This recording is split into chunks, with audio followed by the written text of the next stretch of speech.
Hey everybody, welcome to the Triple S League on this fine Sunday. We're getting ready for the Bethesda Xbox Showcase and the PC Gaming Show live here on the Triple S League.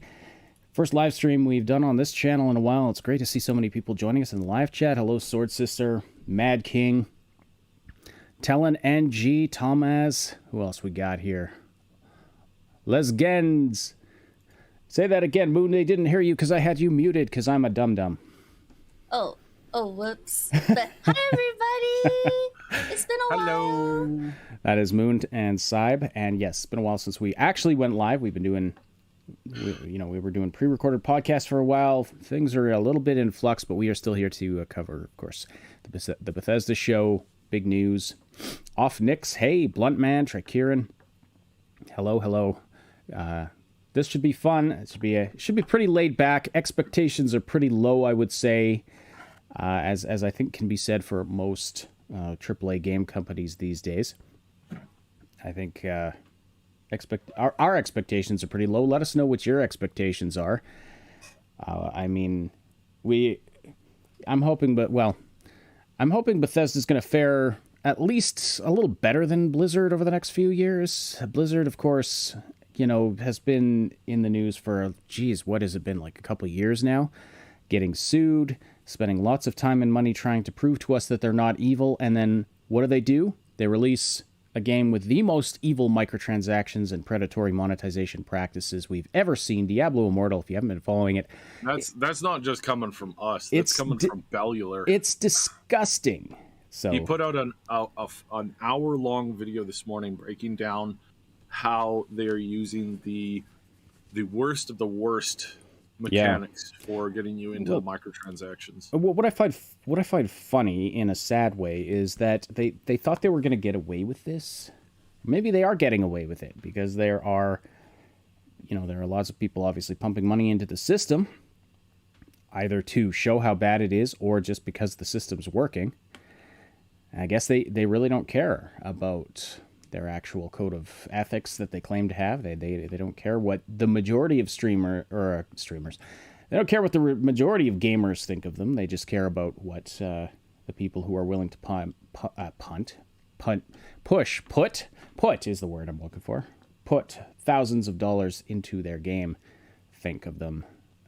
Punt all that cash their way. Punt all that cash out the window and into the dumpster fire that is Blizzard Entertainment these days. Disgusting. When Microsoft finally buys them, I hope they clean house because it's a disaster. It's a disaster over there. News about the new Fable would be cool, says Blunt Man. Yes, it would. Absolutely, it would. That's one of the things that I think they're going to have an update on, and a lot of other people think that they're not. Everybody thinks that Fable is in a really bad situation, that it is probably like 2 to 3 years away from being announced or like being like shown off as like its release date gets closer. And I just think that's wrong, because the basis that people are saying, oh, Fable's not going to be out, is a bunch of rumors that everything at the studio everything is on fire. Everybody's running around with their heads chopped off. There's just nothing like healthy going on at the studio. There's no progression being made. And where do these rumors come from? A bunch of like not even good 4chan posts, just random ones from people who have no credentials whatsoever.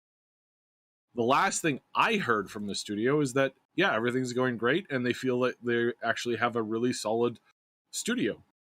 And that, they're trying to make the game as best as they can be.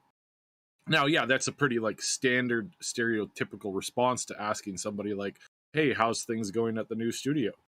That's a pretty standard response. But at the same time, it's one of those things where it's like, we don't have evidence for anything else.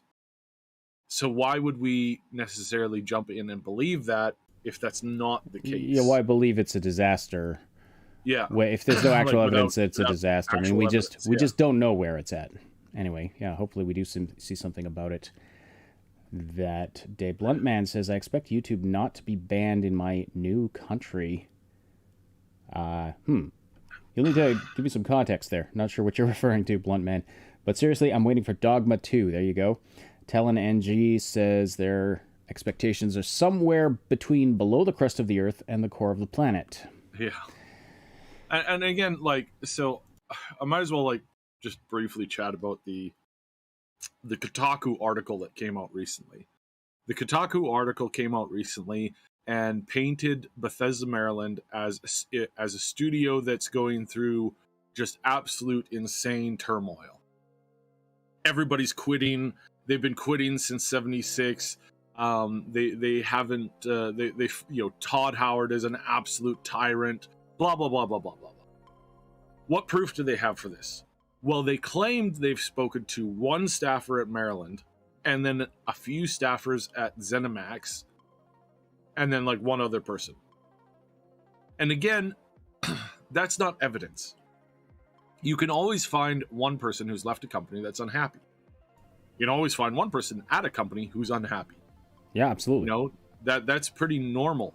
But one thing that we know is not normal, or we know is not the case, is that a bunch of Bethesda staff have left and quit recently, or even in the last like 2 years. It like nothing shows that. There's no reflecting that whatsoever. There's also no reflecting that things at the studio are currently going bad. This is the most normalized, healthy company, healthy studio that has like 300 people plus that I know of. Well, and you're always saying how the staff retention there is amazingly high, ridiculously high. It's absurdly high for current day gaming studios, and we're not even talking by like a little bit. The average person there has been there for over a decade. That's the average. The average time that somebody's been at, take your pick from any other studio, is like a year and a half tops. Most of them are less than 8 months. And the people who have been there, Naughty Dog, their retention is basically bottom lined. There's I think last time I heard there was like 20 people there that were there from the founding. That's it. That's it. Whereas like when Bethesda like incorporated with ZeniMax, I think it's like 80% of the staff are still there. So yeah, that whole like, oh my god, and that was like decades ago, by the way. That was like, well, not decades, but that was that was a long time ago. Yeah, well over a decade ago that happened. So, so is Bethesda evil? I would say no, and we're probably going to see some proof of that. Although the real proof of that won't come until we actually get our hands on Starfield. Yeah, don't pre-order. Don't ever pre-order, because money. I mean, it's whether they're evil or not. There's also the question of their competence to put together a game like this, and their trust in their competence to deliver a great RPG has been hampered and stifled over the last many years. But if we're talking in terms of good and evil, I mean, ZeniMax was a little bit evil. Microsoft is probably very evil, but at least the Xbox wing of it seems to be doing a decent job and at least trying to give customers value for their money. And I'm expecting things are going to be good. They're going to be much better than things were under ZeniMax. Yeah. But yes, yeah, I mean, TelNNG has it, hashtag never pre-order. Absolutely agree. Unless, if it's the day before and then there's some bonus stuff you can get for pre-ordering, but you can like pre-order it 2 hours before. Yeah. Plus, I usually do that anyway, because then you can get it preloaded and actually play the game, when it releases, rather than having to download it when it releases. And depending on your internet connection, that could take a while. Bluntman says, I've worked with video game studios several times. By the way, thank you to our patrons, our channel members, our gilded subscribers, all the people who have, make this possible by very undeservedly supporting us financially. Their names are appearing on the screen right now. Thank you all so much. Lumman says, I have been working with video game studios several times. I can read. I can English. Everyone there is always either very stoned or very frightened. I have never seen them just have a working day. Interesting. And then Sword Sister says they should rehire Chris Avellone at Obsidian. Yeah, so Chris Avellone, he's really butted heads with the heads over at Obsidian. Especially the one like guy who's in charge there. I've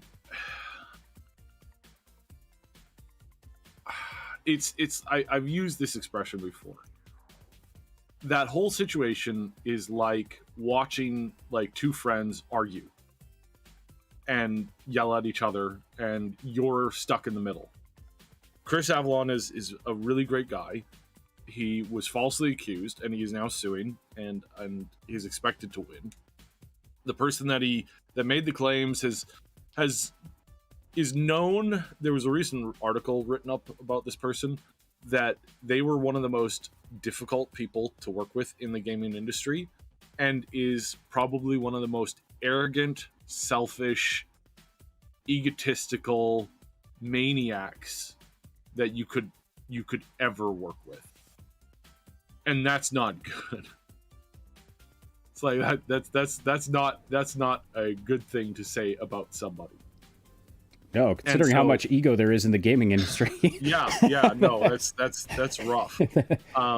So yeah, he has been naturally very upset with the leadership at Obsidian. There was, I believe, what is just an honest miscommunication, but not honest in the way of like, you know, nobody meant harm. It's like I believe that the leadership at Obsidian has made a lot of missteps. They've also been bamboozled, which made them naturally defensive and naturally more desperate. And when you have somebody who's desperate, you make bad decisions. And again, it's not anybody's direct fault. Nobody in this situation is maliciously evil. They're just hurt and defensive. And that's what caused the fallout between those two people.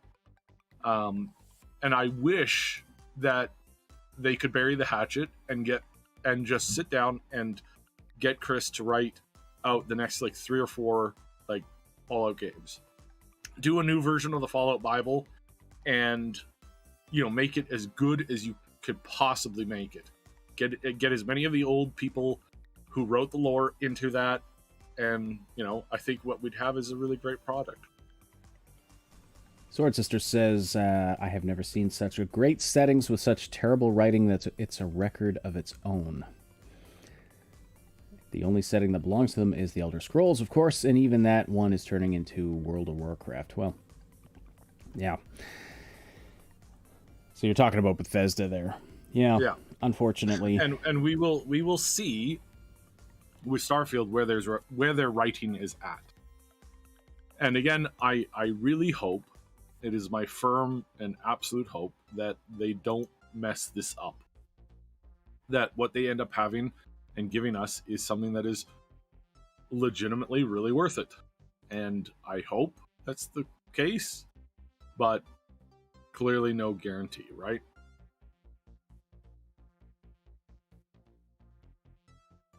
Yeah, absolutely. Sorry about that. I was just looking up some information because all this talk about ego. Bluntman says, yes, the guy is with the top 1% video game writers in the world. I'm sure his ego is fine. Ego, that just reminded me. I'm reading a book called Loser Think, which, by the way, I recommend. I feel like this book should be a prerequisite for anyone before they're allowed to use the internet. It talks about unproductive ways of thinking, arguing, all of the things that people online do, like trying to read your mind about your intentions because you hold a certain perspective. All of this stuff. It's written by Scott Adams, the very successful man who is the he does the Dilbert comic strip. Nice. Yeah, but he also does, he's done a whole bunch of other things. But he's got a great section in there on ego and how when ego is used properly, it can be an asset and a tool, as long as you know when to dial it up and when to dial it down. Yeah. Like you can dial it up into confidence in a, in a situation where you tell yourself, yes, I can do this. And, it can help you achieve your success. And then he says, but you've also got to know when to dial it down, otherwise it'll cause you a problem. Great. I'd never looked at it like that before, so I'm going to change the music here. This is really distracting. Decided to put on a little music. Syb and Moon, unfortunately you can't hear it, but yeah. I just felt the stream needed some music. It just feels like that kind of a day. What were we talking about? Yes, him, Sword Sister. So yeah, he's oh, and there's also parts in this book that really made me think of you, Syb, because he talks about any kind of public instructions that he reads, taking them too literally, which is, I know, something that you've said you do as well. But oh yeah, all the time. He'll be standing at a bank teller and read the sign that says "Wait here," and then the bank teller will wave him over, and he'll freeze and think, how can I go over there if I'm supposed to wait here? Like, yeah. How can I do that while waiting here? So, or like the card must not leave. Yeah, you tell your story. The worst one for me, in which I had a difficulty taking things literally, is I had a vehicle, it's a company car, and the boss hands me the card for gas, because it comes with a gas card, and he says, this gas card is to never leave the vehicle. And so because it's because of the type of card that it doesn't always work on the actual gas pump. Like, there's some gas pumps in our neck of the woods that are still the old-fashioned kind that doesn't have a card reader on them. And so I'm like, all right, I fueled up. Now, how am I supposed to pay for the gas? And I look into the place, and I see the teller there. I'm like, all right, how do I maneuver my vehicle into the gas station and roll up next to the teller? Into the little building? And I'm like, okay, I'm pretty sure this is not what I'm supposed to do. I had to take a second to really think about it. Yeah. As far as Chris's ego, I would not say it's as big as some people think. He talks with me regularly, semi-regularly. It all depends on what you mean by regularly. Not every week, obviously, but we talk fairly frequently. You have spoken with him, which is I think more than most people can say. We've interviewed him before, and so that is, we have an interview with him on the channel. And then just overall, we've talked about games, we've talked about Fallout, we've talked about a bunch of stuff in DMs, and you don't, and that's when we were still like, I mean, we're still a small channel, and he still finds time to do that. So I would not say, like, there are people who do that. There are big name celebrities that intentionally, like, will set themselves up as the as this person who will talk to the little guys, like Tim Sweeney's a little bit like that too. Now, and again, in Tim Sweeney's case, I don't think it's because he's a megalomaniac, insano person. As much as his policies have been kind of frustrating, he still communicates with people, normal, everyday people. The guy's like a billionaire. Like, why would he do that? There are some of those people who set up, do that, and they are like hardcore. Like, they're doing it because it makes them look good. They're doing it for ego reasons. So yeah, be like a little cautious with that, obviously, but it's not something that you necessarily have to like jump down their throat on. Mm-hmm. Yeah. There's a discussion going on about some dialogue in Vampire the Masquerade, and Bluntman is asking Sword Sister, why did you have to remind me of vampires? What did I do to you? We have... live chat is always a blast to read. Yeah, Chris has given us his time, though, as a relatively small channel. And that we really, really appreciated that, and wish him success. And it's a bummer to, we've talked about this before, but not only for the damage it's done to him to be falsely accused like that, but these false accusers need to think about what they're doing to the real victims of assault and crime, because anytime these false accusations happen, it makes it harder and harder to believe the real ones, or I should say maybe it makes people more and more skeptical of real claims, and that does damage to the real victims, and so people need to stop doing that. It's disgusting. Moon, you haven't said anything in a while. Are you still with us? Or did Moon go do something? I'm still getting my food and my drinks because I'm like, I haven't eaten yet. And I don't want to be hangry. She's been tending to me while I'm sick. So yes. Yes. Syb, unfortunately, tea, lemon, not feeling and well. honey. You might have heard it in his voice, but he's here because he's a machine, literally and figure. Well, mostly machine. Yes, mostly machine, just like Darth Vader. I've just started introducing my kids to Star Wars. One doesn't get it, and the other one thinks it's awesome. So that's enough for me. 50-50. That works. All right. It started with we borrowed the Lego Star Wars, the new one, the Skywalker Saga. We borrowed it from the library. We've been borrowing Switch games from the library like crazy. Because apparently you can get video games at the library now and play them for free. I found it to be so boring by myself, but playing with the kids, it's been a blast. It's been fun. Just blowing stuff up, shooting each other for no reason. Yeah, it's been a good time. All right. Sword Sisters. Anytime I read a chat message that says, risking the chance to go completely off track, I'm going to read it. You realize this. There's a hint for you in the chat there. You want to grab my attention. Tell me you're going to take things in a different direction and go off the rails. Would you guys consider interviewing him again, live perhaps, especially on the false accusation matter? Well, I'm not sure. Yes, but we can, obviously he can't, right? He's suing. Yeah. So there's a court case. Absolutely, we want to talk to him. We would absolutely talk to him again. Eventually, yeah. I don't know if the false accusation matter is content that I'd want YouTube associating with our channel. Like, we'd have to think about that.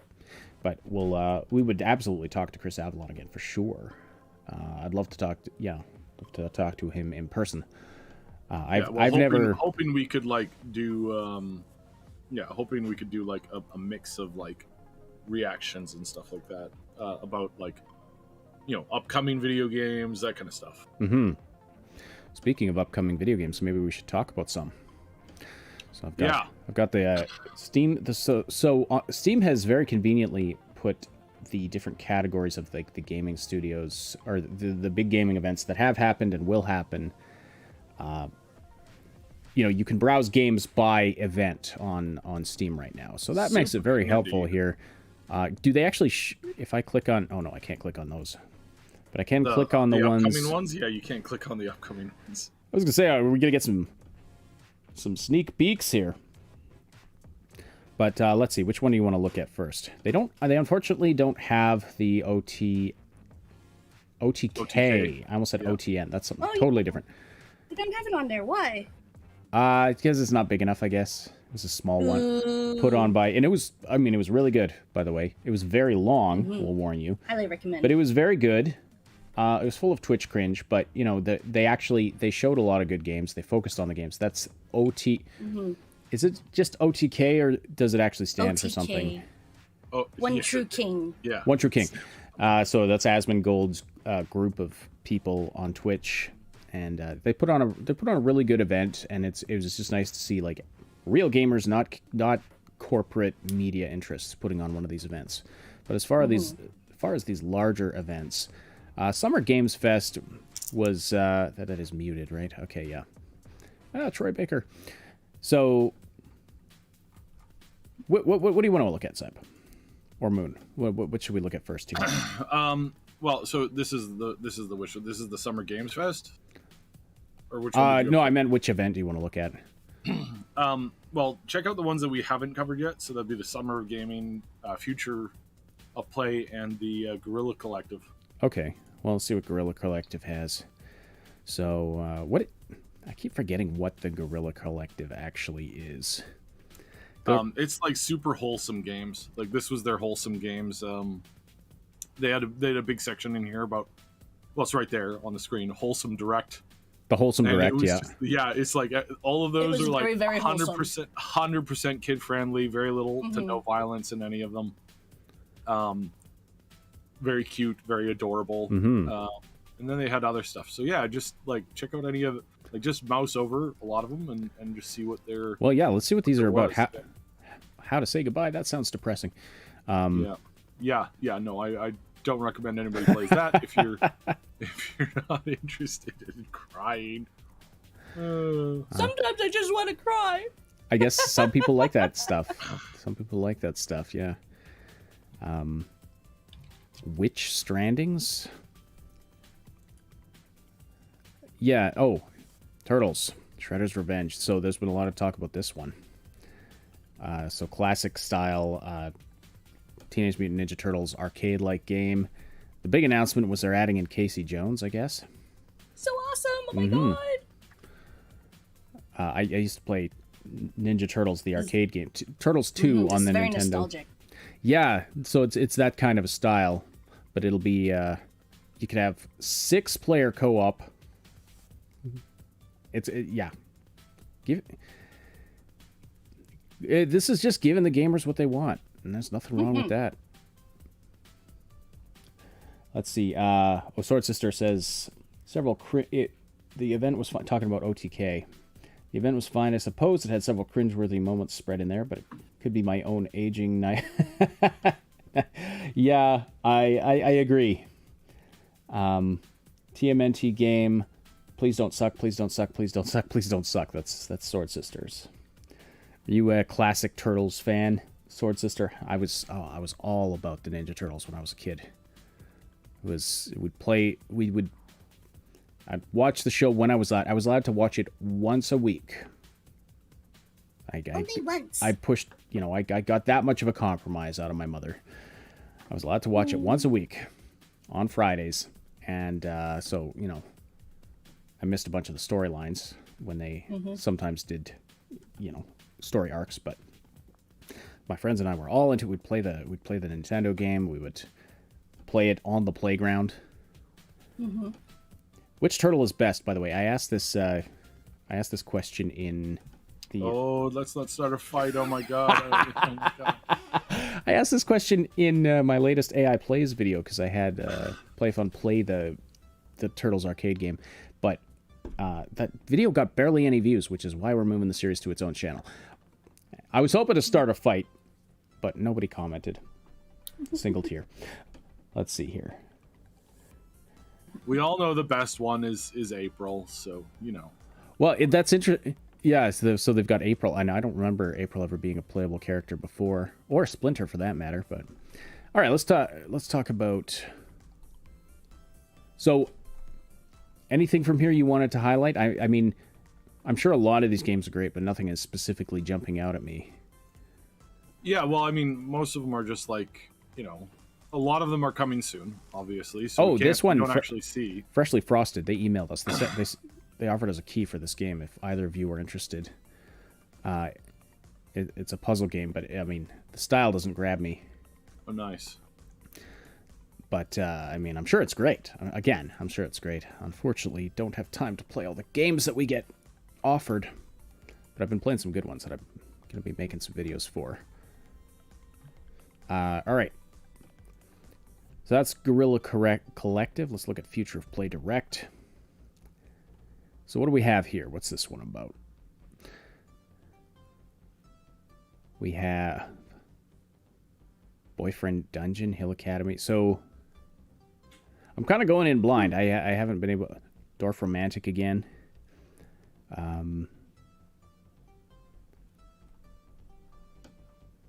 Yeah, I have no comment about this event because, again, I wasn't able to watch it.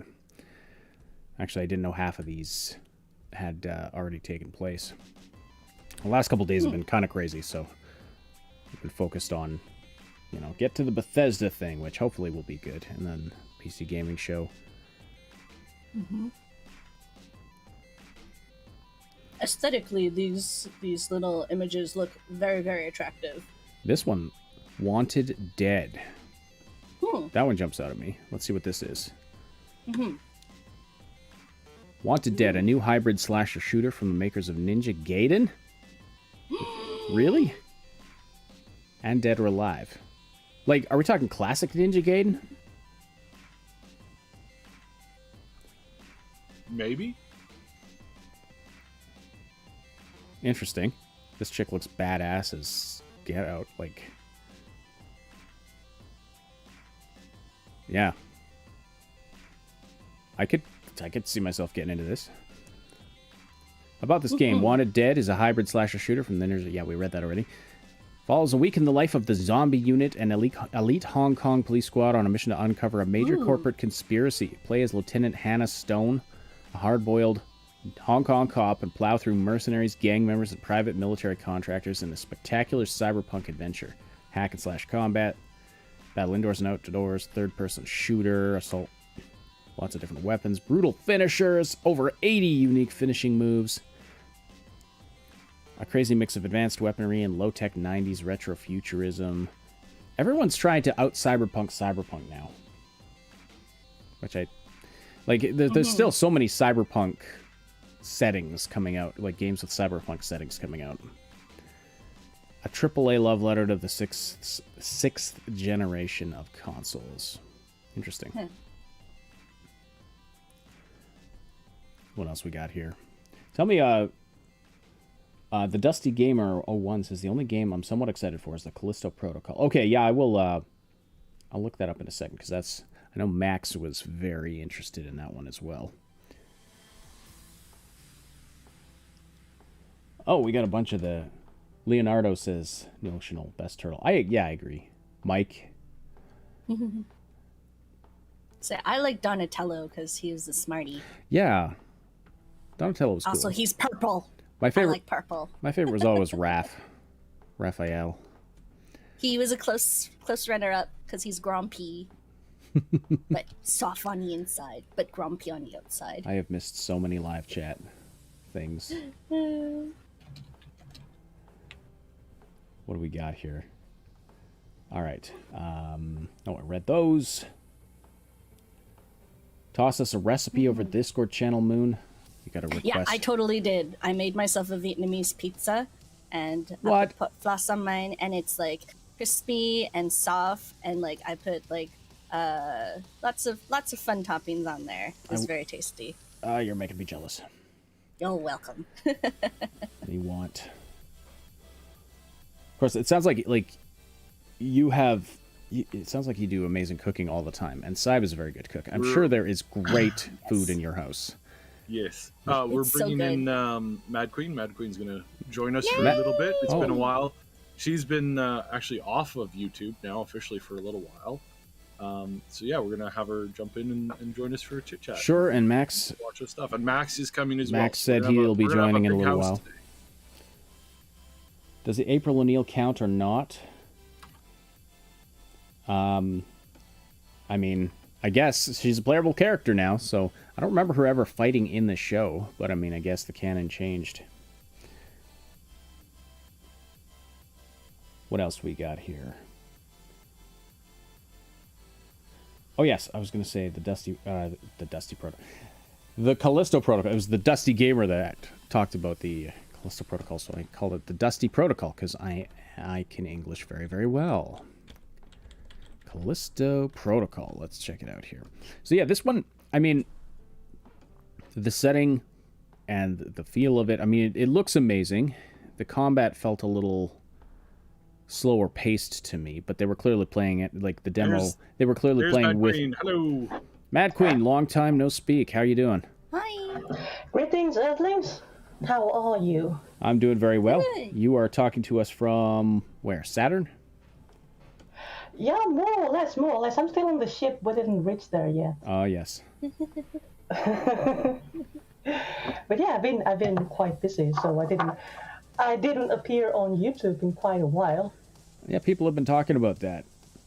I had to reassure a few folks in our Discord server that, you know, you're doing okay. You're just really, really busy in school and stuff. So.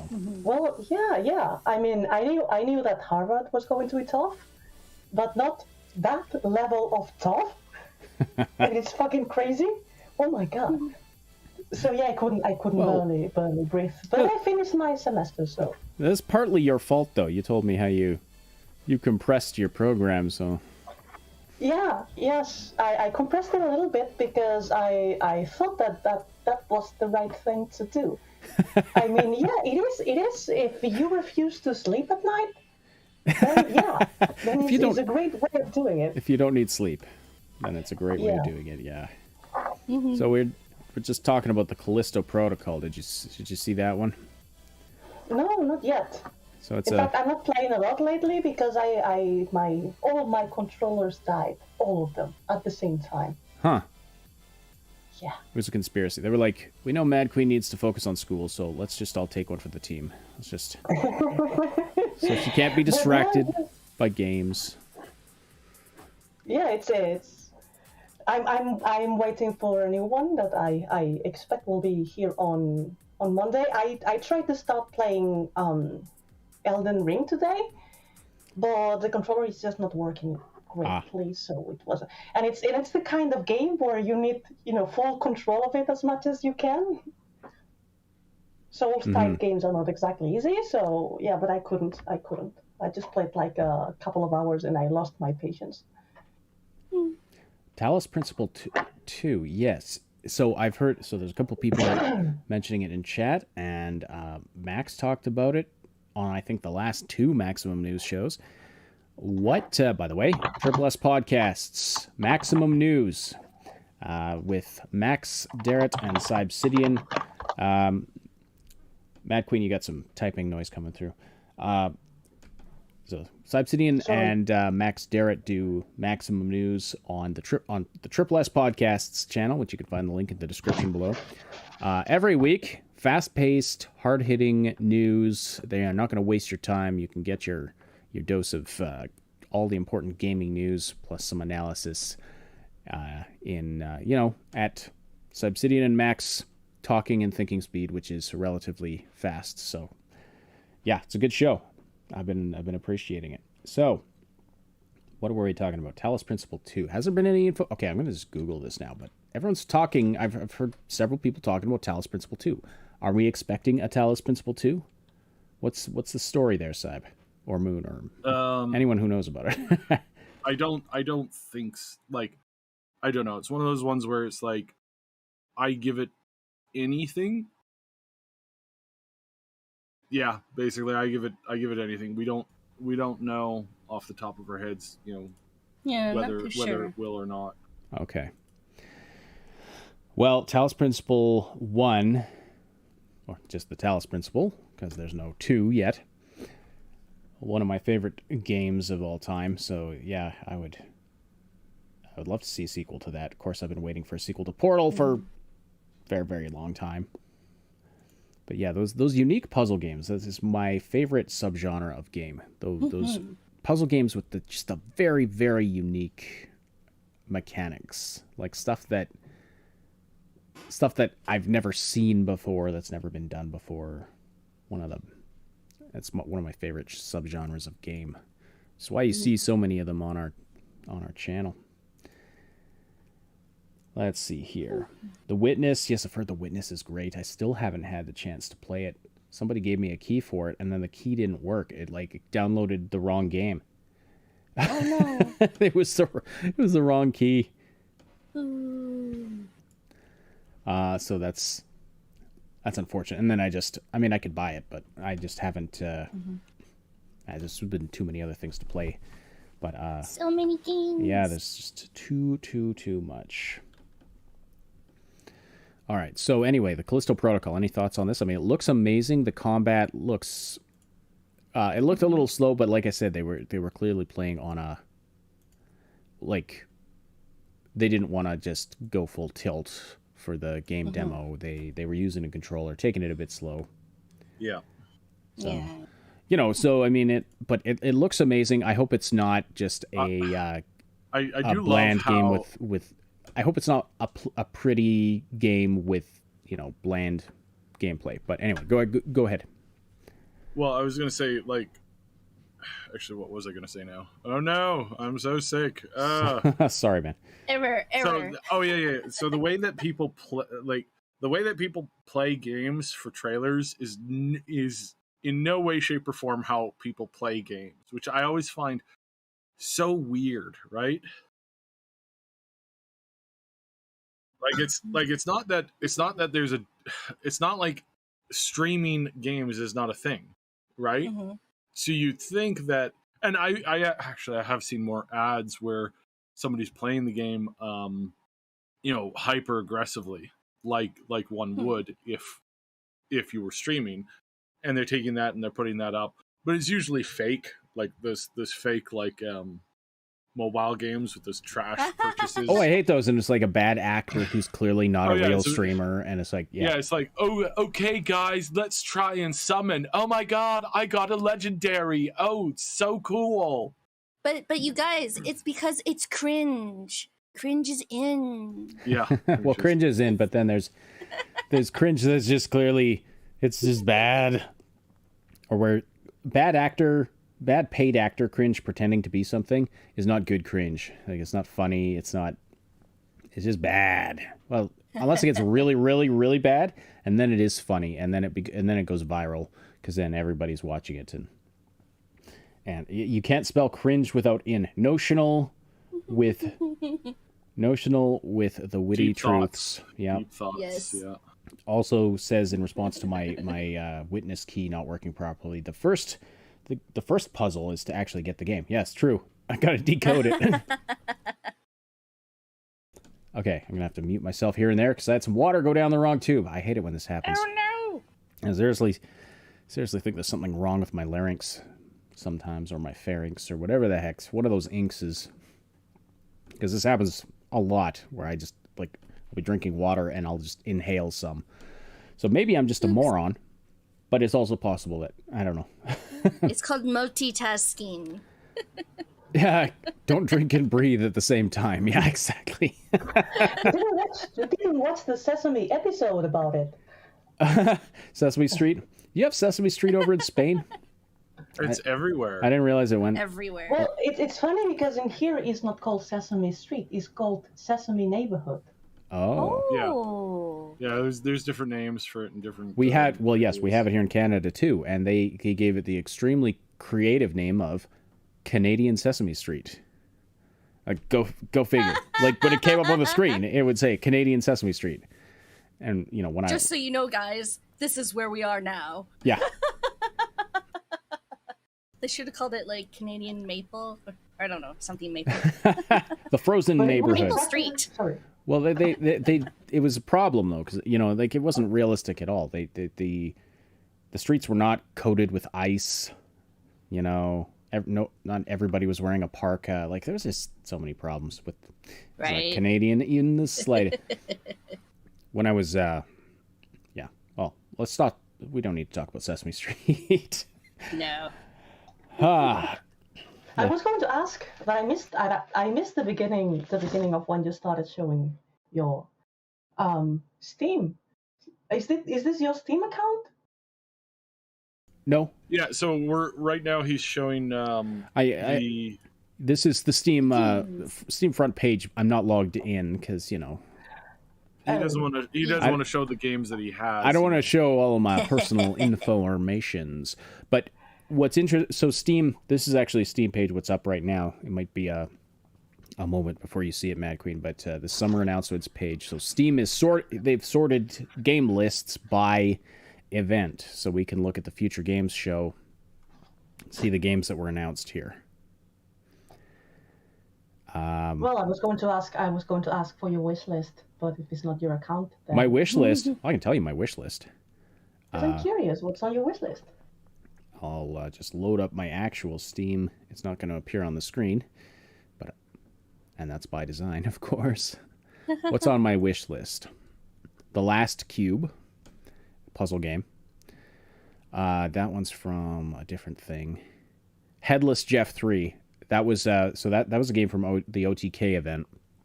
This game looks really interesting. So you play as it's the first simultaneously first person and third person game I've ever seen, because you control a robot and you see through the robot's head, but the robot's head is disconnected from its body.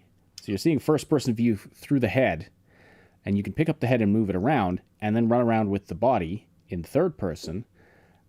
Seeing it through, so you're watching your own body with your head. It's like Bender Simulator. But it's like it's like a 3D platformer puzzle game where you have to solve puzzles and stuff. Yeah, I'll just bring it up on the headless. Yes. No, I think the 3 is part of the robot's name. I don't think there was a headless Jeff 1 and 2. I don't think, but you see it right here. Wait a minute. No, that's the wrong window, so you're not seeing it. Dang it. Oops. Technical difficulties. Here we go. Okay, I'm in the right window now. So as I was saying, I don't think there's a headless Jeff 1 and 2. Well, let's just check. No, nothing's coming up. But you can see right here with this video. So like you're seeing the body run around and the head just fell off something, but you're seeing through the head. This just looks amazing to me. I love these I was just talking about how much I love these unique puzzle games.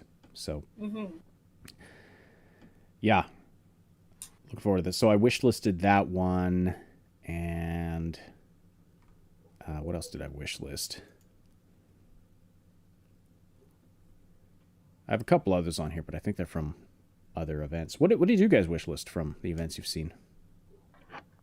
Starfield? A lot. Starfield? A lot.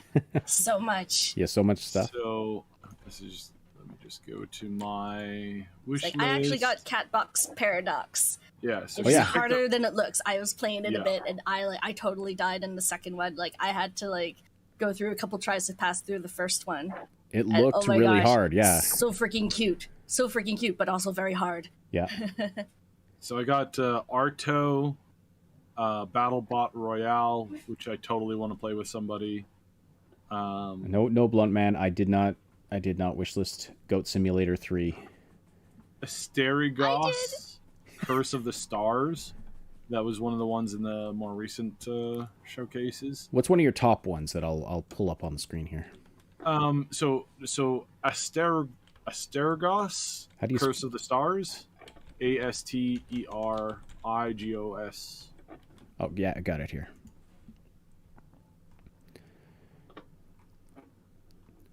Let's see here. Okay. Embark on a journey full of danger in this action RPG inspired by Greek and Roman mythologies. Oh, cool. Yeah. And then another one that you can pull up is Alterium Shift. So Alter IUM Shift. And it's and that one gets me because it's an old-fashioned JRPG done in a really interesting three-dimensional style. And so it's an older thing. It's something that takes me back to yeah, it's like a retro. It's like actually 3D, but the style is 32-bit. 32-bit RPG. No, this is 60. Sorry, this is 64-bit. Yeah, there's 64 bits in those little characters. Well, it depends what you're talking about. And here's Max. Hi, Max. Maximilian. And he's muted. Mad Queen, what have you wish listed? Well, to be completely honest, my wish list is very boring in comparison because I have mostly games that I have pending. Those games that you always say, oh, I need to play this one day, like Evil Within 1 and 2. I have them pending. Payday 2, didn't play it yet. Metro Exodus. Tom Clancy's Ghost Recon Wildlands. I know there's plenty of people who hate that game. I don't know why. Outriders, Control, I didn't play Control. One game called Chorus that I saw the trailer, it looked good. Mass Effect Andromeda, yes, I didn't play Andromeda yet. Yeah, you didn't miss much. Well, I don't know. I love the trilogy, so I don't know. It's going back to the universe. I believe that even if the game is not great, I'm gonna like it anyway. Well, it's it's kind of like, yeah, if you're a massive Mass Effect fan, probably worth playing then. Yeah. I mean, I'm sure I played worse, but I'm convinced that I played worse. There are definitely worse games out there. Yeah. And Ghostwire Tokyo, that was released shortly ago, but I want to finish the Master Chief Collection that I started playing, and I had to interrupt it due to studying and such. And I have this one pending. I believe that I'm going to start it next week. if I finish the Master Chief Collection first. So sorry, which one are you starting next week? Ghostwire Tokyo. Oh yeah, that one's pretty good. I have this one pending. Dr. Animation, hello. Hi. Says hello there, Max. Oh, Max, Oh, you got a hello just from hi for Dr. Max. Animation. Oh, hey, Doctor. Thanks for showing up, man. Yeah, I just put out the notification on Twitter that I've been Nice. reacting to Xbox Bethesda here with you guys. Yeah. So Max, Yeah. tell us about the Callisto Protocol. Oh, well, it was the only reason to tune into Summer Game Fest 3 days ago, at least in my opinion. It looks like the proper sequel to Dead Space that we never got. It looks like the proper follow-up to Dead Space 2. It, like, aside from like one or two technical graphical hiccups that I saw, where it would, like, you know how when you play a Resident Evil game that most of it looks great, but then like one or two of the graphical effects look like they're from a PS2 game. That's sort of what you got with Callisto Protocol. But aside from that, the gameplay looks great, the atmosphere looks great, and it's been a while since I've seen a trailer that like hooked me with a single image. Right at the very end of that trailer, you see the main character get pulled into a propeller, and you just get a glimpse of the look on his face right before he dies, and the horror that that face exuded just communicated to me, okay, I gotta play this game. This looks awesome.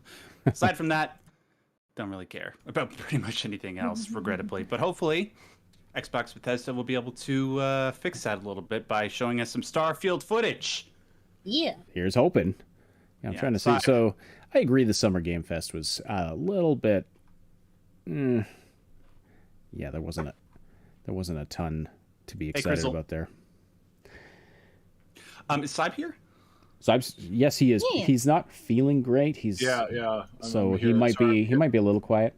Crizzle says, "Hey Max and friends, I'm unfamiliar with. We should do some introductions because we've got some people probably from Mad Queen and Max's communities coming in. My name's Ash. I'm sort of your unofficial host today here on the Triple S League. We've got Obsidian, who, if you're from Max's community and you listen to Maximum News on, it's like we do kind of a crossover thing. We have a channel called Triple S Podcasts, which Max does Maximum News on with our own Obsidian. The Max Cord, is that what you guys call it? Cool.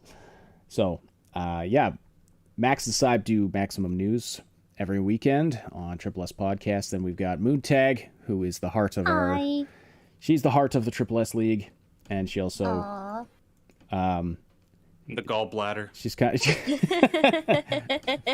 no, Syb's the gallbladder. No, No. I don't even know what that means, Max. You're gonna have to. Don't question it. Just go with it. So, Syb and Moon are also, husband and wife team that they do the thing here. So, and then we got the Mad Queen, who is was a YouTuber. Are you going back to YouTube after you're done with school, or what's your... Well, no, plan? I think that at this point I'm considered a retired YouTuber. You're retired from YouTube? So we connected with Mad Queen when Cyberpunk 2077 was a big thing. We did many, many podcasts, videos, and all of that, leading up to the inevitable disappointment. And then we've all kind of moved on to other things, but we're still in contact. We're still in contact with Neon and with Last Known Meal. So, who's the liver? Who here absorbs the most toxins? That would be Syb. I don't know. He's able to handle it because he's the the AI. I don't know. I know how much Mad Queen loves pizza. So, Hi, Nick. Hi, Purple. Thanks for showing up. yeah, we've only got we got 5 minutes till the show starts here. So, I've got to set up the tab. So you folks, I'll let you go. I'll talk amongst yourselves while I get the stream set up so we can restream it. So, can I ask while he's doing that? You guys have been streaming for roughly an hour. Did you talk about the likelihood of them showing Starfield gameplay? We have no, we haven't. We haven't talked too much about it. We are going to get Starfield gameplay today. I don't know how much, but the way that they've been talking, the way that so Todd Howard just came out and he said that they're putting the finishing touches on the game, and that there's been some whispers going around that the game is actually going to be dropping in February or March. Just because they really like their like special dates, and I would imagine that there's a date in there's like 1 or 2 dates in February and 1 or 2 dates in March that would work really well. And if what we had heard on the rumors were true, the only problem with Starfield right now is its visual its gameplay when it comes to flying. And I've heard a rumor that they had another flying so these games are usually built on like a system, right? And the system for the flight mechanics was an earlier one that they were working with. They weren't too happy with it, and they started working on a different one. Just making the game do different things. Making the engine do different things. And that may be what they've decided to like swap over to. That they're more happy with the other one than they are with this one. So yeah, if that's the case, because we don't know how any of this stuff works. And there's a bunch of people out there who are like, oh my goodness, you mean with the Bethesda engine they're gonna try and do mounted combat? That's a recipe for disaster, because I don't like the way that it looks in Skyrim. Guys, the decade-old game. Pretty sure they've upgraded the engine. I mean, I might be wrong, but I'm not insane. I'm pretty sure, and I don't think they're insane either. I'm pretty sure they're going to tweak it. So you are insane, but that has nothing to do with with this particular issue. It has nothing to do with this, but you are insane.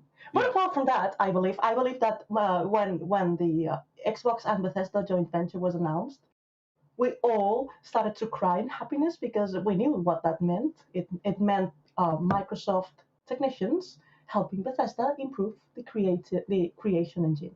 So that's the main reason why I'm trying my best to stay away from Starfield to not spoil myself. But I really, really, really want to see what they did here, because of the quality jump that I am expecting. In terms of we all know that the biggest criticism that people always had on Bethesda's game is how outdated creation was. Yeah. So I'm looking forward to see some gameplay, to see what direction are they taking, because obviously, I mean, I believe that on the trailer they said that it was rendered with the engine, but that doesn't mean a lot, to be honest, because if it's rendered offline. You raise a very good point there, Mad Queen, because people forget that that there's a lot of people who use the Skyrim engine to create full working machinimas. It's so funny. The other day, I saw a thumbnail for a YouTube video talking about Unreal Engine 5. And you know what thumbnail they used to showcase the beautiful, amazing graphics available in number 5? They used a modded Skyrim picture. I know what you're talking about, yeah. And again, it's this people were like, wow, that's so amazing. This is awesome. This looks so great. I wish Bethesda would learn from this. And it's like, oh, you stupid fool. It's the engine is not the problem. It was the updates to the engine that was the problem. Now, is it better than Unreal 5? I don't know yet, because we haven't seen it. We've heard a lot of really good things, but we haven't seen it. All right, there's 1minute 30 seconds to the start of the show. Everybody make sure that you go to the proper... where do we go? So it's the Twitch link that we're watching, and for some reason they have the Xbox game show thing is in the background of their last stream that was a couple of weeks ago. So on the screen you actually have to click over to the actual Xbox Bethesda showcase. Which Twitch channel are you on? I'm on the Xbox Twitch channel, and it just came up right away. On the Xbox one. Okay. Yeah. Twitch.tv/Xbox is where we're watching. Well, it doesn't matter for those of you who are watching our stream. You'll just see it on your screen here. There we go. Yeah, Okay. I got it. But for those of you who are streaming with me here, yeah, if we're all in the same channel, there's a better chance we'll be in sync. One true foe. Good to see you, man. I'm going to make. I appreciate everybody who came out today. We really do appreciate you guys showing up, and we hope you subscribe, and we hope you really like the content. I'm going to make our little watermark on the screen just a little bit smaller. Watch this magic. Yes. Boom! Look, it's smaller. And don't forget to smash that like button. Yes, please smash the like button. Of course, keep the chat messages coming through. We want to read them. Yeah. And tell us if the volume is absolute garbage. So we'll try not to talk over, too much important information here. 18 plus. Everyone under 18 leave now. Here we go. Are they just going right into a trailer? Explosive. Oh, it's Redfall. Ah, yes. Rumor has it something's off at the church. There's blood in the baptismal font, and pastor's gone missing. And my genius plan was to investigate it. Alone. Ah, yes, always a good. Of course. Don't stress, Layla.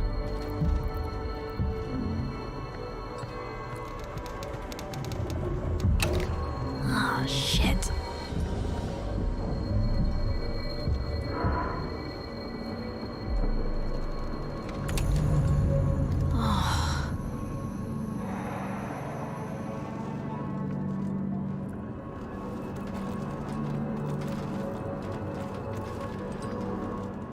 Yes, Yellow Jacket, it's Redfall. What was that? He is the truth in the darkness. He is the word in the shadow. I've seen the movement in the dark. I've seen the shadow. I see you. Oh, Lord! I'll bite out your heart. Oh, God, oh, God, oh, God, oh, God.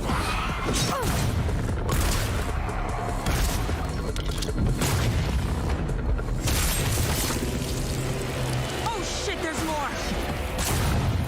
Gotcha!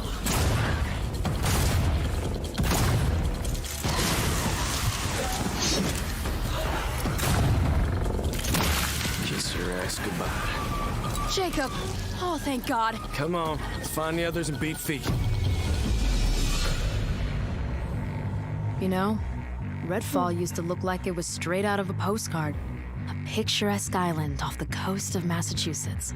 The bustling historic downtown, the seafront district, and the old lighthouse. Then, something happened. People started vanishing, and those who didn't sold out, big time. Fast forward, basically everyone's either a vampire, a cultist trying to become a vampire, or dead. And these aren't just trashy movie vampires. These monsters blocked out the sun and pushed back all the water, totally cut us off from the outside world. Gotta admit though, if I have to be stuck on an island full of vampires, I'm glad it's with y'all. Feelings mutual, I guess. Aw, thanks, Jacob. We've also got Remy, our engineer genius, and her little robot buddy. She means you, Ereban. Who's a good robot? Who's the best robot? And our resident expert on all things creepy. I prefer the term cryptozoologist, but to each their own. Last but not least, yours truly. I have these weird powers. We've been digging for answers, but haven't found much beyond blood and death. Luckily, the vampires and their sycophants aren't discreet about where they like to nest.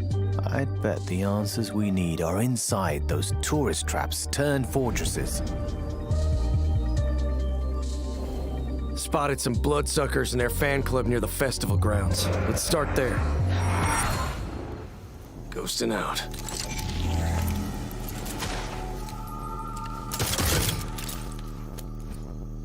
Cultists could go straight at him or just slip past.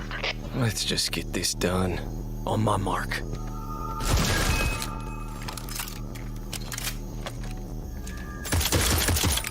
Oh shit, blood bag! They know we're here. Look alive! This one is mine. Going up.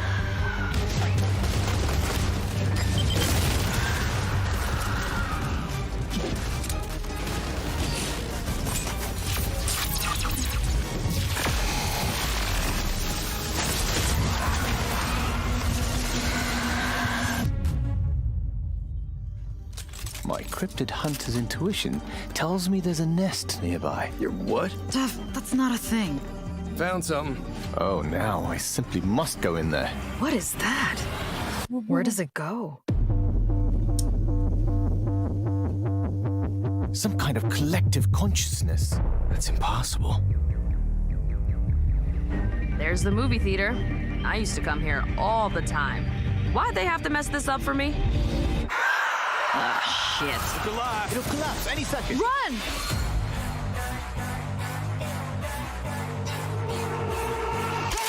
Trying to start him.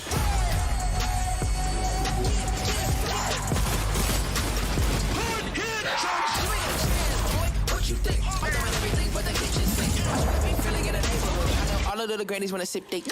And you come all barging in. All ugly like a brown fur cardigan. We can skip that monologue and an argument. I'm like,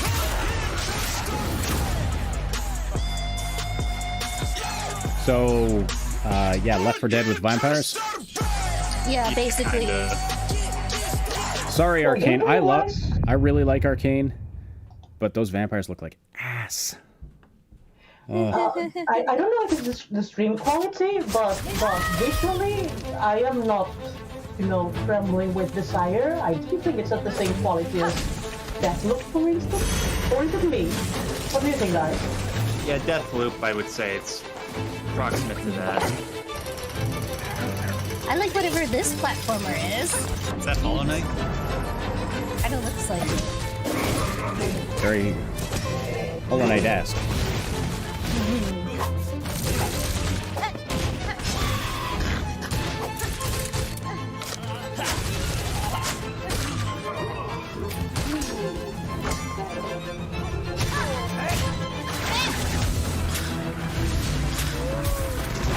The floor is lava!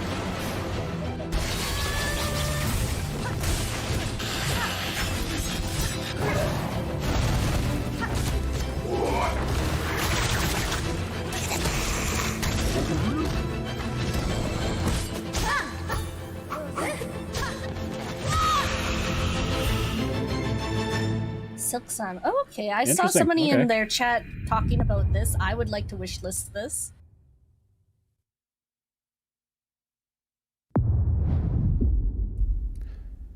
Well, Bethesda's learned something. They're just giving us trailers. Oh, it is Hollow Knight. Yeah. Here. Selling humans as drugs. You're the only one that can stop them. You realize we're gonna have to take out the entire alien drug cartel. Oh my god, another Rick and Morty game. You're just gonna leave Rick me and Morty here and in Solar what, Opposites. Space? Everybody lives in space, including you. Oh Right, my you're a bounty goodness. hunter now. You gotta help me rescue my friends. 3D They're high Canadians, quality just like me. summer. Oh my god! Hey, why are you squeezing me so tight? How about a little dinner first and some bubble bath maybe first? Look at us, blasting away! Oh yeah, I love that's this. one of my I love this so children. much. Die back. Don't worry, Yes. it's easy to make more.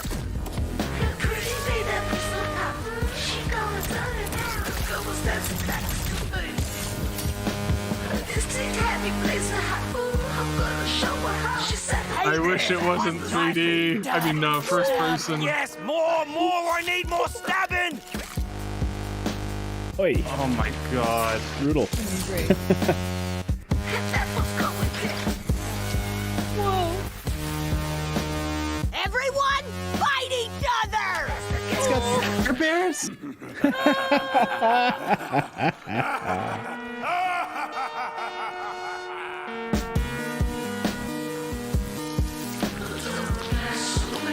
So, Thing of beauty. Well, now I can. that show Solar Opposites, is that any good? I've seen it on. I've never seen it. seen it on Netflix. I just I haven't bothered to watch it yet. Welcome to the Xbox and Bethesda Game Showcase. Today, we're doing something we've never done before. For the first time ever, our entire show is focused on games you can play over the next 12 months. You're gonna see more gameplay than we've ever had in a show. Industry-defining racing experiences, gripping narratives, compelling strategy titles, and my favorite, the most anticipated open world RPG of the last 20 years. All playable in the year ahead. And the best part is, with the Xbox, you'll be able to play those games in more ways than ever before. You can play on your console, PC, or on the go with Xbox Cloud Gaming. You can play with who you want, where you want, and when you want. Today, we're going to show you more than 30 titles that are coming to Game Pass, and that is on top of the hundreds of titles coming to members over the next year. Our next announcement shows that the benefits of Game Pass go well beyond the console. We are thrilled to be working with an iconic team that has built some of the most played, most watched franchises in the entire world. And now, all Game Pass members will be able to unlock the benefits for these incredible games on PC and mobile. I still think for over a Cyberpunk decade, is the most players have created a thriving culture of competition and creativity around our games. From clutch plays with friends to unforgettable moments in esports to amazing creations that have blown our minds, our community has continually taken Riot Games to new heights. Today, we're proud to invite the Xbox community into that world. We're bringing our biggest PC and mobile games to Game Pass. Subscribers will unlock every champion on League and Wild Rift, all Valorant agents, select cards in Legends of Runeterra, and little legends in Teamfight Tactics. And that's just the start. Thank you for coming on this journey with us, and welcome to Riot Games.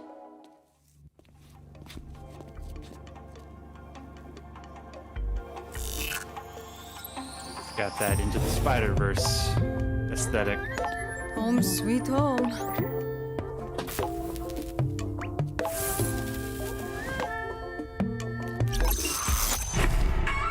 KDA, should we show them how we do it every day?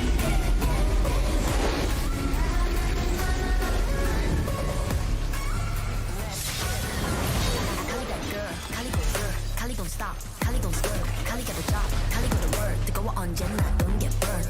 넘쳐 흘러물 than a buffet, 죽여주잖아 like a buffet. 누가 감히 on my outfit, 그 문 열지 마 that's a rock day. 당겨봐 your mark 'cause I'm greater than. 필요 없는 시간을 다 보내. But all of my numbers are talking back. 부르마 본 message monopoly. 눈종이 돌리나 불만이 필요 없대. 너네들이 만든 뱀을 거기를 또 미친 눈을 못대 못해 그래 너도 그래 그 색깔이 different.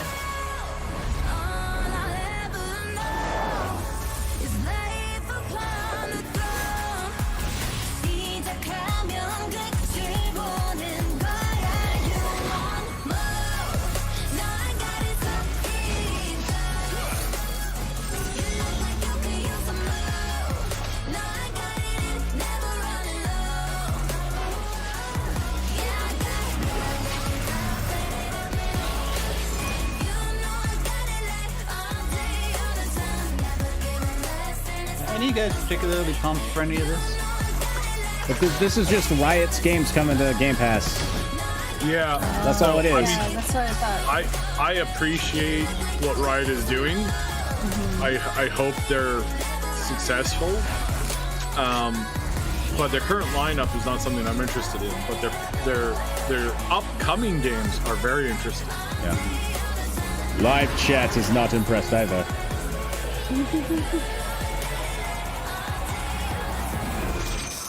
I'd love to see something like Arcane Season 2, but I'm guessing that's a little too early. Right.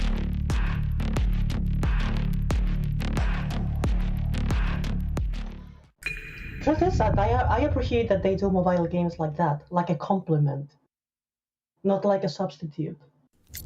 I'm sorry, Amicia. For Hugo. He's not dead yet.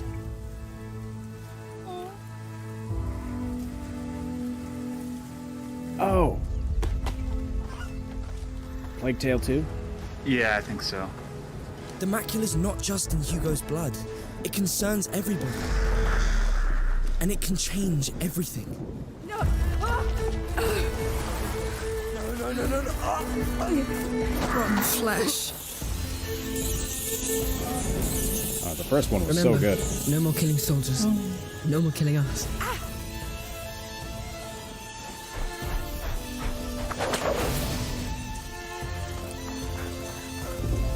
Look out! There's a killer around here. One of our men has been murdered.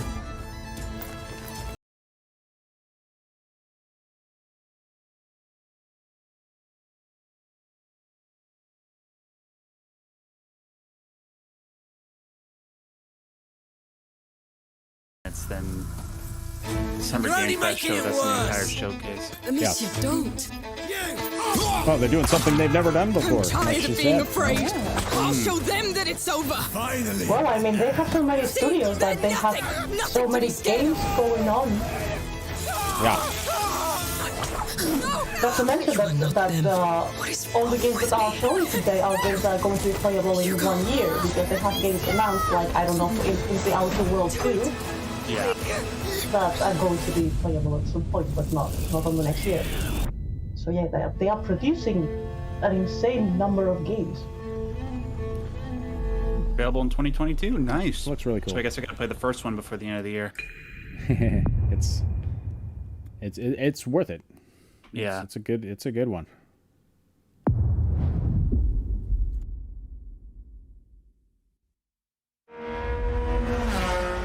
Okay, pee break. See you soon, guys. Yeah. Right.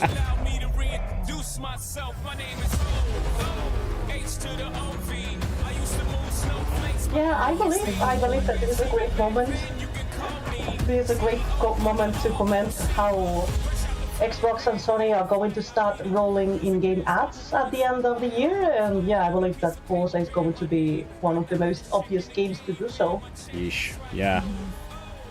Because, well, in these games, I must confess that I have absolutely nothing against it.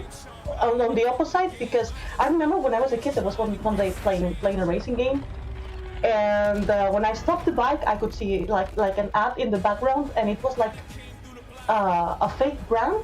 I can't remember the brand, but it was like it said Loki Cola instead of Coca-Cola, and I thought it was super cheap that they should have asked permission to display the real brand, because that would give them realism. So ads that display real brands in environments like this, it adds realism. I have nothing against it. It's when they try to advertise or something and they interrupt the game that I don't like. I'm Dan Greenwald, GM of Motorsport. And I'm joined by Chris I'm gonna keep this the volume down a little bit, because this is not the type. If anyone in the live chat objects, let me know. But I mean, this is not the type of game that our audience is typically interested in. So, thoughts thus far? Well, I'm very thoroughly impressed with that new IP. What was it called? High on Life.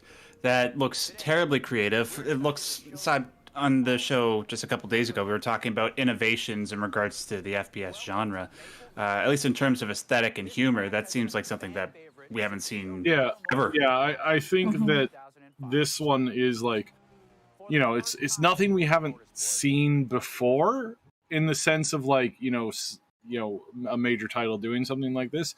But we are seeing more interesting things than the standard, point, click, shoot, point, click, shoot, point, click, shoot. And that I think is good. And the humor and the vibrancy of the world is like, yeah, we need more stuff like that. That's more interesting.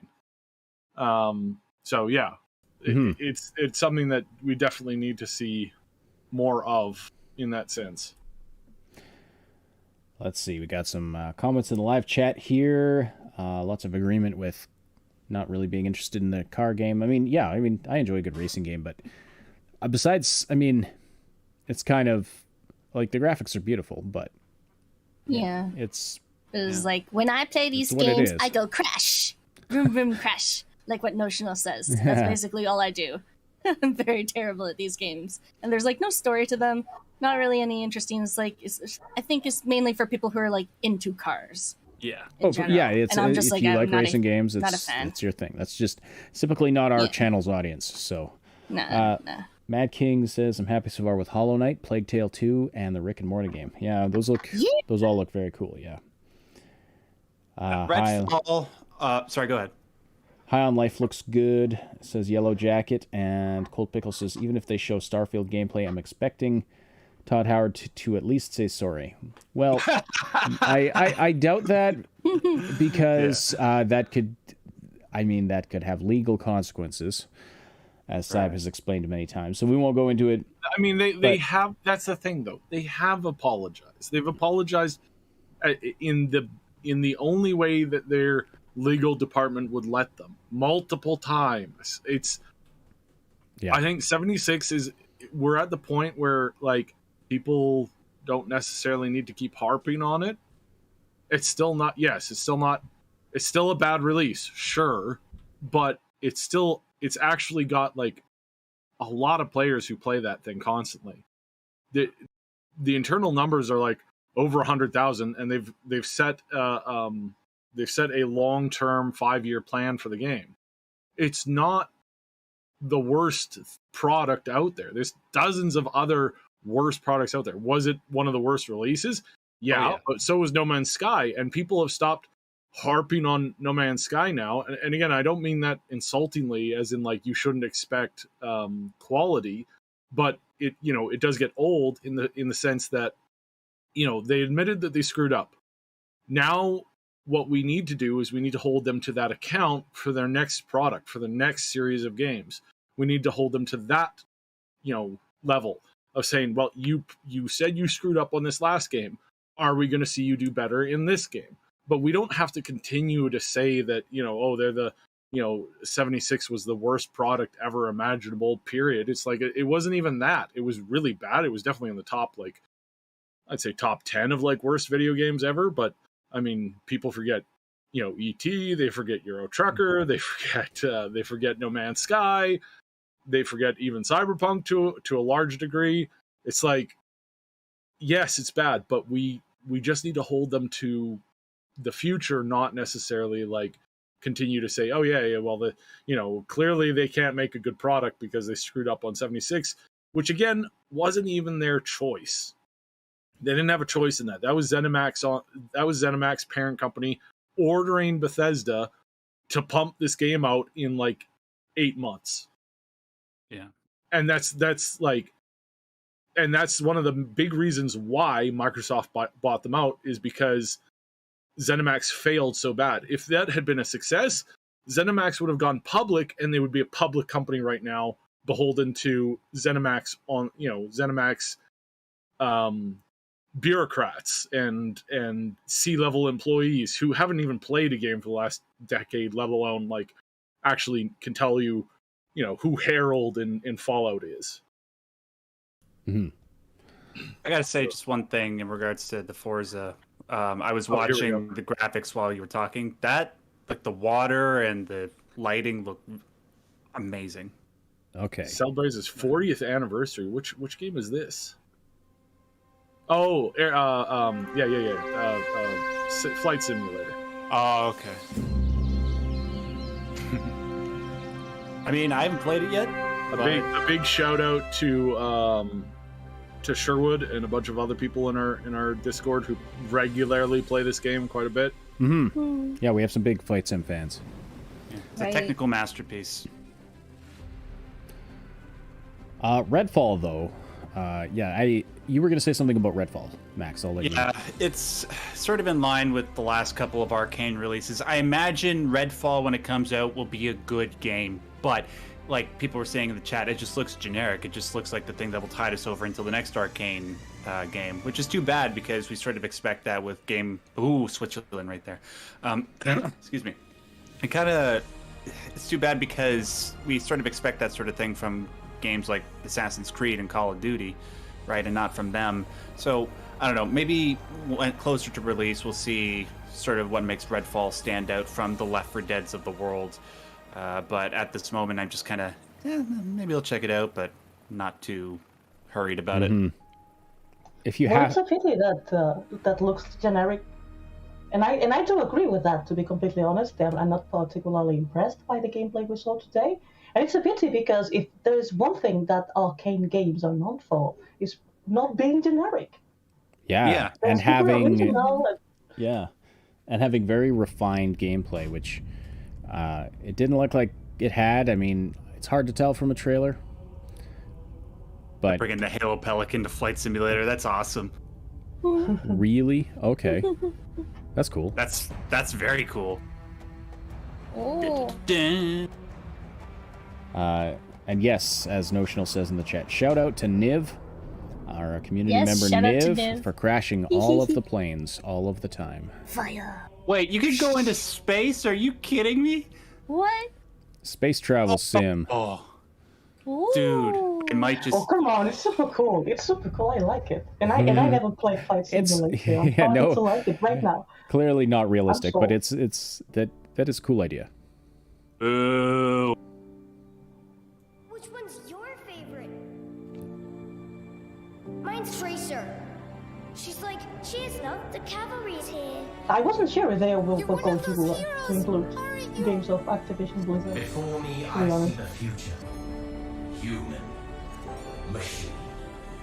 You know there's more out there, don't you? Even the best. And I say that because all the legal troubles they had to close But a the new game, one speaking. is right around the corner.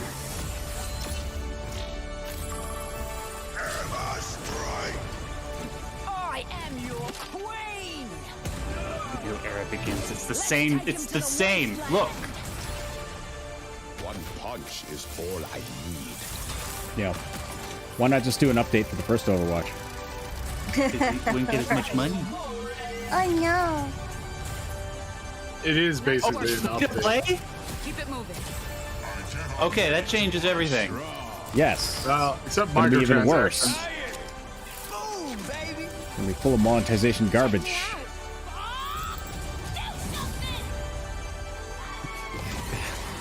Made I mean, her do something sorry, more but high-pitched. anyone who trusts Blizzard to not be absolute shit right now has not been paying attention. It takes a team to tango. I'll qualify what I just said in a second. Yeah, fair enough. I wasn't referring to you, Max. I know you pay attention. No.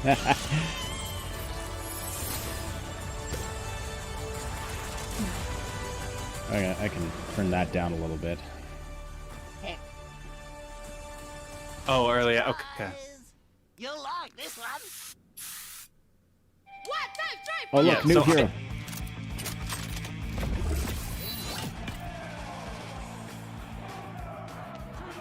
The Wastelander. No Wastelander has ever made it to the reckoning before.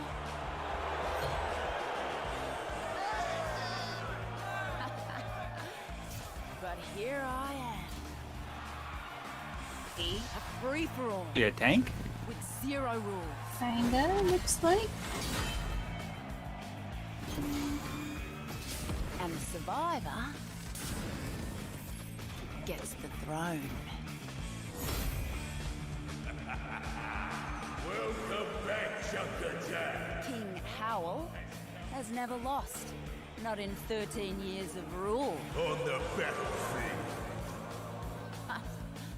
Not until today. When did Overwatch become Borderlands? Did I miss this part?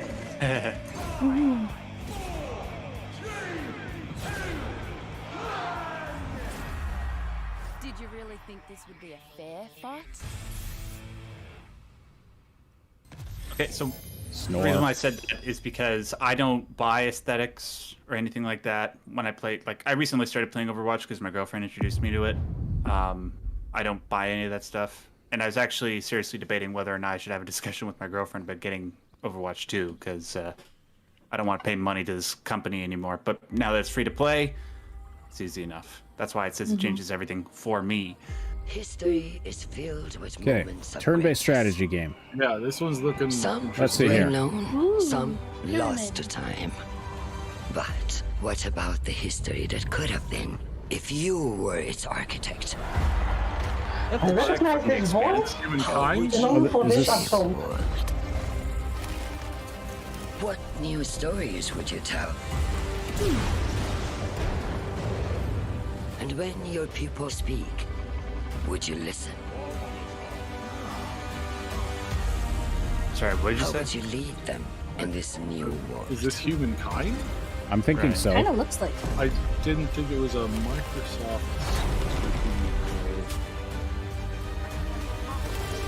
Or something humankind like. Is filled with moments of greatness. But Oh yeah, I recognize her voice too. Yeah, whose voice is that? It's so familiar. Yeah, it's that lady. Yeah, she's from The Expanse. Mass Effect? Yeah, from the Expanse. Ara. Yeah. Ara World Untold. Okay. History Untold. Okay, so not. So this is a new turn-based. Okay, this is good. I like this. I'm gonna have 3 of these games to pick from. This is good to be awesome. Here. Celebrating what's Oh, going Pete to be Hines. Who our said they were biggest year gonna yet. snap if they saw Pete That Hines' includes face? a few of the projects Sources being said- developed across Bethesda's 8 studios, starting with Redfall, and the world's first look at gameplay earlier in the show. Redfall is from the studio that brought us Dishonored and Prey. It's got so much of Arcane's DNA coursing through its veins. Don't bring down Compelling those heroes, games. open world campaign, deep customization. Solo or with friends, we can't wait for you to play Redfall when it releases early next year.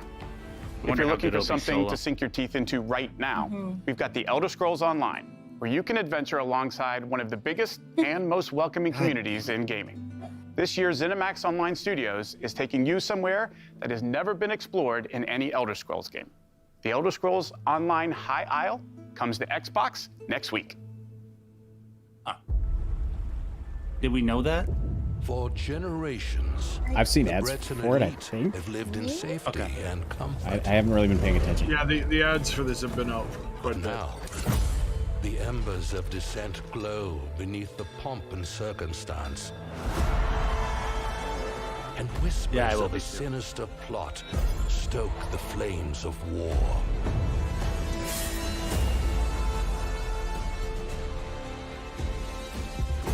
At the heart of the conflagration sits the Ascendant Lord.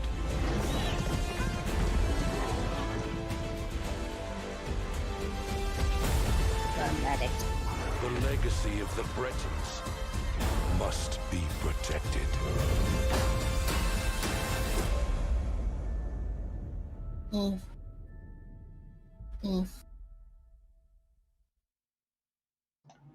Fallout turns 25 this year. As we celebrate the legacy of this storied franchise, Bethesda Game here's Studios takes Fallout hopefully 76 some players good news. out of Appalachia for the first time and returns to a beloved location. Expeditions the Pit is coming this September. Come in. Come in. I'm calling you. If you're hearing this, we need your help. Anyone, anywhere. Got back. It's the 76. And you're brave enough. Yeah, this is going to be the 76 new new content. It's in beta right now. It doesn't look great, but it's still in what's been said very early beta. So, gotcha. Hope they approve it. When you're alone and life is making you lonely, let's go. Dun dun. So maybe I'll.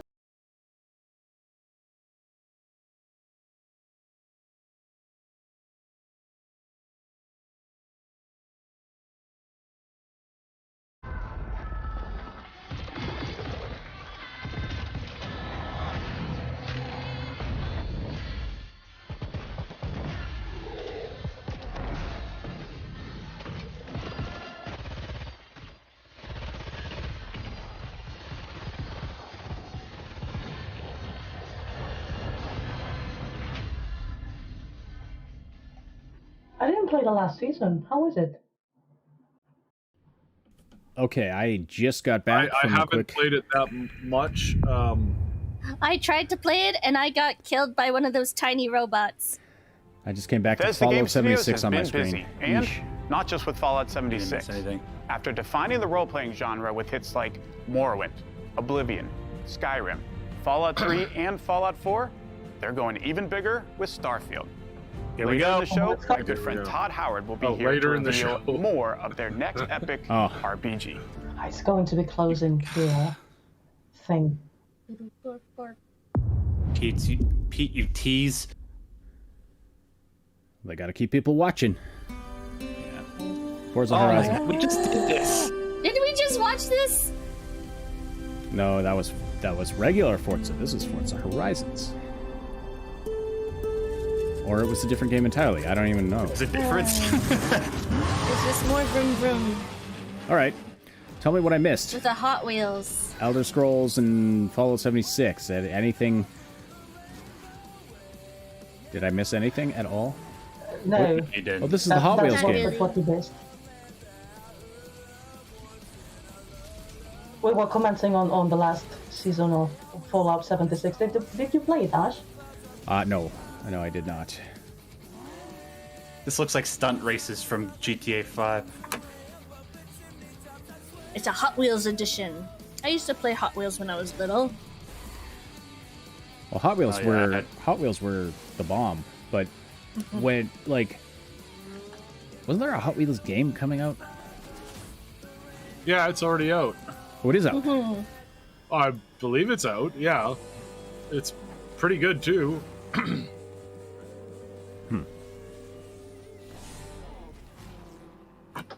I haven't played a racing game in, I don't know, in ages. Yeah, same. Last racing game I played was Need for Speed Carbon. It was like, what, 20 years old? My dad tells stories of a terrible war that happened across the sky. Heroes fought and died to give us a chance to start over. Dodo. All that I know from their Earth I are thought the we killed creatures all they of you. sent along with us. I want to pet it. No, don't. And Oh, here on the it's got rock, feathers too. every day is a fight to survive. Oh no. Ark? It's a very fancy T-Rex. New Ark, maybe? That would be very surprising. Yeah. It said console launch exclusive. Is that Vin Diesel? Yeah, I was gonna say. Oh my gosh. Good night. Yes. It's all about family, guys. Better that than I Am Groot. Fast and Furious 20 million BC. That's yeah. Okay. Arc So it is a new Arc. 2023. Wow. Okay. They just pulled a Keanu Reeves. Yeah. I'm sure we're going to see more of that. Wow, we got a release date. Yeah. See if they hold to it. Good. Yep, I'm interested in that.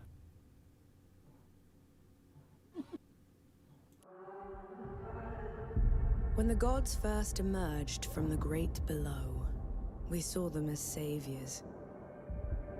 Instead, they unleashed a pestilence on our world. No one yet knows if you can kill a god. I, for one, intend to find out.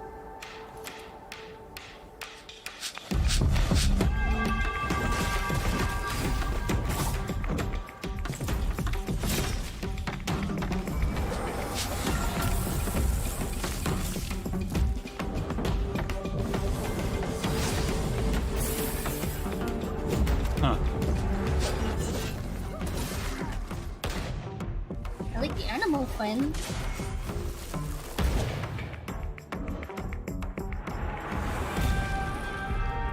Why does it look to me like some sort of Souls game / Senua mixed with Dishonored? That's like I was exactly thinking that. Senua mixed with like Souls game.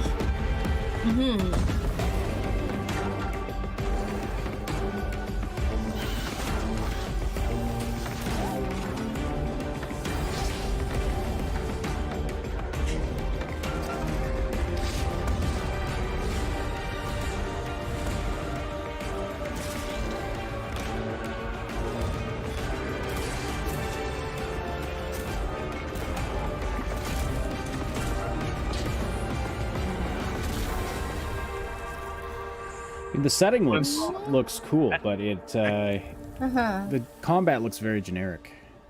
Yeah. I like the foxy friend. Yeah, I mean, like the world looks It's interesting. my favorite but part. Oh, he's so cute. Oh, he's really over. Oh my gosh. Oh my gosh. cute animal. Dumbo Foxy ears. friend. That'll get Yes. yeah. Now that we watched this trailer, I just remember that we may see Senua's 2 trailer. We might, yeah. That'd be nice. But Hope so. gameplay. Mojang. Mojang. All right. Minecraft 2? Wait, what? Minecraft? New Yeah, game. I'm thinking a new game from Mojang. Okay, let's see what you got. Legends hold great power. Oh. I am sorry, but I never They trust are the the trailer that dreams starts we with weave from the creators of. into our shared story. Some legends tell of It's peace like some sort of trust me, bro. You know? and the beauty of simplicity. Yeah.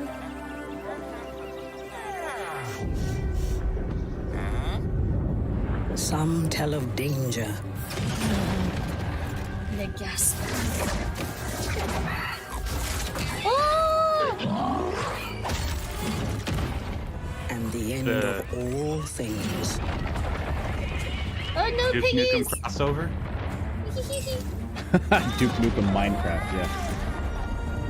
I'd be down. But the legends we hold dearest are legends of hope, of creativity, and of bravery.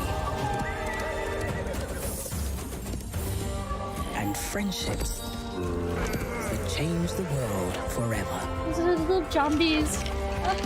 Little skeletons. This is the legend of a united overworld.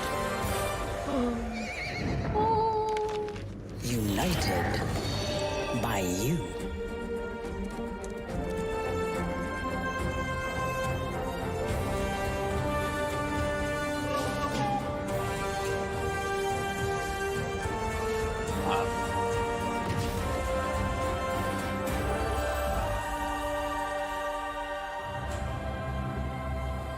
Okay. That looks Okay. adorable. I'm intrigued. Yeah. Everyone's I like can see more of hesitantly it. optimistic. Okay, yeah. Yeah. Mm-hmm. Just because I like Minecraft's top 10 game for me. I'm curious to see how Hey, they evolve Time the formula. Bean. Time Bean in the chat says Minecraft Skyrim? Yeah, basically. Hey, timing. Sure. Oh, yeah. I remember when you first arrived. You made quite the entrance. Oh no, he's burning up.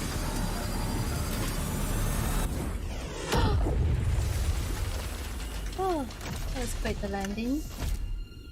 Oh, this is that a new life mech for yourself. farm game with alien like invasions and stuff. Oh. Yeah, I'm legitimately kind of interested in this because mech games tend to be like it's not been a good mech game for years, and it's so sad.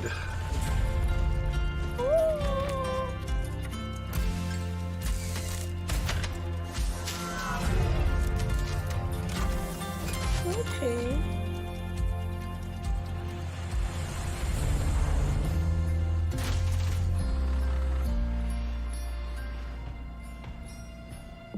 And while you explored, you There's a big uncovered a skeleton. mystery. I'm sure we can get to the bottom of this Oh, could we have like multiplayer? together. That would be great. Looks like it, yeah. Yeah, that game was really, really cool. Like, very relaxing. Mm-hmm. I know a ton of people that would love to play a game like that. Yeah, chat is saying, look, chat seems pretty interested in it, so that's good. Glad you're seeing something you like.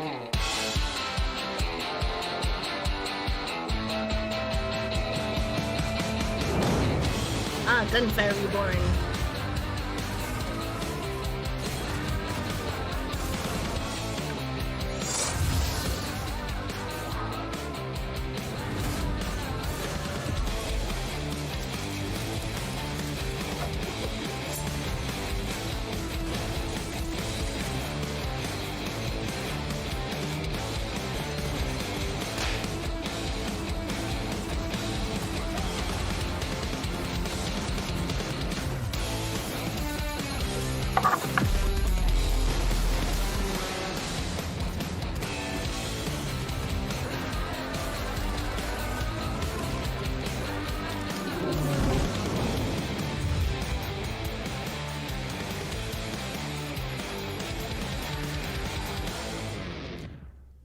Yellow Jackets says Borderland with furries. Yeah, I guess. Yeah, I actually do have this game in my Steam, and like my only thing is that the motion is not great. It made me nauseous. Yeah. Then I would like a third person perspective would probably help. It's very cute though.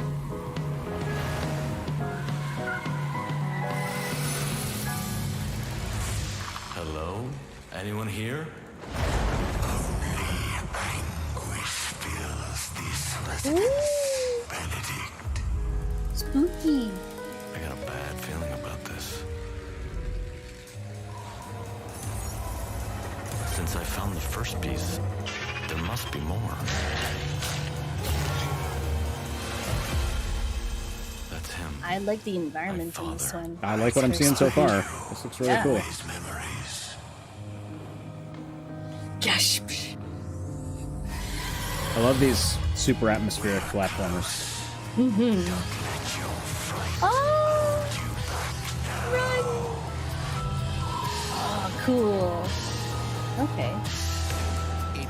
I know you're going to accuse me of heresy, but Lovecraft met Monkey Island with me. Yeah. Oh! Yeah, it's definitely got very Lovecraftian vibes. I like it. I thought they were gonna put Benedict Cumberbatch? I can't say his name. Yeah, not him. No, not him. Any word on Obsidian or Avowed? Not yet. Hopefully we'll see that. Bonjour everyone. I am excited to be here today to tell you more about Interior Night's first original creation as Dusk Falls. It started with the desire to create a deep interactive experience all levels of players can enjoy together. Because stories are brilliant, universal tools that help us understand the heartbreaking beauty of life. This game is an uncompromising tale of family, resilience, and sacrifice, written like a prestige TV show with a unique motion graphic novel style that triggers the imagination. This is an interactive story powered by video games that gives you agency over the lives of far from perfect human beings. This is a thought-provoking experience you can play with people you love, discover insights about each other, and create shared memories. As Dusk Falls is an emotional experience that we hope will leave a mark with everyone who plays it. You think she's French? She started with bonjour, so... Right, no, I was joking. Visual novel. Yeah, it seems like a very in-depth visual novel. For most people, but a visual Turok novel, yeah. is just a pit stop. Wasn't taking the scenic route your idea?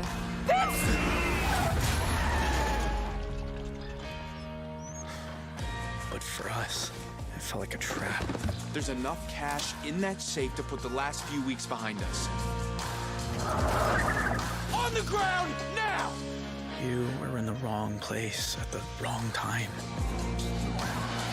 We'd been in the wrong place forever. Sometimes doing the right thing is doing the wrong thing. I've got eyes on two hostages.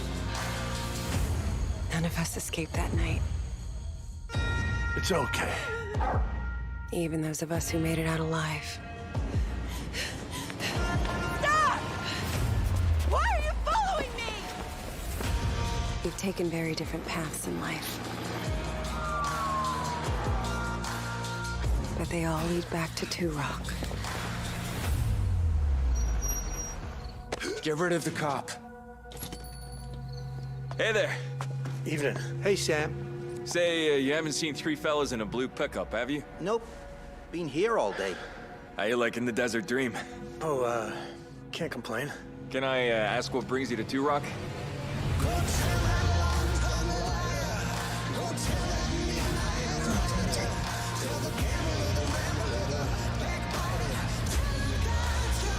I like the graphics. The story is interesting. Oh, multiplayer. Up to 8 players? How? Okay. Yeah, how does that work? Looks like a visual mob. Do you like vote on what you do? Yeah. Console launch exclusive? Yeah, they've said that. I don't know what that means exactly. Console launch exclusive. Like it'll only launch on Xbox? Right.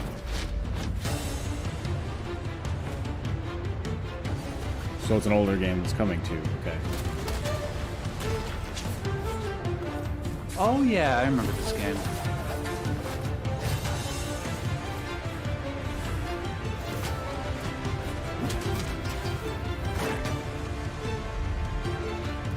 Yeah, I like these ability-based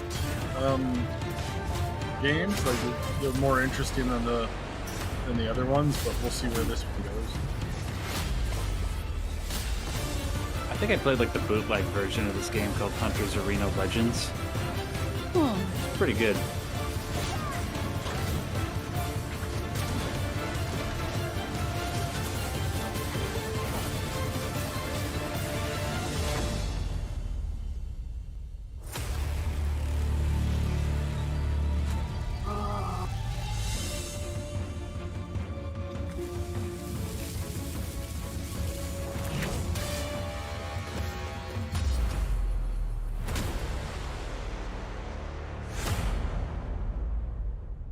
Hmm. 11 days away. Very cool. It's still coming to PC, yeah, so not a console launch exclusive. No.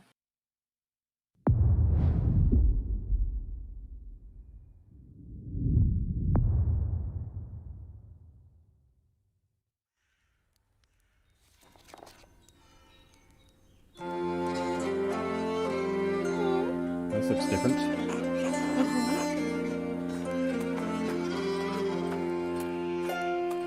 Ah, yes, all the sheep.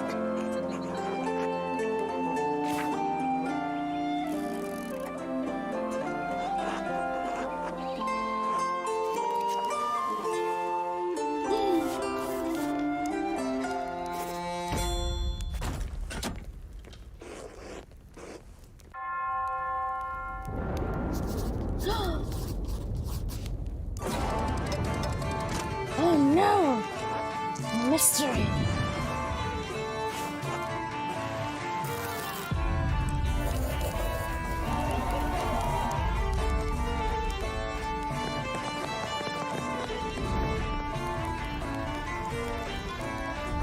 Oh, here we go. From Obsidian. Imagine if this was about. Avowed? Yeah, right. Pentiment. Pentiment. Okay, okay.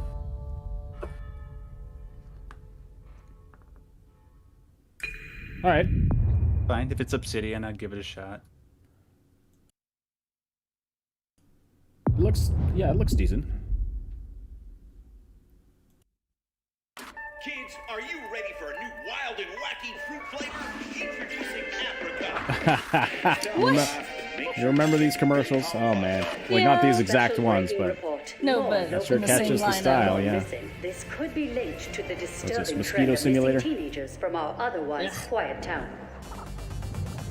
If anyone has seen the teenagers or has any other information, please contact the police department. Okay. Hello, micro friends. Hello, micro friends. Virgil knows you might be a little homesick, but that can be repaired. He's got a little mustache. First, you will need to survive the yard against terrifying insects and treacherous That's an arachnid. Right. Right. Unfortunately, my memory chip is a little rusty. But with a little maintenance, we can unravel why you are here. Before someone or something terminates your tiny existence. Good luck! Yeah, it's the These are some very brave kids. Honey, I Shrunk the Kids kind of thing. Yeah, right.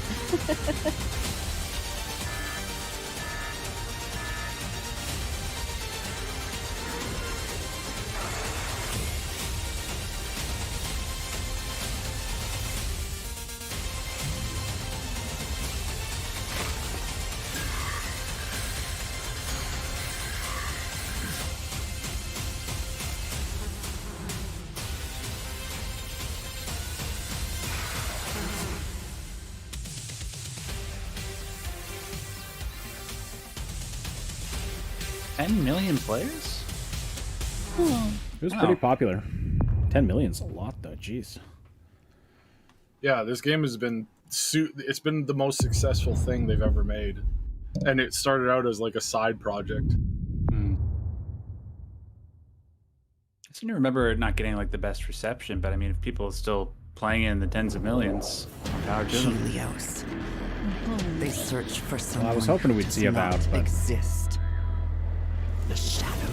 Maybe that game's still more than a year out. The forgotten child of a scattered race. Lost until now. Now they have awakened the Ereban. Now they have awakened me.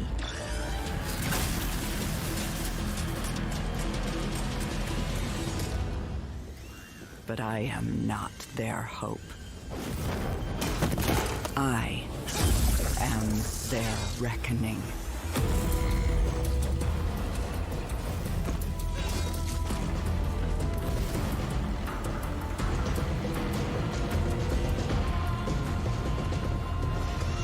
I like the shadow travel. It's cool. They will not drag me into their light. Ereban. Because their light is a lie. Doesn't that just make you OP? No, I'm just kidding.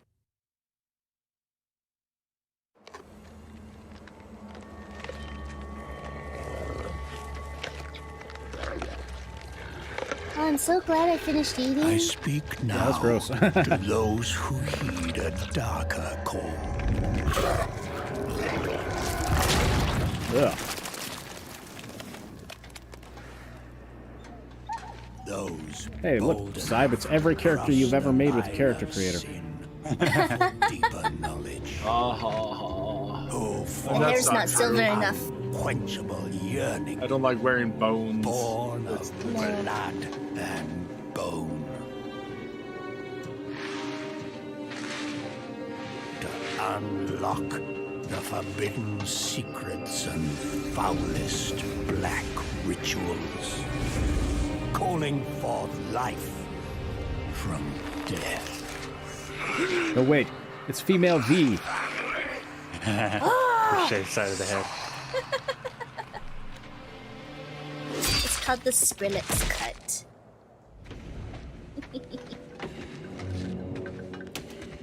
To truly embrace this power, you must take it into the world. And you will be shunned, scorned, Is this the new Cyberpunk DLC? marked Just as a passing living through. sacrifice to this profane knowledge.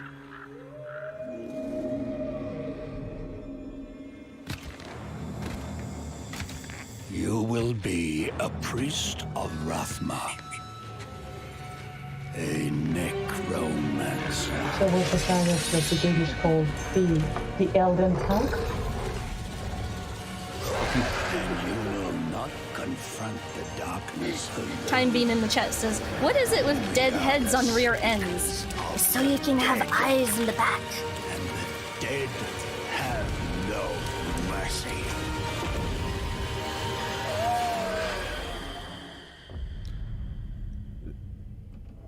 Aww. What? I did not see that coming. Diablo 4. Yeah, me neither.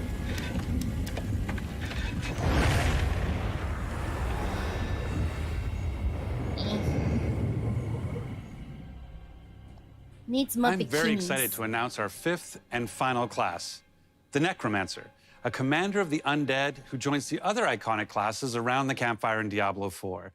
These include the mighty barbarian, the elemental sorceress, the crafty rogue, and the powerful druid. And you'll want them because the demon Lilith, the daughter of hatred, has returned and spreading corruption and evil as she fights to reclaim our dark Gothic world as her own. And it's up to you to stop her. Now, Diablo 4 is the culmination of the 25-year history of the franchise, building on top of the best of what's come before with some, unique twists all its own. So let's dig a little deeper by watching, for the first time I might add, See ya, some Time Bean. Xbox Series X gameplay, while hearing from a few of the many people behind the game.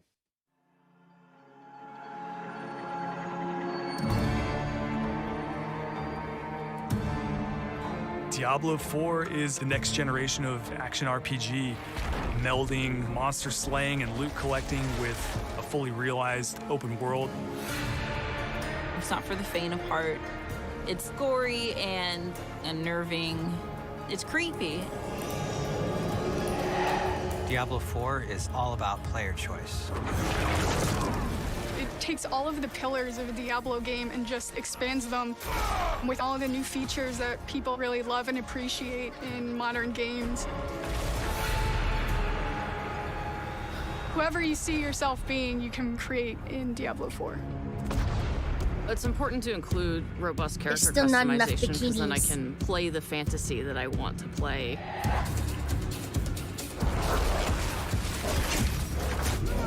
It allows you to switch around your playstyle as well.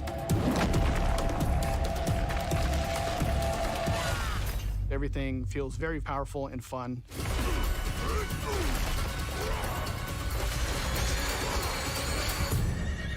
One of the really cool things about having an open world is your journey that you take throughout Diablo 4 is your own. There's no linear path that you have to follow. We've got almost 150 dungeons in the game. There's all kinds of surprises as you're exploring. Strongholds are an enemy territory that you need to reclaim. You might have a space that begins as a hostile area, but after you've cleared it out, The evil in this place has been cleansed. it now becomes a friendly town. Yeah, who are these people in the Sometimes background it's a new talking town, about this? Sometimes it's a new dungeon. There's a whole bunch of rewards that you get. And you have a real The impact on the people world as a involved in result. the game's development. That or paid actors. Right, because Bloodman in chat is like, they obviously don't feel comfortable talking. Tyga 20k says they got a scythe pointed at them. Yeah. Yeah. Kotick standing behind them with a 9mm. Yeah, exactly. Right. Or get a group together and just wail on these like Pretend the game. giant Pretend everything we do is good, or else. Yeah, even like the Twitch live chat is like, macrotransactions! Being able to see all the players It must on be. your screen, It collaborating, trying just to take must this big be. monster down. It's epic. Horribly discouraged to be someone who has to be a public face for Blizzard right now. Oh my gosh, right? Yeah, good good point. Social Like, experience. We've got because they know, crossplay. guaranteed, if Have they're, an Xbox and your buddy has a yeah, PC, they you're gonna they be know able to everyone keep hates up. They Blizzard. must. Or you could play couch co-op. Mhm. Two people on a couch can sit there and have a great experience. Yeah, but in a certain way, well, in all the possible ways, developers just follow orders. I mean, they work hard and they deserve to feel proud about what they do. If you're like Microtransactions is not their game decision. actually marks you Oh yeah, as I a feel bad for the champion devs who try to make a good game, and Diablo Immortal, from everything I've seen and You heard, basically become a loot pinata. Oh my gosh! people enjoy the actual gameplay, but it's, then someone. It's not the. It's, yeah, you're right. It's not the devs, like the people coding, designing, doing the artwork. Now you're set up for But the management endgame. That decisions are endgame is just rich have with made things it to do that horrible. allow you to get more and more powerful. Sorry, I gotta interrupt. Apparently, Ark Survival is free on Steam right now. Oh wow. Yes, I'm getting it because dinosaurs. And it's something that we're going I'm to much more excited for dinosaurs. I'm really excited for folks to get their hands on Diablo 4. Just to see millions of people really enjoying the different options. Through the campaign, local events, couch co-op, endgame, PvP, it almost doesn't end. And we are so close.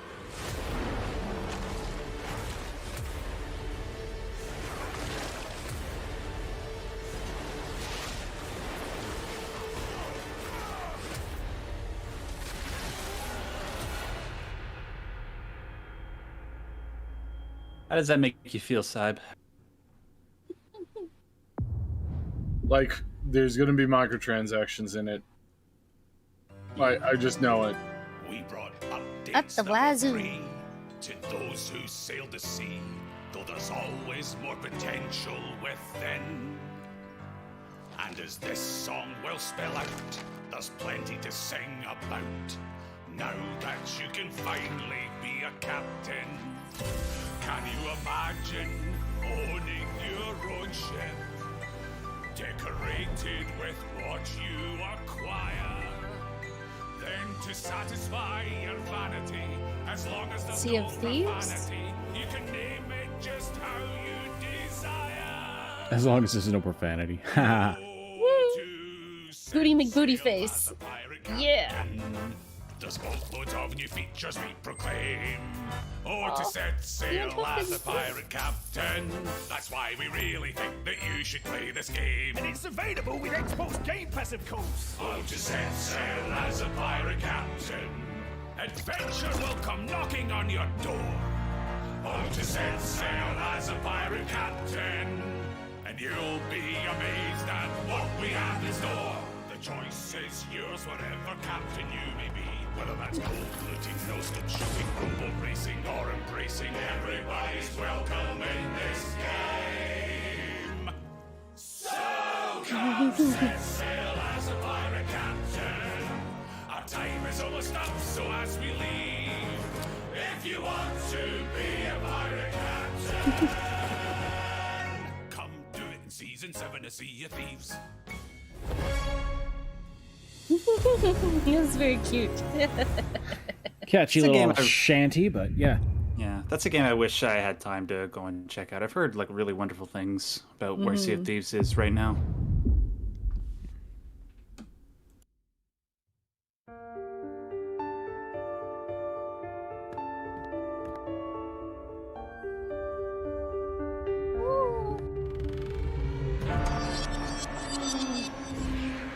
Oh no! Into the mirror! Alice. Okay. Oh my gosh! Yes!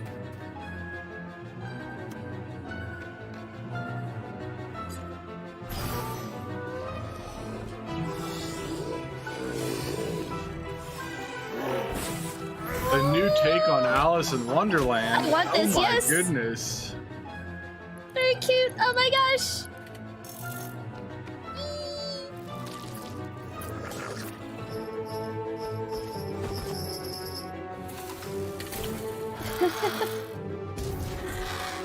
That was very cool.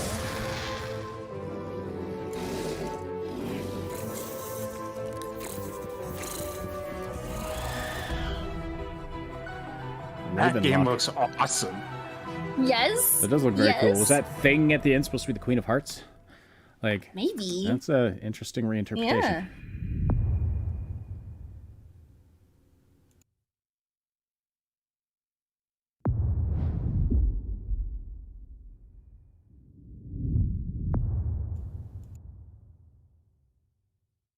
Want it. Sword Sister is asking Todd to just come out and talk because we got to end this. Inside in limbo? Yeah.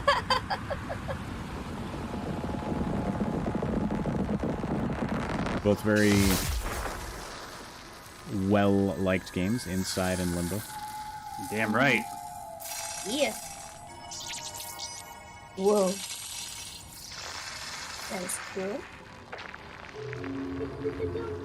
Whoa. Oh, interesting. It's hatching. Pew. Oh, cute. Oh. Oh, I like this. Oh, that was cool. Oh. Okay, yes, please. Yeah, I think I'm just gonna play this game automatically because it's the guy who did Limbo and Inside. Yeah. Pretty. I like the music. Mm-hmm.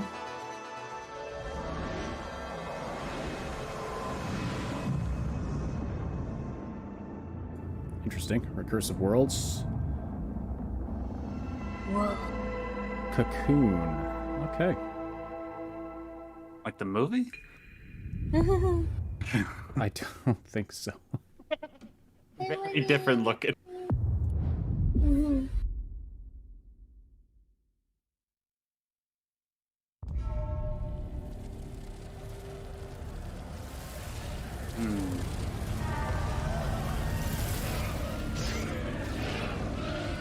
What is this, Neo? Oh no. Everything's on fire. This looks like Dragon is Neo. leaving. It is Neo. What is this? Is it? Bearer of the eternal elixir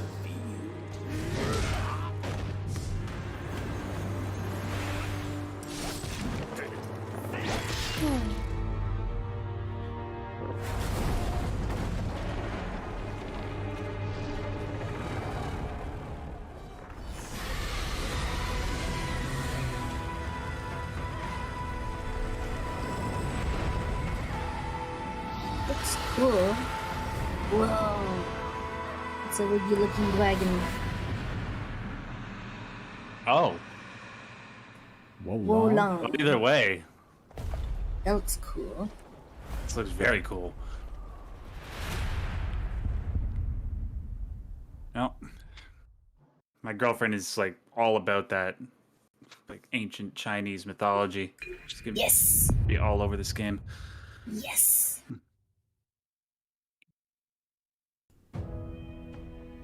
Japan is the home to some of the most talented and well-known game creators anywhere in the world. We're thrilled to be working with Koei Tecmo to bring Wolong Fallen Dynasty to Game Pass day one. I'm also excited to be working with Team Ninja, who has a long history of building reaching out to incredible more action Japanese games for developers. Xbox. And it's great to be working with them once again. We know how important it is to our fans to continue to bring more Japanese franchises to Xbox. Yes. I'm excited to announce the return of one of the most highly requested and beloved franchises to Xbox from our partners at Atlas. Persona?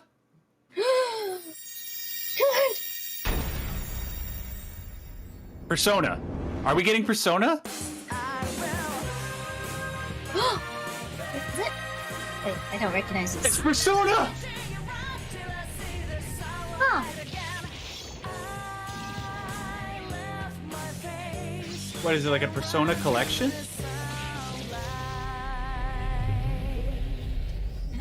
Oh, Persona Portable.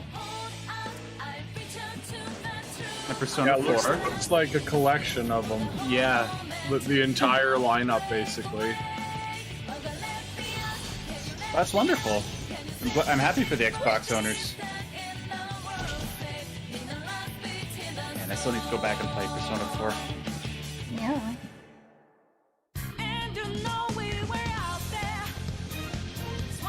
This game, man.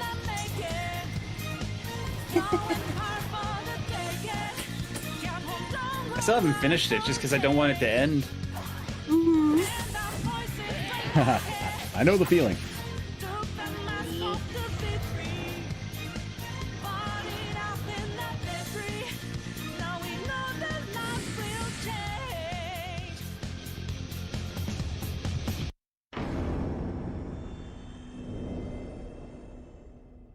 Right. Oh, that's great. Yeah.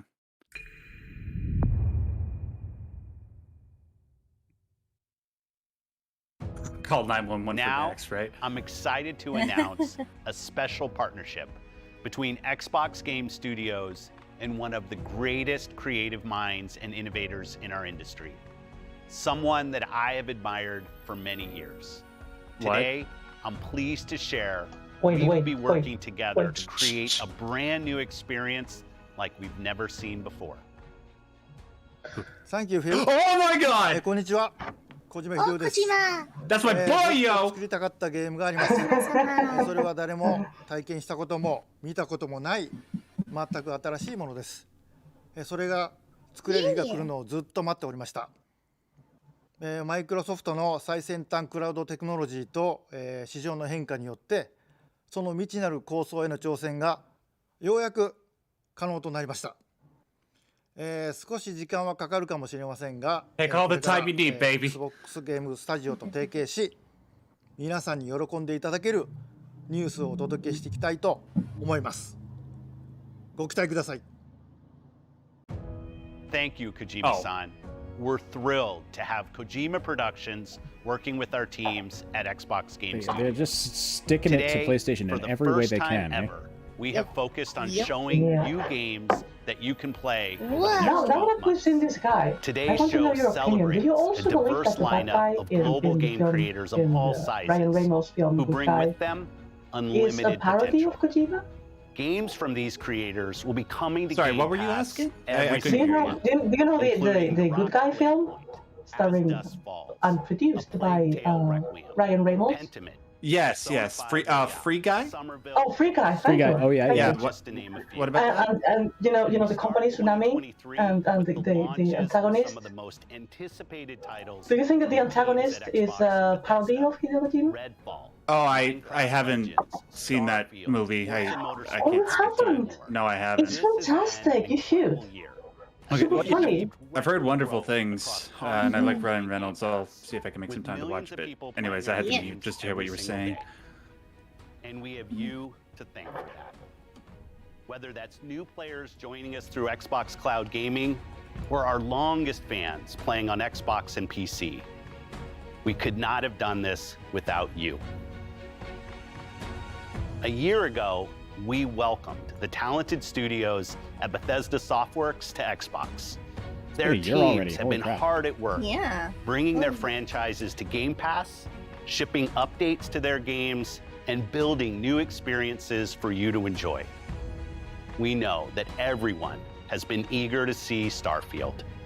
Our show today has highlighted gameplay, Starfield. so it's only fitting that we end it with an extended first look at one of the most anticipated games in Xbox history. All right. Okay, boys and girls. Finally. I'm cranking the volume on this one, so. Yep. Yeah. And I'm muting all of you. Good call.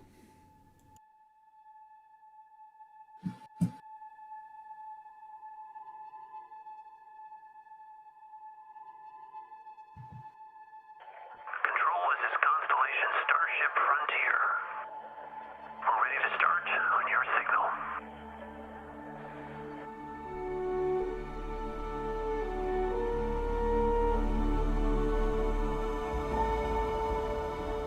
Maintaining exit vector course. Steady till ready. Coordinates input. Plotting jump course. Guidance is converged. We're looking good. Allocating auxiliary reactor power. System checks are green across the board. Grav jump commencing in 5, 4, 3, 2, 1.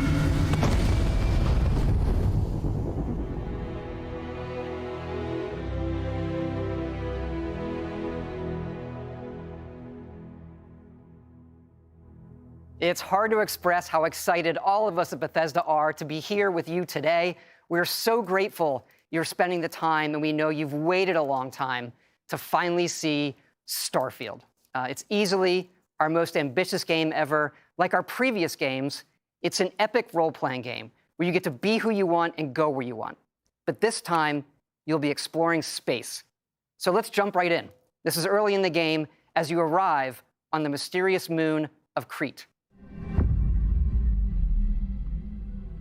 The island.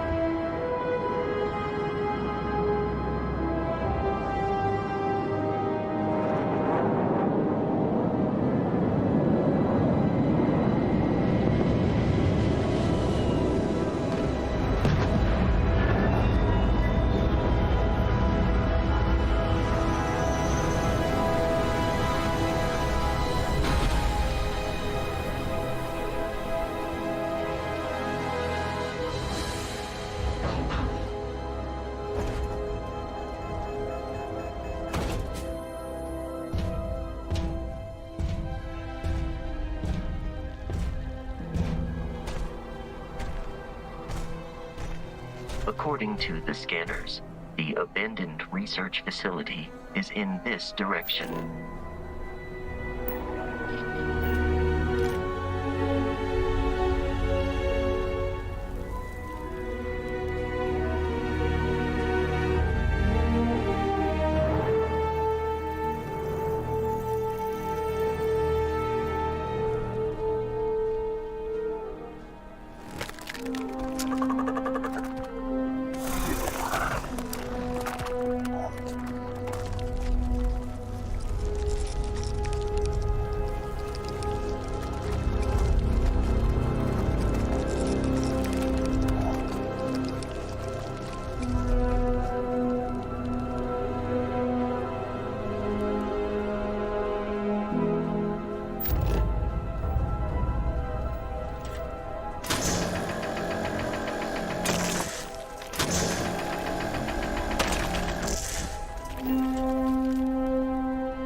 would appear that pirates of the Crimson Fleet are using the facility. What is with the frame rate? Yeah, it's pretty shocking.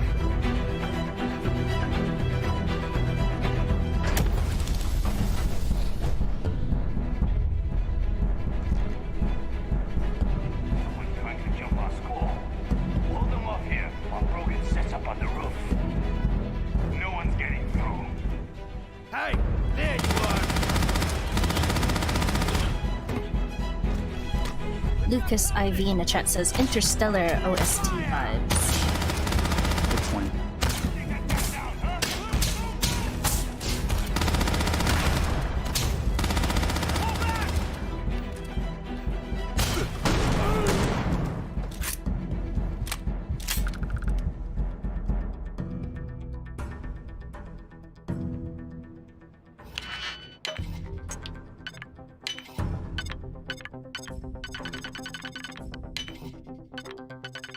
Oh, lockpicking. That's kind of neat. Interesting take on lockpicking. Yeah.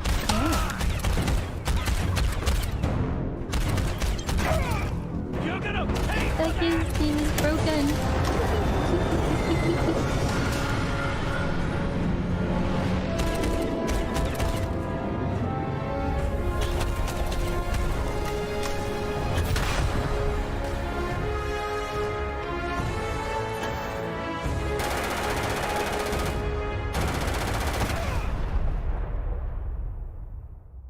After some initial encounters, you're invited to join Constellation, who, in the future the game is set in, are the last group of space explorers.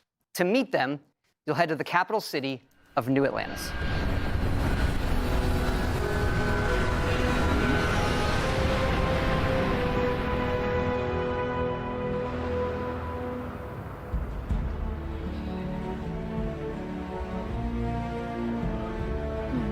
Okay, this looks cool. Looks like they have enough population there.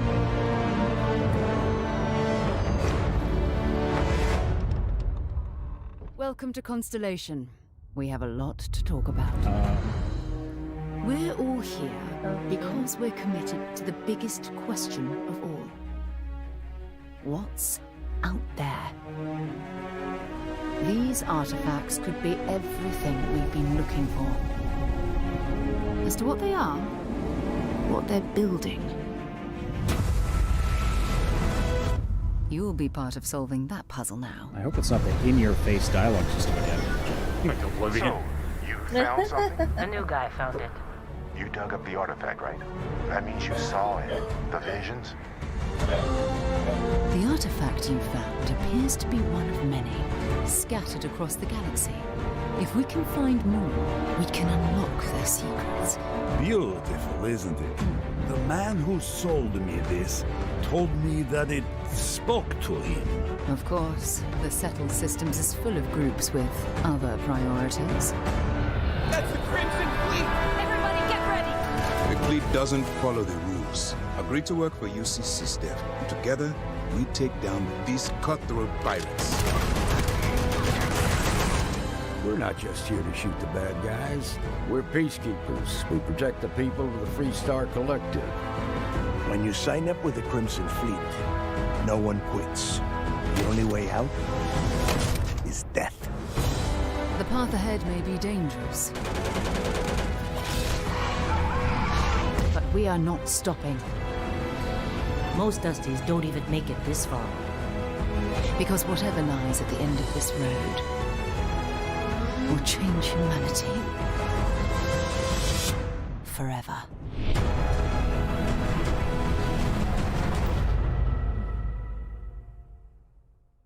That gives you a look at the stories in Starfield. But ultimately, it's not our story. It's the story you create by who you are and the choices you make. And that starts with character creation. It's our most flexible yet. You can customize all the elements of how you look.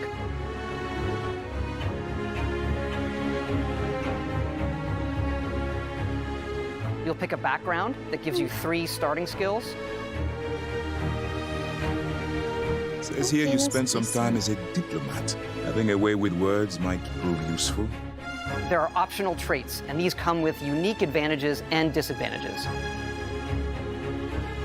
But it's not just in how you can look, but in how your character plays and develops. The skill system combines the best from our previous games, and you can unlock new skills as you level up, and then you rank those skills up by using them and completing challenges. And there's deep crafting systems, from running research projects with the resources you find, to crafting weapon mods needed to survive.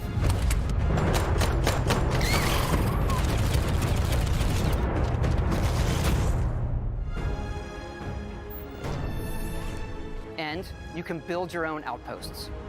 These act as a home away from home for survival and resource generation. You can choose where and how to build each one, and you can hire characters you meet to keep it up and running.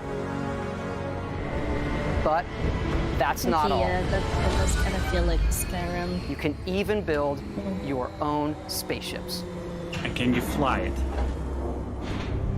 Yes, fly in it. Yes? Yes? You can choose crew members. Oh, come on. And yes, you can completely tease. customize the look and layout. Okay. Oh, interesting. Yeah, that's cool. That's nice. That's cool. There's loads of I like different building modules, ship spaceships. manufacturers, and more. I have to say, it's so cool. We just absolutely love Can you this. fly it? It's not just how the ship looks, it's how it performs, from engines to shields to weapon systems, because yes, you can fly it. They knew we'd be asking that. Let me see it, let me see it, let me see it, let me see it. Okay. First person cockpit view? Okay, yes. Oh. Yes, very cool. Give us space Okay. battles. In space. Syb, it's real. It's real. Flying in space.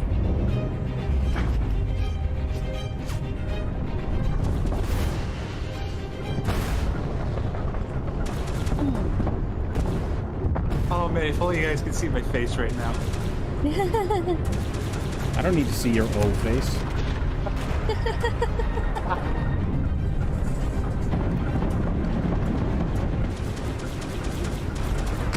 Third person ship combat. Yeah, no, that'd So be you, good. you get the choice.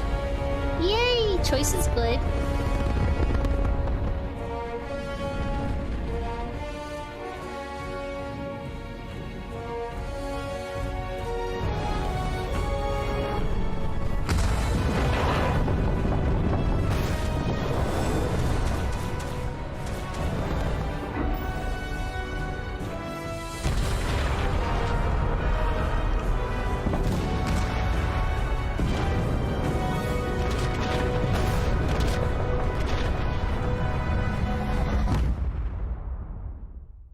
We can't wait Space for all of you battles. to experience the game.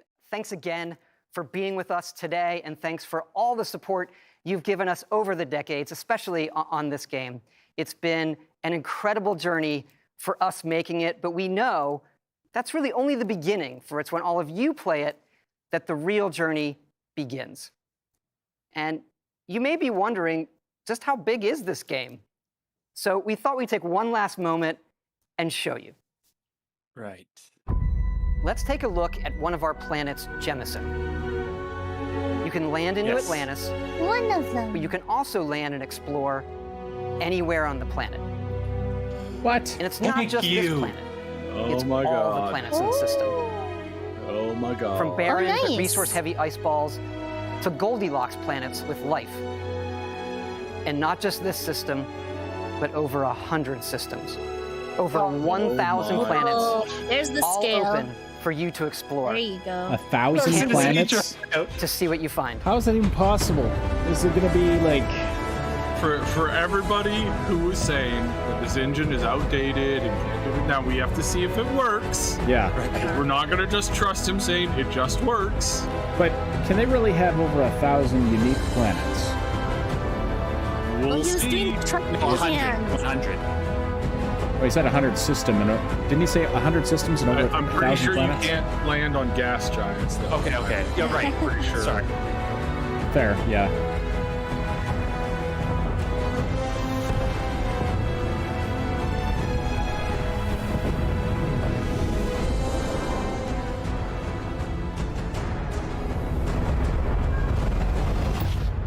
I'm gonna have so much fun. This game, it's everything I wanted it to be. Conceptually, one or two things, but sorry. Solid. It looks solid. I'm keeping a lid on the hype. For myself, I'm keeping a lid on. Some people are so salty in the chat. Not our chat, but like the Twitch chat, yeah. The Twitch chat. Oh, just like explore nothing. Lol. It just works. Lol. Well, I the have to think there is going to be a lot of sort of empty... Thousands of worlds of nothing, you know, that kind of stuff. Yeah. And again, it's like, yeah, we'll see how it pans out. But also, modders, right? Like, this is a modder's dream. Yep. Oh, yeah. Well, if you can build your own bases, it's taken for granted that you need some space. And I guess that they kind of... Well, I wouldn't like to use the word based it on, but I say it very similar to No Man's Sky. Also the way of collecting resources. And even the shape of the modules for building seems very similar to No Man's Sky. Yeah. This game, in regards to comparisons to No Man's Sky, it seems to keep all the things that actually worked about that game, but added in things that it always lacked. It seems like Starfield has those central city hubs that you go to in order to get your quests, which No Man's Sky didn't have, and I think it sorely lacked. Plus, it's also contained. It isn't like the 15 quintillion planets, however many were in No Man's Sky. It's contained. There's 100 systems with 1,000 planets. That's better, right? And like what Cyber Ash said, it is a modder's dream because you can do anything on those planets. You can create your own missions. You can. Oh man, this. Please don't mess it up. Yeah. I'll say though, just a couple of things that I was a little bit iffy about. The frame rate. I find it very curious. Like, the frame rate really stuck out to me. Like, 30 frames per second, whereas everything else was in a crisp 60. That had me a little bit worried. The combat didn't really have a whole lot of punch, which, you know, like, it's not completely foreign to Bethesda games to not have great combat with punch. But you would think by now, with the new engine and years of experience, that they'd be able to make it a little bit more finely tuned. And then there was one other thing, but I can't remember what it was. But yeah. Some people in the channel, in the chat, well, Paulie is saying, thanks, Todd, you saved the money. There is no way I'm buying Starfield. Well, I would recommend everybody to not pre-order games. Of course. And just wait. Just wait until you see people playing it, because most streamers have the ability to play games 2 days before release. So before release, you can watch actual gameplay. You can watch the real thing. Usually without the day zero patch, if there's any. So yeah, don't pre-order the game. Just wait until it's released. Wait until you can watch it by yourself and watch it if it's really what you expect it to be. It looks like, but I'm going to have so much fun. Someone commented also on the chat, yes, I didn't play No Man's Sky in quite a long time. I believe I played it like maybe 6 months from release, and then I stopped playing it. I didn't see all the latest things that they added to the game. I just remember the early stages of No Man's Sky. It wasn't fantastic. I know that they improved with time, but I didn't play it again. For those comments, sorry, go ahead. Sorry, but I can only think of the massive fun that I'm going to have in the game. Combat is basically Fallout, Mm-hmm. And the flare, the Bethesda, you can smell the Bethesda flare. It is something that I was curious. It was, I mean, obviously, a game from a developer is going to look with the style of the developer. But we started the game with, we started the showcase with Redfall, and it didn't look so arcane to me. Prey, the style of gameplay of Deathloop, this left hand powers right hand gun thing that is so Bioshock-esque. Well, actually, both are from System Shock, but anyway. And when we started the showcase, I thought, well, it doesn't look arcane. What if Starfield then doesn't look Bethesda? But no, it looks Bethesda completely. And I know that graphics are not everything, but it looks beautiful. The pity is that those showcases are shown on Twitch, and Twitch reduces the quality. Both Twitch and YouTube reduces the quality of image of whatever video that you put on. So there is no way to get a glimpse of what the real quality will be until you play the game. Right, the 4K trailers will be out later, and I'm going to be watching that space flight sequence about 20 times. Thank you very much. Right. Did we get any hint by the way, for those of you commenting about the frame rate, I mean, we don't know if that was in the game or if that was the way they processed the video. Yeah, it's always rough on stream, so you like we need to wait until they put out an actual full video that you can download. So for those who are concerned about the FPS, I wouldn't jump to any conclusions based on the video we just saw. We've talked about this loads, that this game, this engine has the ability to scale up quite significantly. So when it releases, it's going to have a certain benchmark, and then you're going to be able to constantly up that benchmark, through the years. And older machines may have a little more, a little bit difficulty running it, but that's the same for any game, right? Yeah. By the way, for those of you who are still with us, please, thank you so much for sticking with us. We will be covering the PC Gaming Show, which starts in about, just less than an hour, about 49 minutes from now. I thought we were going straight into the PC Gaming Show, but apparently it doesn't start till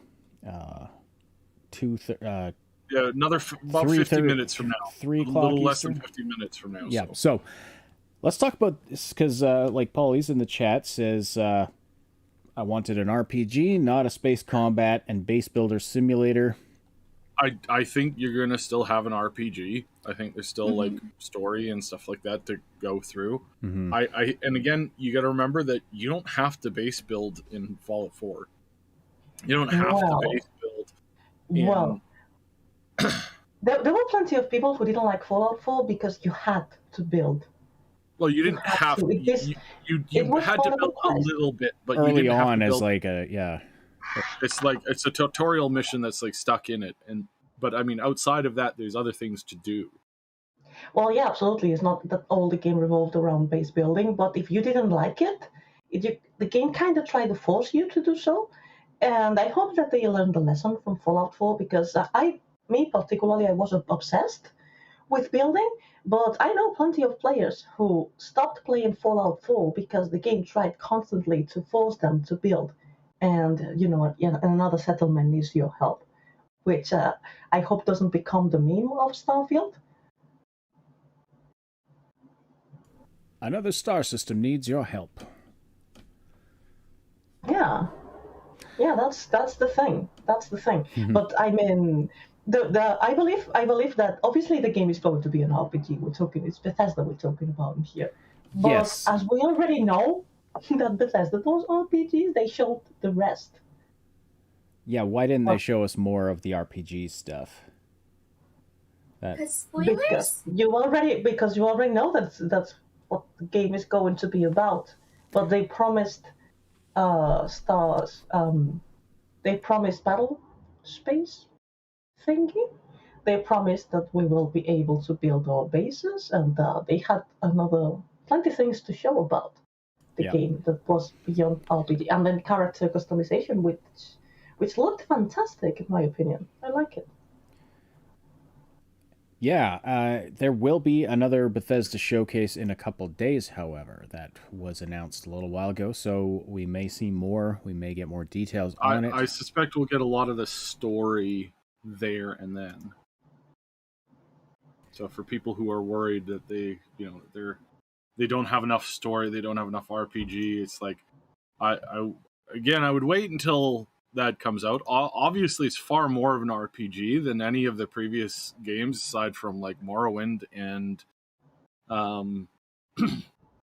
Yeah, I think even for Morrowind, because you have traits and abilities, and they cut that out in after Morrowind, they no longer had that. Right. So it's one of those scenarios where it's like, well, But how anyways, much? before, sorry, please go on. No, I'm good. I was going to say that if anybody has a doubt about how much of RPG there is in Starfield, again, you can wait until you can see people playing it. And it's important to always follow, YouTubers or streamers that have a taste that is similar to yours. So follow someone who has the same taste as yours, and then watch what they play inside the game. And I believe that this will give you an idea if this is a game for you or not. Absolutely. It's not mandatory to pre-order games. Yeah, well, don't pre-order it until a day before or so. If you're sure you're going to buy it, you can pre-order it to get the bonuses. But yeah, don't pre-order it. It's just a good habit to get into to just not pre-order anything. And in fact, nothing wrong with waiting until the game's been out for a little while.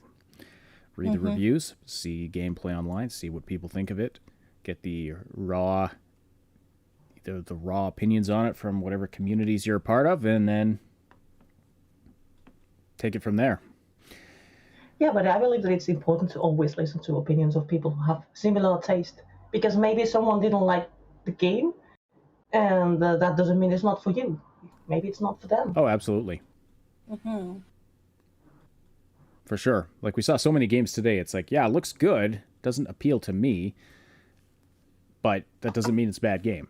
So I always try to be careful of that when giving opinions and stuff, because I don't want to turn someone off of a game that they might really enjoy just because it's not my type of game.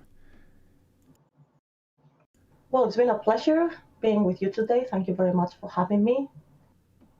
Yeah. It's time that I go to cook dinner for my mother because she had surgery recently. Oh, wow. And I have to take care of her. But it's been a pleasure. Thanks for joining us. It was great to have you back with us again. Max, are you going to be sticking around with us through the PC gaming show? Oh, I think he already popped out. We lost Max. He went to watch the Starfield trailer. He crashed out. Oh, he crashed out. So he might be back. Sorry. Yeah, he might be back. But yeah, he crashed out. Mm-hmm. Oh no, he says yes. Thank you so much, Mad Queen. Mm-hmm. And yes. And to the chat people, goodbye. Have a lovely rest of the day. All right, see you later, Mad Queen.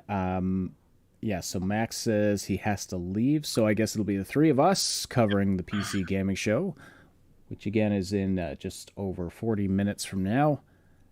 I could use a quick break, 5-10 minutes. What do you guys think? Yeah, it works. All right, we'll take a quick 5 to 10 minute break here, but we'll be back to discuss more about what we saw in the Bethesda showcase and then to go right into the PC gaming show. So thanks so much to everyone who is with us thus far. Again, slam that like button. Leave your thoughts in the live chat. We'll be back with you very soon.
All right, everybody, we're back. Ash here with Syb and Moon Tag. And apparently there is some kind of a pre-show going on for the PC Gaming Show that's showing some new materials, so we'll switch over to that right away. But if you're still with us, thanks for hanging out, and sorry. I just scarfed down some lunch, and so still trying to get back into speaking mode here. Yeah, so we'll switch over to that right away. But anyway, thoughts and reactions for the Bethesda showcase. For those of you in the live chat, let us know what you thought, what stood out to you, what jumped out to you, and Syb and Moon as well, while I get the next stream set up here. So they just announced Spellforce, the old-fashioned, like, Heroes of Might and Magic style of game. And I love that stuff so much. I really, really wish that I could, like, you know, play the ever-living doodah out of, like, a brand new game that has, like, really good customization, has good units that I want, that I'm interested in. And there just hasn't been much. Song of Conquest came out, and it's like this, like, you know, same kind of style, but it's like 32-bit graphics, so it's not very, like, graphical and you know, nice looking. And I don't know why, because it's always nice to have, like, it's easy to do that in those kinds of styles of games. So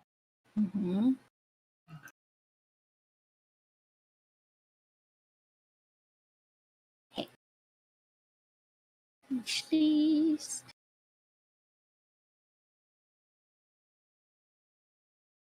Well, yeah. Okay, there's my streaming software. Yeah. Sorry, go ahead.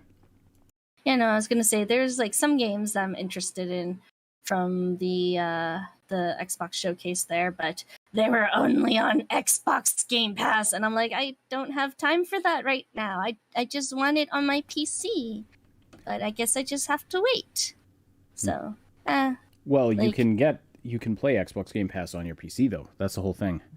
It's I know, but, like, there's too much gaming going on for me to be able to justify getting the Game Pass right now, because, like, I work so much. Yeah. I don't have enough time for games. Fair 'cause, enough, like, if yeah. I had more time for games, I would totally get it. But that's, like, winter time. So, Syb, where's this pre-show happening? Because on the actual PC Gamer Twitch channel, it's just a countdown. Yeah, it switched back to the countdown now. It was here for about 20 minutes. Like, it started up literally the minute that you left. Oh, yeah, basically. And then, so we're like, and then it was, and then they did a bunch of trailers that were, like, not going to be seen anywhere else. And then as soon as you, like, turn the stream on, then the pre-show finished. So yeah, it sucks. Well, it's a bummer, but we can watch the nice little countdown they have going here. Right. These fancy kind of cyber background. I'm so very happy right now with Starfield. Just the general concept, the look, the feel. It all looks absolutely fantastic. And again, it's like I'm not encouraging anybody to go pre-order it.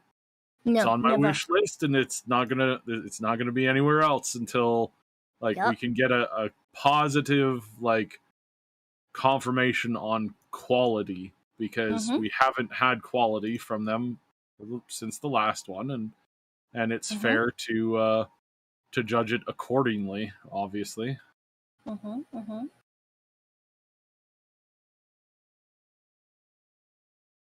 Yeah, for sure. I have the... Okay, so the official gameplay reveal for Starfield is now up on Bethesda's YouTube channel, so we might as well switch over to that. Take another quick look. No, it's back. It's back again. Oh. He keeps coming in and out. All right. Better unmute this then. Sophie's choice about how to free up hard drive space. Speaking of which, we have a special treat for PC Gaming Show to begin. The exclusive premiere of a new documentary series created by PC Gamer called Tales from the Hard Drive. Stories are at the heart of PC gaming, and that's exactly what the series is focused on. The unbelievable, inspiring, and sometimes unsettling stories of PC gamers who became legends in their own right. Those tales of deceit or victory PC gamers wrote themselves in games like World of Warcraft, EVE Online, DayZ, these represent the spiritual center of PC gaming. And over the course of this documentary series, PC Gamer will lionize ordinary gamers who did exceptional things. Here's the first full episode of Tales from the Hard Drive. You can watch the rest of the series on PCGamer.com or on YouTube.com/PCGamer, debuting soon. Is this something we want to... The boat to Menethil Harbor was a one-way ticket to death. If you went to Menethil Harbor, you were corpse walking. Being able to see their reaction. I think it's funny to see, you know, PC gamers trying to do things that, you know, the general audience of, like, the general YouTubers have been doing forever. The virtual world of Azeroth is an escape. A massively multiplayer role-playing game where you fight demons and dragons with your friends. But for 4 months in 2005, World of Warcraft's bustling Dethicus server wasn't a friendly reprieve from the outside world. It was a hunting ground. Yes, they're covering MMOs, not classic PC games. The terror of Menethil Harbor. Folks lately call me Witchfinger. Back then, I was Harley Davis, the erotic fiction troll king of World of Warcraft, and I was basically in the troll mafia that ran Dethicus. And I was in a guild with Doc Master Angway in the early part of Vanilla WoW. In original Vanilla WoW, there was not a lot of instancing. There was basically 2 continents. And in order to rotate between Syb, do you know who this guy is or the other people he's talking about? Eastern Kingdoms, you had to physically walk onto a dock where you would catch familiar either a names zeppelin or a boat. What Angway was famous for was he parked his character, which was a level 60 orc rogue, in Menethil Harbor, which is a level 30 Alliance leveling zone, and he killed everyone that tried to get on the boat to another continent. Yeah, not abnormal. That's basically like normal stuff. I'm angry, and I killed over 10,000 players in World of Warcraft. Yeah, I'm still better than you are. So this guy doesn't kill like high level like equal threats. He kills low level players that are trying to like travel, so that they're not paying attention. And he's just backstabbing out of stealth, and it's not that's not skillful stuff. Yeah. I would strip down to my skeevies, use a gray weapon, and then duel people in Stormwind or Orgrimmar, and I would win. Wearing no armor, using a gray weapon, just because your skill and timing, that was what was actually important. And I dueled people that were much higher level than me. People like this, I wanted notoriety. I wanted to be trash. Feared. Absolute trash. Absolute trash.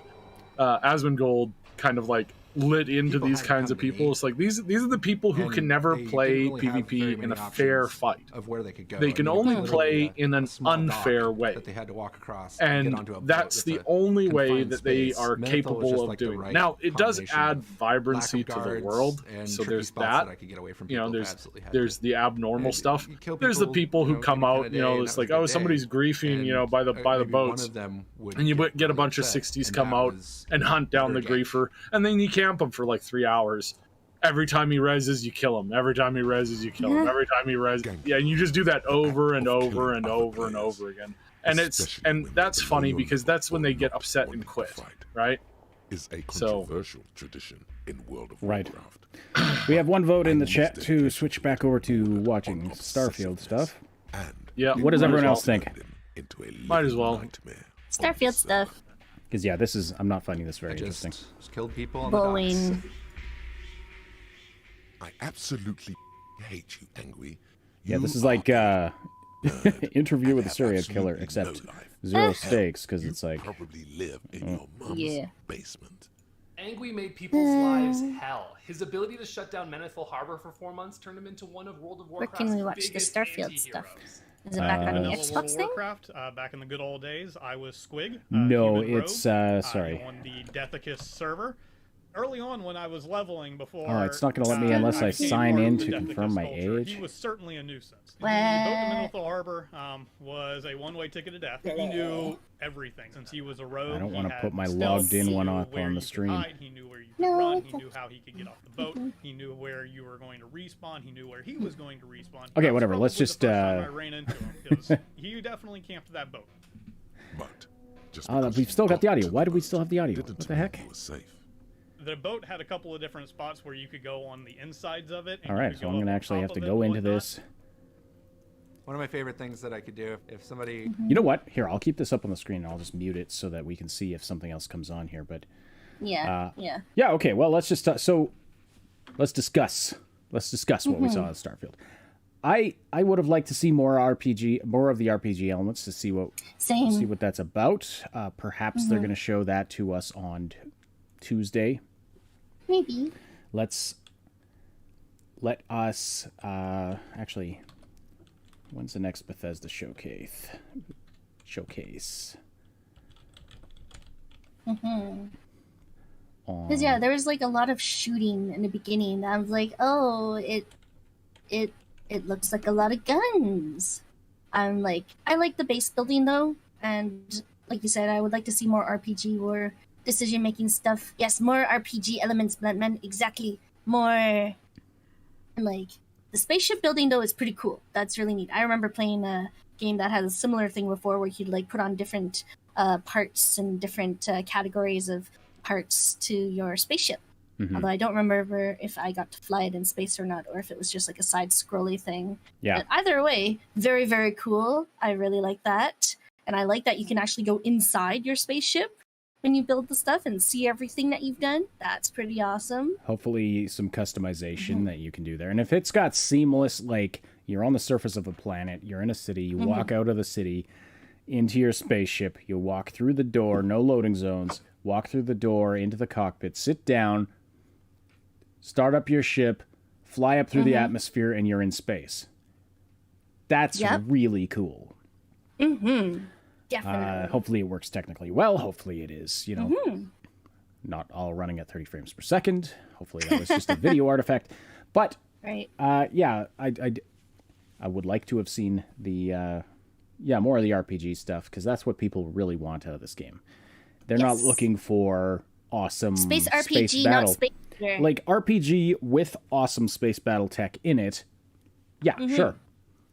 Space battle tech game with like RPG stuff tagged on. No, that's not what they want. That's not what they want from Bethesda.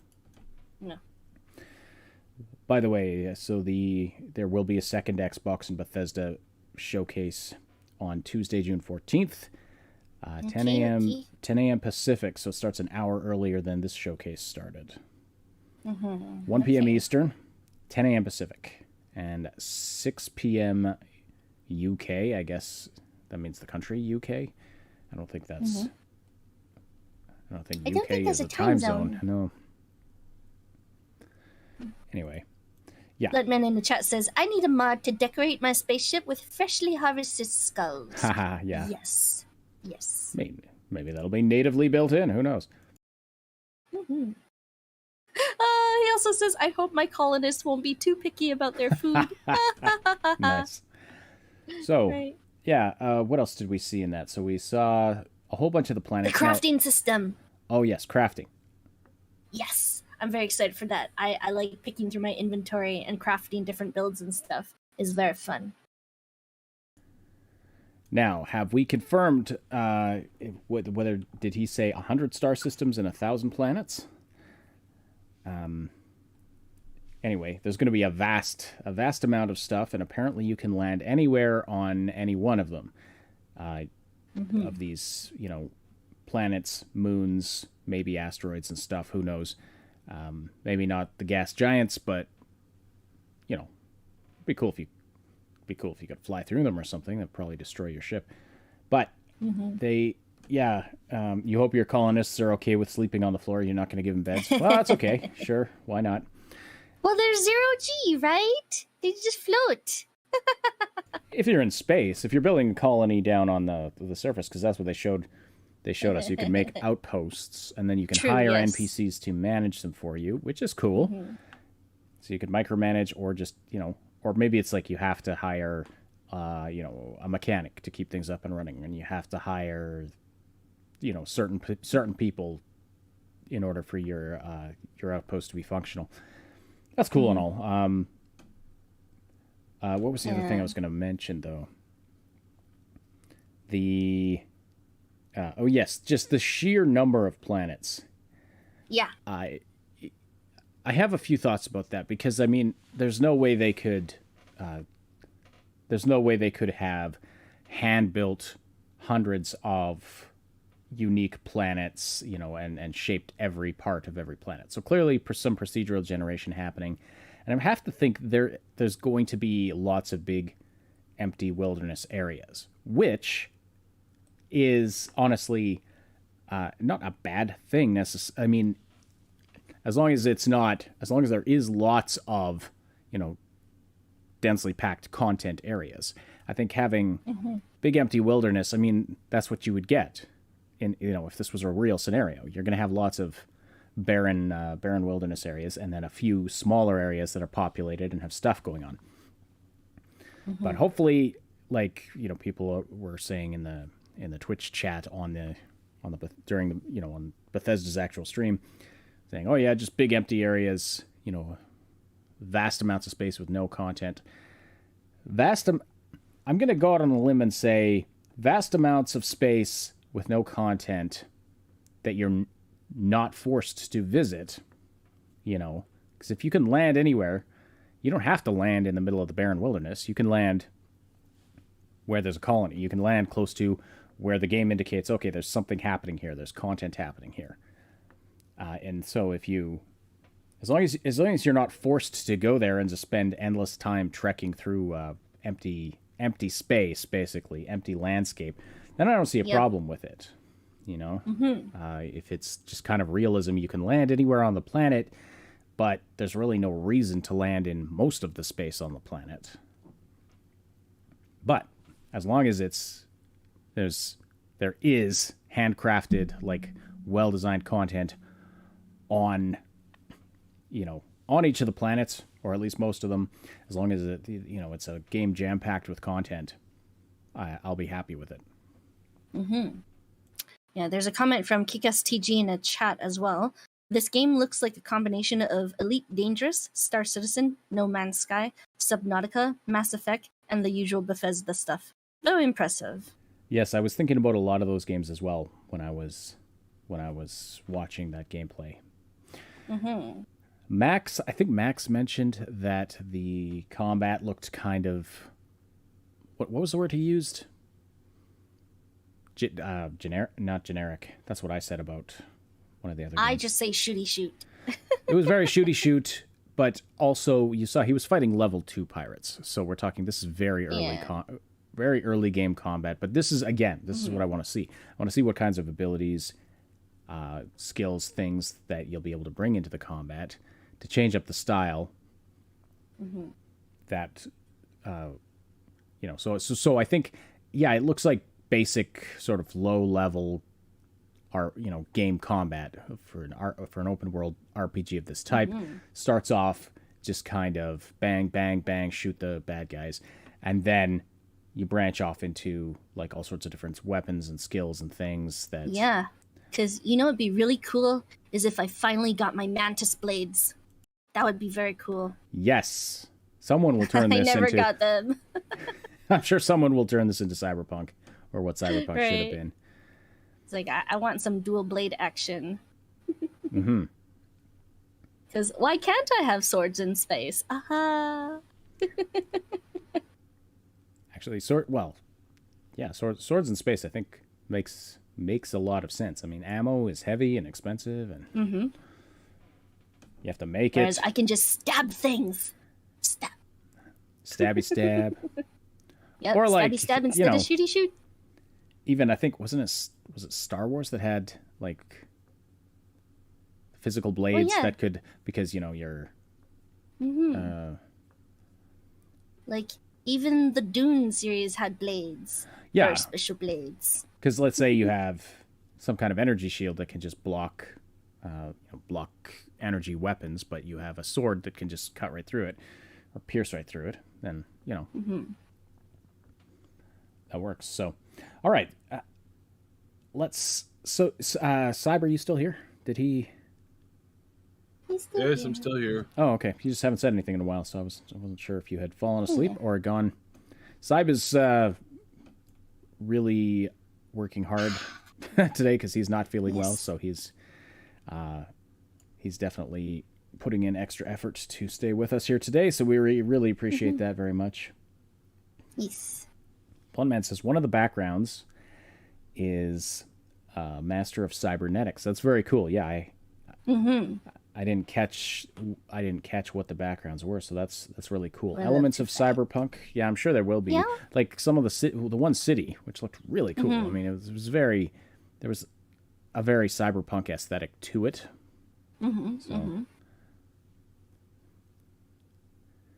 I love how they're dramatizing this. Sorry, just watching the visual of this. They're trying to make it super dramatic. Super dramatic. It's like one of those crime shows, like Unsolved Mysteries or something. Yeah, but with like terrible graphics. Yeah, like people that like we reacted to a story that was even better. It was way better than that. Way better. And it's just ugh. I shake my head. I mean, I could see this being interesting to people who played the game at that time and maybe encountered this guy. I think it's these kinds of stories are cool, but yeah, I don't know, a little overdramatic for my taste. Kika says there's a background that you have a home and credit to pay, or have parents and 10% of your earnings go to them. Oh, really? Gee. Interesting. So backgrounds that actually affect your gameplay? What a concept. Yeah. Gee. Yeah. What are they showing now on the screen? I think this is a trailer for their series. Yeah. Okay. So it's not all going to be the Legends of World of Warcraft. I saw a bunch of different games. Oh, thank God. Wait. All right. Just 2 minutes and 15 seconds left. 2 minutes. What can we expect from the PC gaming show that we haven't seen yet in the shows that we have covered or watched? I think people in the Twitch chat are screaming about Team Fortress 2. I saw somebody else post about Frostpunk number 2. And somebody is like, thank God it's over.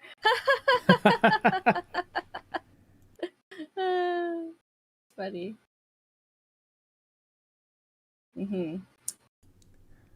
And some other people are screaming for Tomb Raider, which I'm like, if they put out another decent Tomb Raider, I'd be game for another Tomb Raider, yeah. The new trilogy was really good. Good characters, good. I mean, it was fairly average Tomb Raider gameplay. But I mean, that's what what you're getting into when you go into a game like that. Yeah, you have an idea of what it is. Yes, Mad King, Frostpunk, please, oh please. I love that game so much. It hits all my buttons, and plus it's like such a cool environment. And yes. Cool. Oh, here we go. All right, better turn this volume up here. Get ready because the 2022 PC gaming we're still 45 show minutes, kicks off 45 in seconds away. A few moments, we got dozens of new and here games, I was gonna say, okay, you may speak again. Exclusive interviews, which means there's only one thing left to do. It's countdown time, and I'll see you in a sec. It's been a countdown for half an hour. Yeah, right. All right. Like... I hope it's not as cringe as some of their previous shows have been. Frostpunk is incredibly cool. Yes, it is. Another Frostpunk. We didn't see, just realized, we didn't see the new Hellblade. Hellblade 2. Oh, no. Must be more than a year out still. That's sad.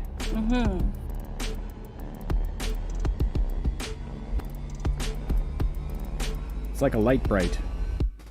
A little bit, yeah. I remember those things. Look, CG graphics. Oh. It's like you're inside a computer. Oh, yes. I am not intending to take this Hey everyone, too seriously. welcome to the PC Gaming Show Right. 2022. I'm Day 9 Well, still, they're in a one of shop. your hosts, joined again by the amazing Mika Burden. Hi. While we may look like elaborate Unreal Engine renders, we are here in the flesh, as is the hardware, bringing you the best and brightest in the world. Are you, though? Over the next 2 hours, we are going to showcase a metric ton of killer upcoming PC games through world premieres, exclusive interviews, and a few surprises along the way. And you, the folks at home, might even be able to win yourself a fancy computer if you play your cards right. And now you may remember the last time you saw me on this show, things ended quite literally explosively. Yeah. There was a robot who tried to destroy the human race, electrocuted me. I think I died. Definitely died. Either way, I'm not really sure. It was standard robot apocalyptic stuff. I have vague memories of that. Overbearing anime dad existential crises. They tried to do kind of a Devolver Anyway, thing. wasn't he supposed to come back for this show for like Revenge of the DevBot? Well, he's dead. Oh. We melted him down to try to make our own graphics cards since they're still hard to find, and I would say he's in a better place, but I played Cyberpunk 2077 and he's not. Ooh, that's pretty dark for the start of the show. Or nostalgia. But none of that matters because the show actually took place I think. in parallel reality. All right, so I'm not 100% sure I understood that joke. According to the writers An who attempt told me was this 5 made. minutes before we went live, I am saying there's a multiverse. All right. We're now apparently on Earth 3, which is not to be confused with E3 because this show is still happening. Oh, and we are so thrilled Come out to be swinging. back as a part of this weekend full of celebrations, Wow. gaming, by putting the I didn't spotlight realize we on came something to a near and dear our roast. hearts. PC gaming. And so, without any further ado, it's time for my favorite part. And yes, Kikas, the Devolver show was pretty good, yep. Yeah. The vote. You're not a monster. In the beginning, the world was subjugated. Why is this so much quieter than the other part? Yeah. Endless droves of horrors trespassed into the world. No, Notional, this is the PC gaming show now. The Bethesda thing is done. Yeah. We saw Starfield, and it's worth checking out.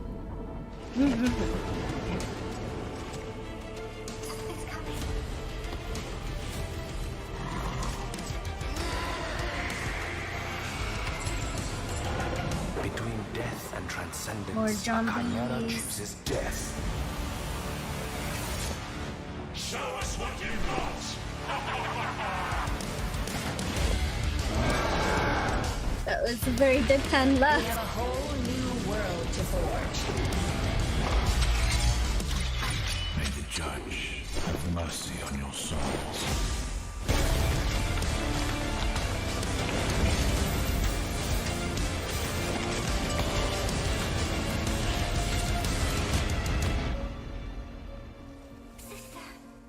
You're here with me. I always will be. As long as we are together, we're not going down. Why do I feel like I've seen this before? A little bit, hey? They wanted yet another monster. I don't think I have, They but shall have one. it feels,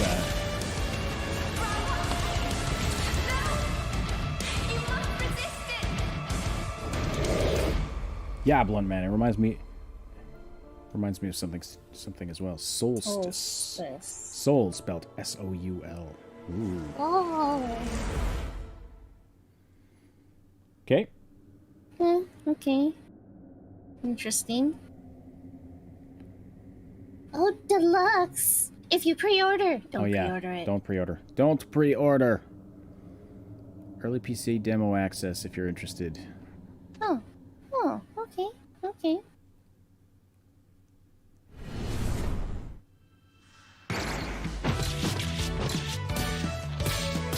Yes, kill those onions. Yes! Those onions are so dangerous!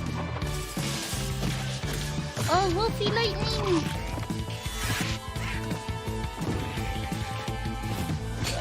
This is adorable. Oh! Somebody lost their top and got a helmet. Oh, that's cute. Early access. They're not even going to tell you. 2020 something.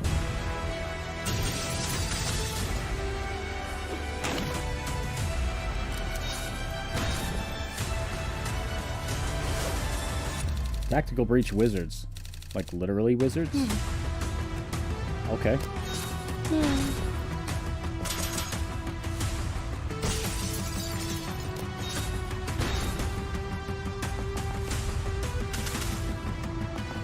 Wizards with guns.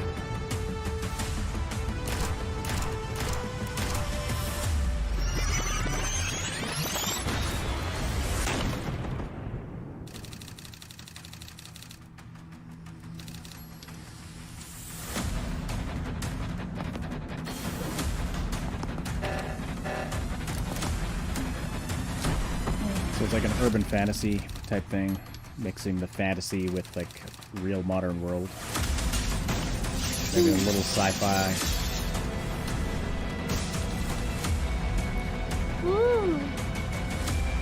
These kinds of things it can be interesting. I find they don't always Okay, work very well. this kind of looks fun.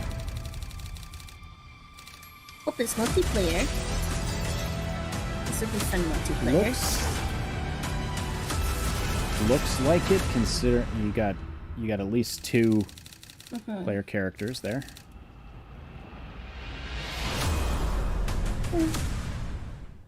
Anything can be multiplayer if you're creative enough. You just saw Tactical Breach Wizards, a turn-based game of sorcery and SWAT team strategy from the makers of Gunpoint and Heat Signature. My strategy, personally, is very simple. Breach, bang, clear, magic missile, dramatic flourish, abra, cadaver. Get it? Cadaver. Dead body. Yeah. That's not a Next we simple have strategy. old problem of not having So cringe, yeah. Oh, I'm so Just do funny. both at the same time, obviously. Star Wars Industries has you covered with their sci-fi thriller inspired by Stanislaw Lem's novel, The Invincible. So here's your first look at the first ever gameplay footage.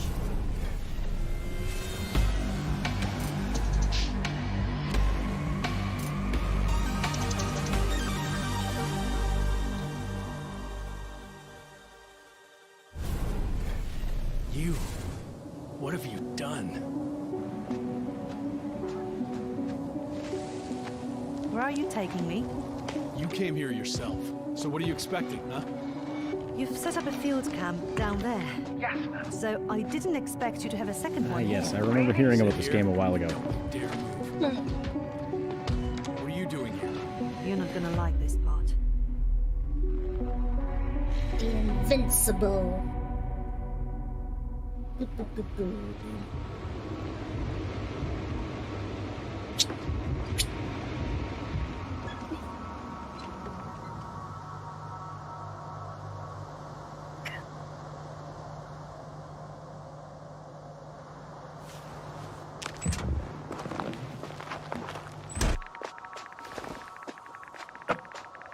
The radiation level is growing rapidly. It's starting to get interesting. I'll pretend I didn't hear that, Doctor.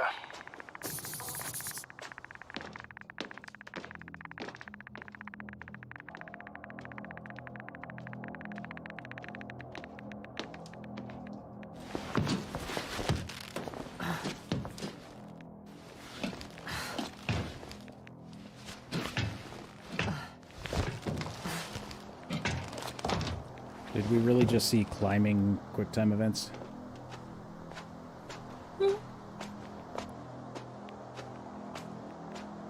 I located the mobile antimatter cannon.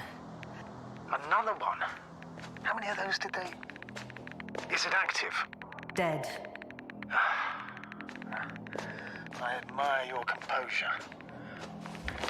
Wait, someone's here.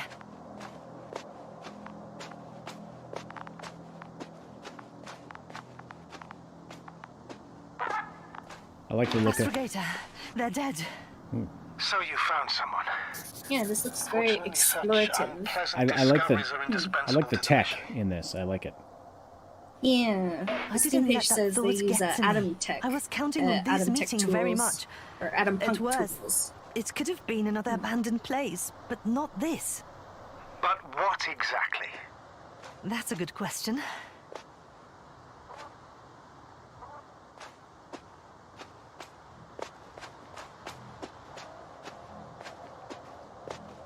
Why does this I'm getting technique into look the like it's recorder. from the 60s? Well, it's clearly a retrofuturistic kind of one of those X-punk genres, like What do we have here? what would you call this? They made their way through with a beam of antimatter. Like if Fallout is nuclear, is atom punk, Did you locate this passage? what would this be? It's not steampunk.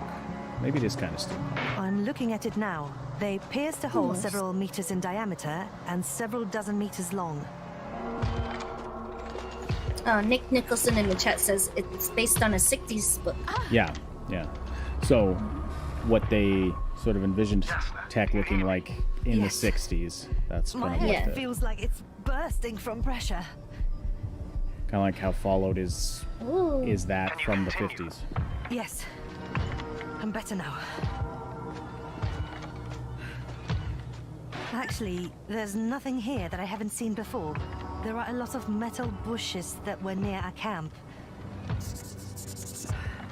The lower parts of the bushes are, how to put it, fruitless.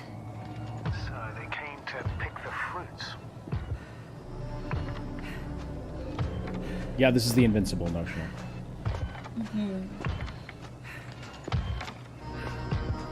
This robot looks like it has started its task and got stuck. What task? This is one of the robots carrying containers with research material.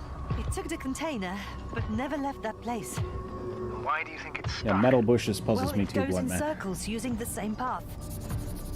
I'm sure there's some explanation for it in the The lore. robot's gone, Doesn't sound You like must the have robot's broken gone. his loop. but I didn't. No, he must have done something. Never mind. Follow it.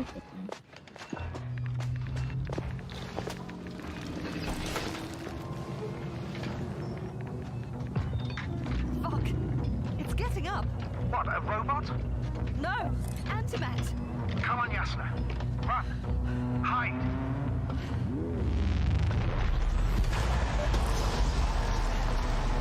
Yasna, are you alive? Shot the robot. It's No! fucked up the robot. What's it doing now?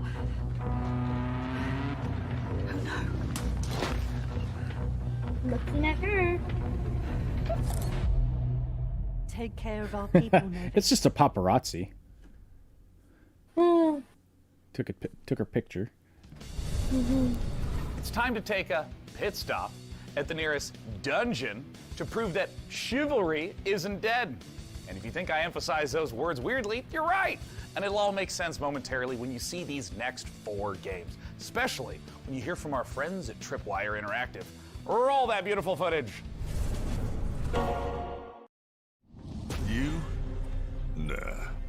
You don't have what it takes. You'll be back here too scared to try again. Cause the dungeon will turn you into lunch meat. Unless you're way tougher than you look. We got the guns, the turrets, the upgrades. But what you really need is guts and skills. Grab your posse and say your prayers.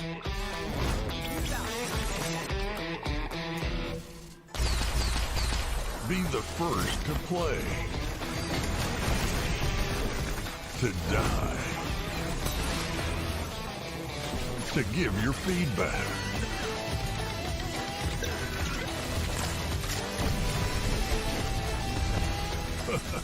Do you have what it takes?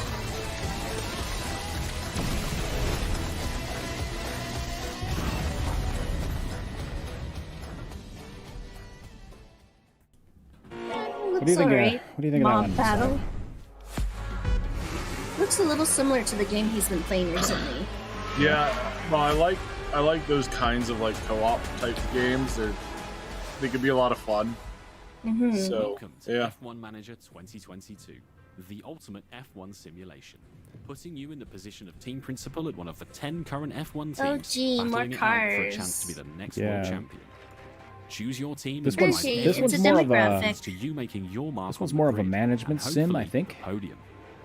Winning I don't know if you do the actual racing or not. To make the right calls on and off the track. During races, you'll mastermind strategy, plan tire stints for each driver, and make changes on the fly when necessary. Issue driver call-outs, such as instructing them to attack or defend, manage their tire wear and battery usage, or even to avoid battling a teammate. Okay, so yeah, he's like managing all of the stuff on the menu. It looks like the car was driving itself. Between race weekends, you'll control every detail of your team from your state-of-the-art headquarters. Hire best-in-class staff to work across your aerodynamics and engineering teams and put them to the task to develop your car and prepare new parts for upcoming races. Optimize your finances to keep the board happy, improve and maintain your facilities, and scout talent from F2 and F3 to try and ensure future success. They say knowledge is power, and keeping a close eye on a plethora of realistic data will help give you the edge. From the finer details of how car parts affect overall performance, to a track's expected grip level, to the condition of your wind tunnel, how you analyze the data and choose to spend your resources will make or break your progress. You'll find depth and detail in abundance, even down to real-world team radio messages between drivers and engineers, and race commentary from David Croft and Karun Chandok, while broadcast-style presentation showcases 2022's striking new car design with real trackside and onboard camera angles. The sleek management menus and intuitive controls will drive the immersive F1 fantasy home as you plan and execute the perfect strategy in F1 Manager 2022. Pre-order the digital version now for early access from August 25th. Okay, well. Manager. Hey everyone, looks good for what it is. I don't know. We've more than doubled the size of the game, and now we're excited to bring even more knights onto the battlefield. Because today, right now, Chivalry 2 is out on Steam with crossplay between all platforms. This is our biggest update to the game yet, and it brings players to an all-new desert theater of war, and best of all, brings us horses into Chivalry 2 in mounted combat. We want to thank our community for making the game the success that it's been so far, and if you haven't played it yet, now is the best time to check out Chivalry 2. Take a look at our new trailer that shows off the new update and its Nosian invasion.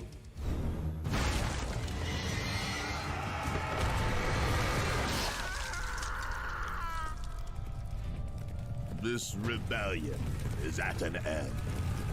The Agapians flee to their stronghold in the north. This land is mine! Now Denosia rises from the south. Kill them all! Throw the dogs back into the desert.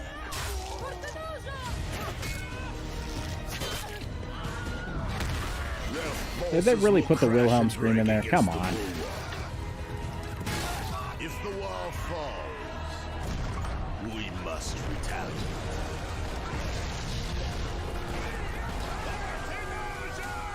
Ready the ships! Long has Senosia remained safe from my fury.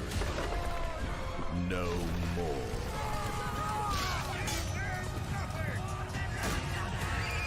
They dare to strike out at us. Their cities will fall. Their people will bleed. Their knowledge will burn. My reign will never end. Hello, Ahmed. Welcome to the stream. Welcome. Hi, everyone. I'm Phil from Sweet Horace, I hope you don't die from Day 9 cringe. Here today for the PC Gaming Show. We'll be showing the first trailer for our game, Deceive Inc. It's a multiplayer competitive spy game where you get to use social stealth, high-tech gadgets, and powerful spy abilities to try and get the upper hand. We've had the chance of working with Tripwire Presents on the project, so this is only the beginning. Please follow us on social media at Play Deceive Inc to learn more. We'll be releasing the game in early 2023 on PC, Xbox Series S, and X, and PS5. Thank you so much, and let's enjoy the trailer. Good afternoon, agents. Your mission is simple. Infiltrate the frozen coral underwater hotel and retrieve the blueprint of a powerful weapon. As you know, Deceive Inc's company policy is to deploy multiple agents to ensure the mission's success. But only one will get the paycheck. Do whatever it takes, agent, and be careful out there. Try your best. Let's see if it's enough. Booyah! Ka-ching! Oh, come on. They can't be this fast. Can you take out the enemy agents? And they thought it was secure. In the end, I am victorious. They're really not gonna make it easy for me. Gotcha. Is that it? Right on target. Outskilled and outgunned. It can't end like this. So they're all agents that work for the same agency? They're competing against each other? That seems like a very bad business strategy. You lose all your best people. Right? It's like the Sith. It's like they're always like killing each other, and all you have to do is just leave them alone, and eventually there'll just be a lot less of them. Yeah. Fun concept for a game, though. I like the aesthetics. The aesthetics Yeah, are good. that looks fun, actually. That's pretty cool. Yeah.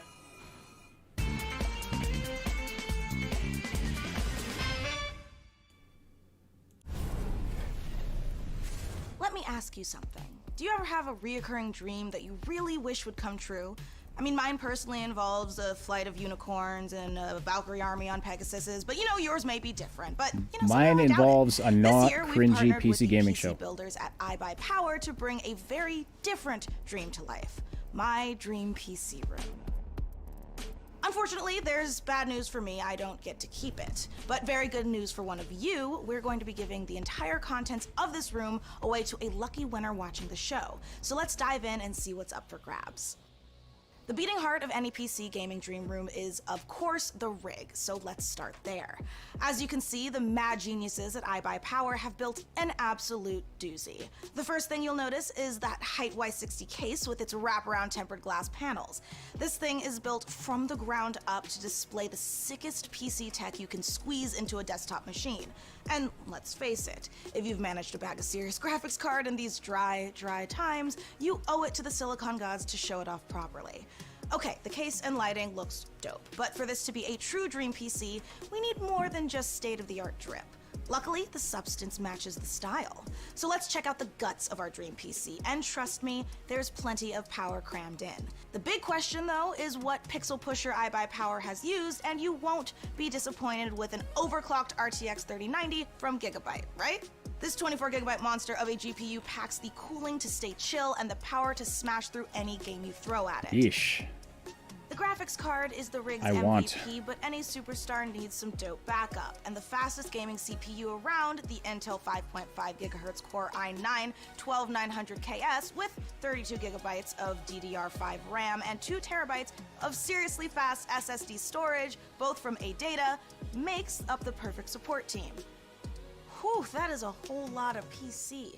But Mika, you may greedily wonder, what about the peripherals? Well, animal lovers, we got you covered, because the Height Eclipse wireless headset comes in plush vegan leather trim with a 30-hour battery life and competition-grade 2.4GHz connection. And you noisy typers are going to love the So if you're wondering what vegan keyboard that leather comes is, with it. it's usually made out of Sorry, what was mango. that? RGB? Well, of course! The keyboard Which is and mouse So it doubles really as a like nice Atlantic snack. City on a Saturday night. And yeah, Definitely you can't can eat turn it. off so you can actually get some sleep. You can find out more about this gear feature today over at iBuyPower.com, but I know what you really want to know. The info on how to win this beastly setup. So here are the details. Thanks, Mika. Yes, folks, it couldn't be easier to enter our Dream PC giveaway. For your chance, just head over to pcgamer.com/dreampc and follow the simple instructions. There, you'll find a complete breakdown of the prize, which, don't worry, also comes with some very swish monitors as well as the eligibility rules. Good luck, gamers. That is right, just head over to pcgamer.com/dreampc for your chance to win. But for now, let's get back to the games. From Kepler Interactive and A44 Games comes Flintlock, The Siege of Dawn, an action RPG from the team behind Ashen, where gods and guns collide. Dang it. Only if you live in the continental USA can you win that PC and stuff. So anyway, our US viewers, First emerged from the great go win that computer. We saw them as Yeah. saviors. Instead, they unleashed a pestilence on our world. No one yet knows if you can kill a god. I, for one. Oh yeah, we saw this one earlier. Mm-hmm. It's got the fox With the creature. foxy friend. Yep. This is the one where I said the combat looks very generic. Like the world looks interesting and all, but the combat looks generic.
Your battle begins now. Go wishlist it. That's it's not exactly your battle beginning now, is it? Mm-hmm. Hey, PC Gaming Show. I'm Derek Bradley, the CEO of A44 Games and creative director of Flintlock, The Siege of Dawn. Flintlock is set in a world ruled by old gods, and so as humanity, you now have the power of black powder and bombs and flintlock rifles to finally overthrow the gods and take the world back. You'll play as Nor, a Blackstream sapper, one of the elite explosives experts of the Coalition forces. Nor herself has a personal vendetta against the gods and will stop at nothing to get her revenge. But you won't be going it alone. Where Nor brings firepower, her fox-like companion Enki brings magic to the battlefield. You will have to master a combination of axe combat and gunplay, while your companion Enki uses his magical powers to disrupt enemies. We can't wait to show you more of Flintlock before it's released next year. Head over to our socials for more info, and don't forget to wishlist now on Steam and Epic Game Store. Have a great show. Coming up next, a mysterious new sci-fi game from 11-Bit Studios, the creators of This War of Mine. Hear all about it in our exclusive interview. We'll also show you what's next for Outriders from Square Enix and People Can Fly. Plus, if you look back on high school and think, you know, those 4 years would have been better if I was fighting literal demons, you're definitely going to want to study up on our next world-exclusive independent game inspired by the Persona series. Chug your health potions now because there is so much more PC Gaming Show coming your way. Before we go, the folks at Compass Data Centers have a little quiz for you. How much higher is 5G's data capacity compared to current 4G networks?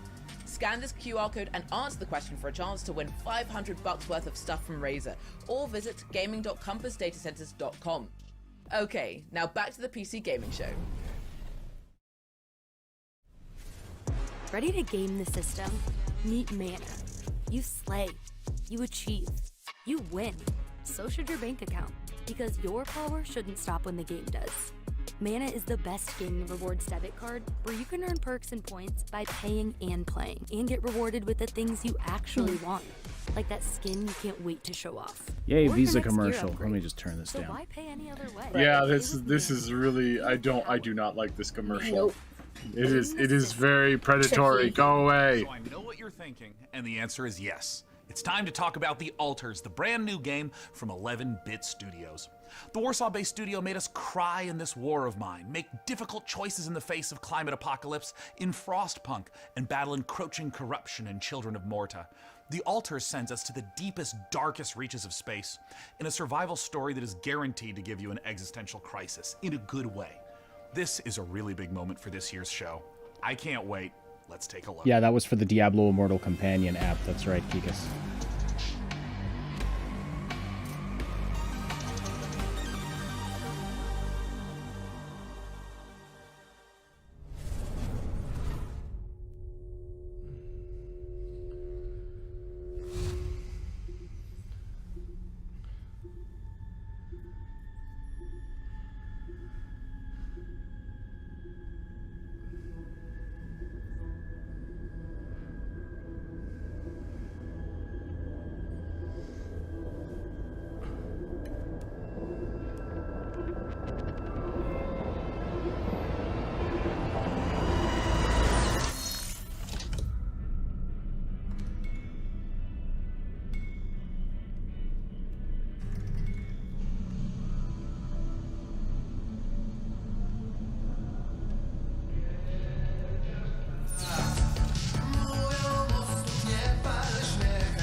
Hope this isn't licensed music. Right. I better mute that. Sorry. I don't want to get the stream knocked off.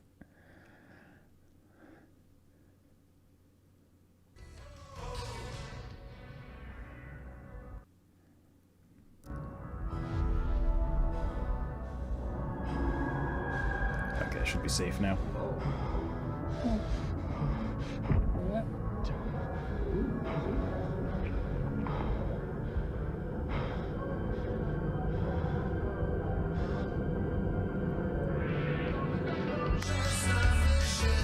Oh, here we go again. Ooh. Sorry, the music's dope, but we've been knocked off of, like, a few years ago we had our, it's happened before that we've been knocked off of YouTube while live streaming and weren't able to stream for a little while.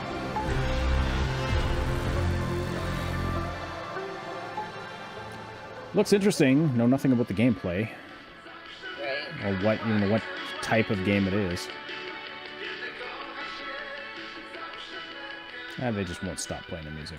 Oh well. Joining us now to talk about what we just saw all the way from Poland is Tomasz Kasilewicz of 11-Bit Studios. Welcome to the PC Gaming Show, and thanks so much for joining us. Thank you so much. Hello. Okay, there is a lot to unpack there. We got clones, we got this huge wheel. Tell us, what did we just see? Well, first of all, these guys were not exactly the clones. We saw Jan, our main character, who's traveling with a group of the Alters, who are the alternative versions of the same person. And they are going through this distant alien planet in their mobile base, which was the wheel you saw at the end. So what's the player's goal as they're progressing through the story? So you are a space builder stranded on this distant planet, and your goal is to survive and find a way back home. But the thing is, in order to do so, you need to create those alters, as each one of them have different set of skills and character traits. So these are things necessary for your survival and finding a way back home. They do look like the trailer, tonally, this could be a CEO, horror, that's true. a thriller, a mystery. What should players expect?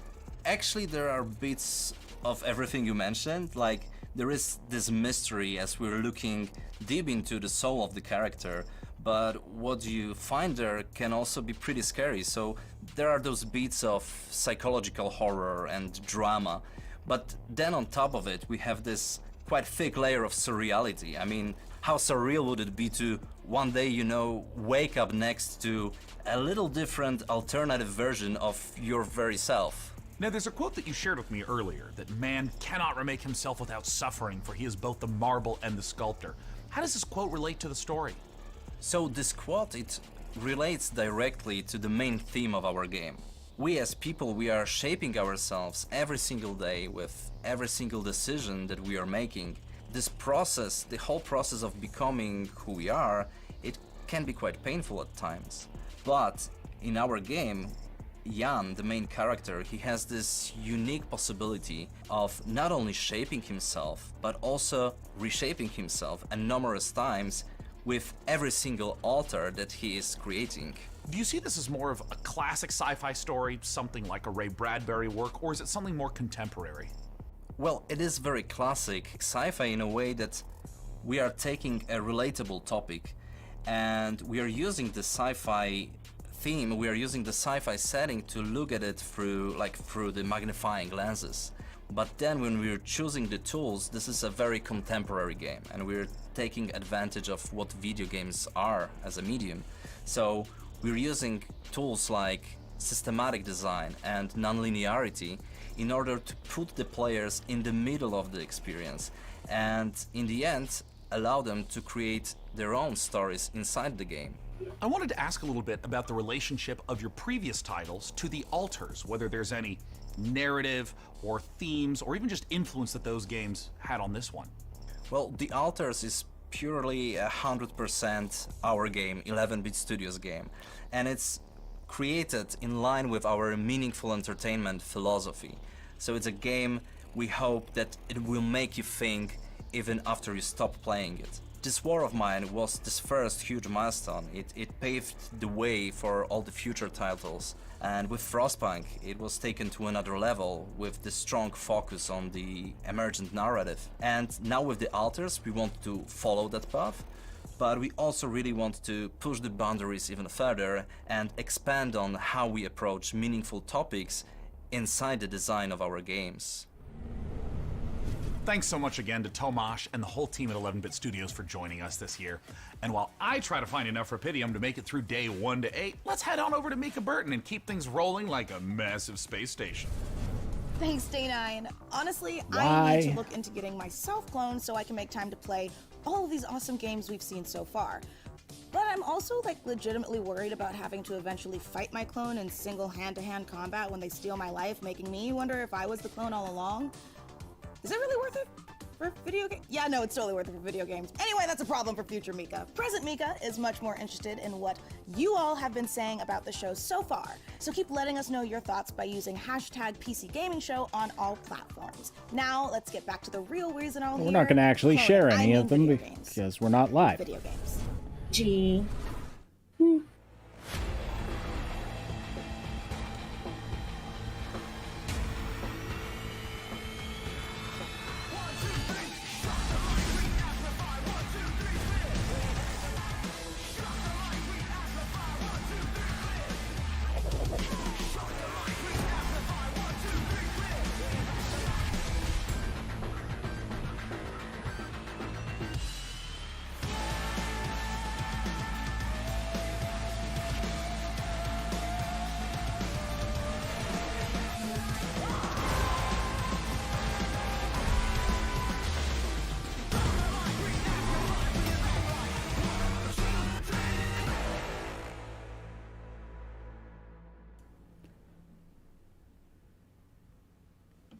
Any of our crew still play Outriders?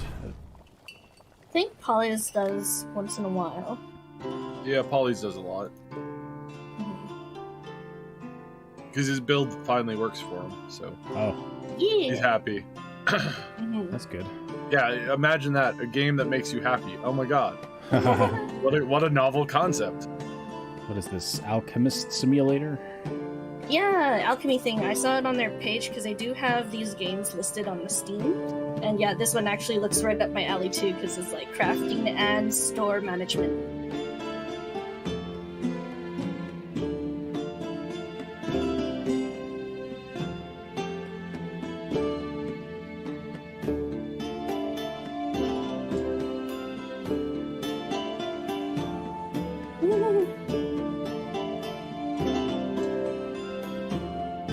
Potion craft, okay. I like this. That's cool style. Sure. When Tiny Build lets you open your own medieval potion shop, you get hailed as a master alchemist. But when I do it, I get a sternly worded letter from my landlord about how my cauldron violates our lease agreement. Whatever, it's his loss. But more importantly, folks, we promise you the maximum amount of games humanly possible, and we aim to deliver quite literally. Why is he wearing earbuds? Yeah, that's a good question.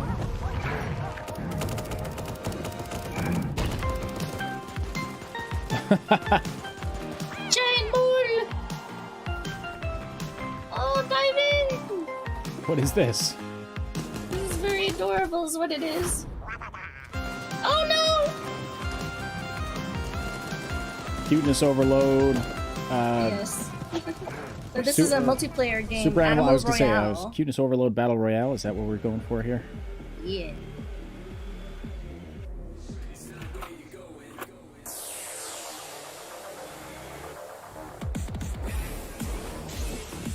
Yes, there is so much cringe. Mm-hmm.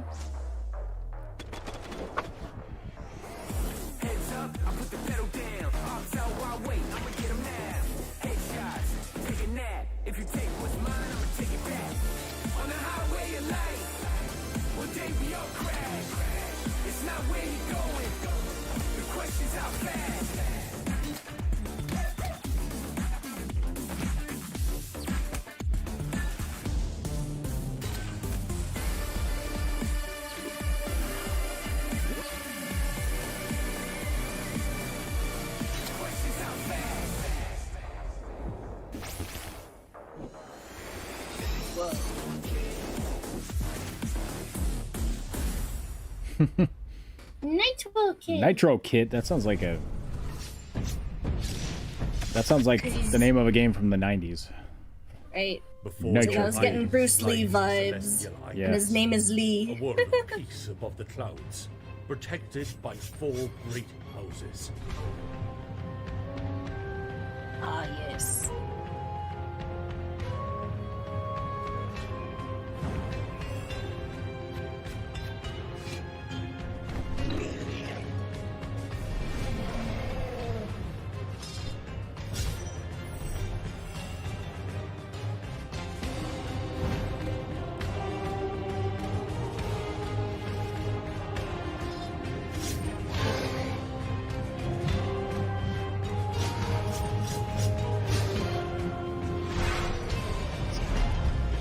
Interesting. Card-based and hex grid.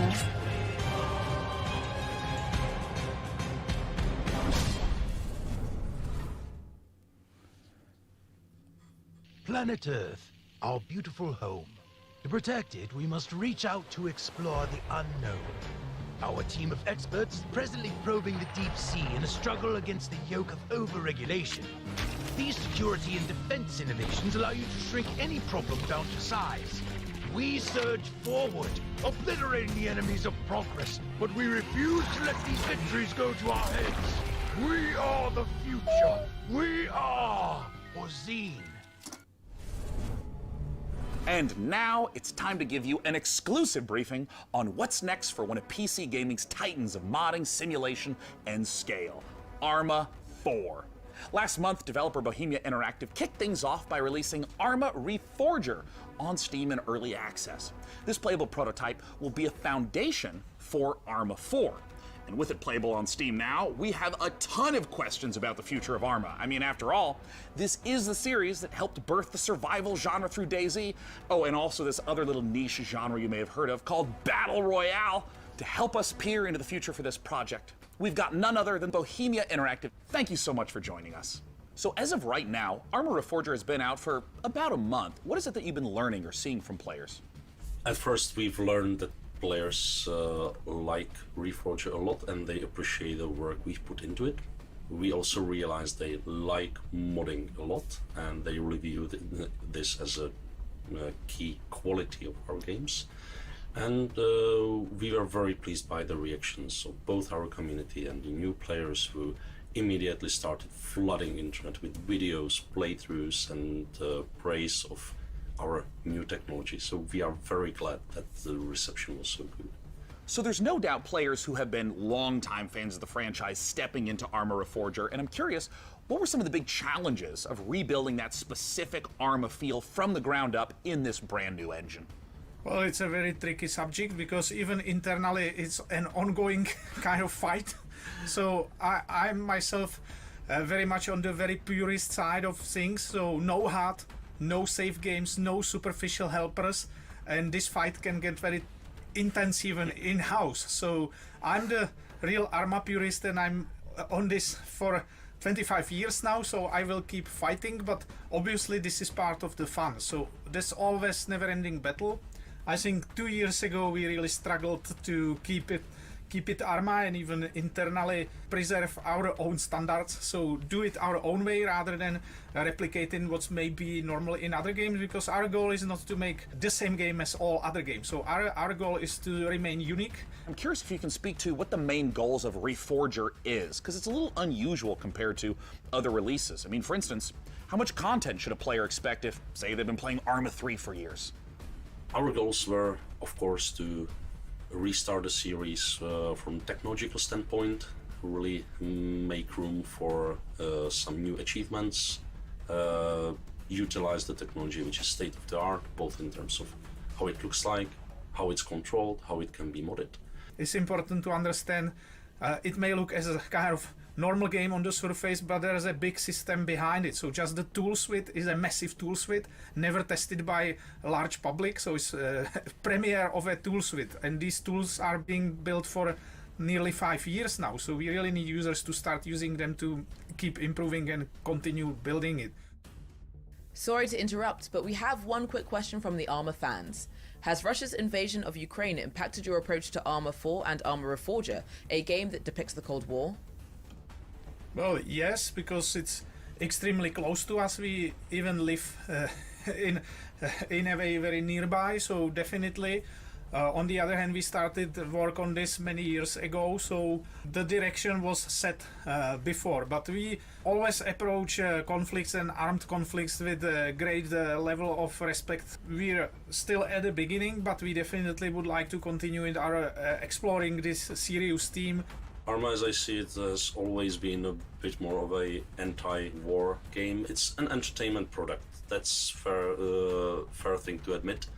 On the other hand, given the topic, given our, let's say, maturity and long time we've spent on it, and our ambition to portray it as a whole very complex and gritty thing, I would like us to contribute by not just entertaining people, but also educating them on the subject. This was the whole point of starting the cooperation with the International Committee of the Red Cross, and I believe we have great potential, big responsibility in this era, and a very important chance to contribute at least a little bit to the good side of things. This would not be an interview about Arma unless we were asking about modding. I mean, so many amazing games and genres came from Arma mods, so I gotta know what's possible in Reforger. That's really why it's so big, isn't it? Is the modding Now capabilities with this of this technology, game. it's possible to create entirely different things, like entirely different games. It has so many variables, what but creates, the beauty now is that like, much new more of and it is different user games. accessible, And unlike I the wish previous that, games. more companies so would people realize can that easily digest more how of the this is future is in constructed modding in our than workbench not. tools. So, And it's not just unlike modding and, like, previously where it letting was people more do stuff, but, hardcoded like, in learning the from the C++ modders engine. as to what So now they can check concepts the are breakdown good. of Like, every League of single Legends came element from of the game and modders. go much, much You deeper know, than in previous Arma came games. from So this modders, and Battle Royale came from sort of like a modder background as well. Counter-Strike came from a mod. It's like the future's in people who can see the difference. What expectations should players have about performance leading into Arma 4? Arma 3 was built on foundations laid down in times of single core and no GPUs basically, so this time much more computations and intensive rendering things can be done directly on GPU, but it required completely a new approach. Again, we are in the beginning and we know that there are problems, there are difficulties, but we are solving them one by one. We are really gathering community feedback and even our own definitely feedback, so we are moving things forward. And yeah, it's about optimization. It's not that much about FPS, but also for like network traffic, for instance. When you have this massive multiplayer game, it's a huge challenge. Server performance, of course, and all the technical things. So we are moving forward. Thank you so much again, Bohemia Interactive, for giving us the inside scoop on both Arma Reforger and Arma 4. Now, you don't go anywhere, because here is what's around the corner. Just around the corner in the PC gaming show, prepare to experience terror ranging from the subaqueous to the subconscious with the latest from Shiro Games. Hold on to your butts because front-end development spared no expense on the new Jurassic World Evolution 2 expansion, and get your crowbars ready for Half-Life Alyx Levitation, a special project from some very talented modders. Oh modders, what would PC gaming be without you? While we're here, quick geography question. Which parts of the world use the most bandwidth for gaming? Answer this question for the folks So yeah, at like Compass right Data there. So Centers. they're featuring a Half-Life Alyx mod on the PC gaming show. Scan the QR code on the screen to enter. If there's any question about the influence of modding on the gaming community. Show, but the publisher has a lot more than its medieval sandbox RPG on the way. Up next, we'll hear what's up with Shiro's slate of projects, and stick around for the debut of two completely new games, Decarnation and Abyssals. Hey everyone, thank you very much for the invitation, Mika. I'm James, and I can't wait to show you everything that we've got prepared for you today. So it's been a crazy couple of months for everyone here at Shiro Games, with Dune Spice Wars marking the most successful release in the history of the company, and it's entirely thanks to all of you. But today, let's look at Dune Spice Wars multiplayer mode. Up to 4 players can go head-to-head and free-for-all, 2v2, all work together in co-op against AI opponents. We're introducing new synergy systems between factions that will open a vast number of strategies to help you crush your opponents. Multiplayer will be available in Dune Spice Wars very soon. After 5 years and nearly 3 million units sold, Northgard's story finally continues. In a new chapter set shortly after the events of the first campaign, Ragnarok has decimated the lands of Northgard. Long-standing alliances have been broken. Violence and betrayal now plague the This is one of my continent. favorite current RTSs. It's so good. Forced to depart what they once called home, our heroes arrive on unknown shores and find themselves confronted by unfamiliar faces in a dangerous new realm. This Northgard expansion arrives this winter.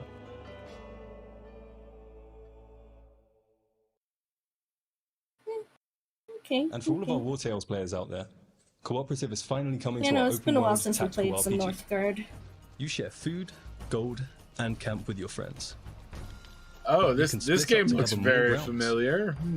Before every fight, devise the perfect Oh, yeah, strategy we to played overcome this. any threats that may stand Yeah. in your way. But be careful in your approach, I need as to one put it wrong on move super may lead easy to your mode. group's demise. The co-op update will allow you to play between 2 to 4 players, and it will be available this summer.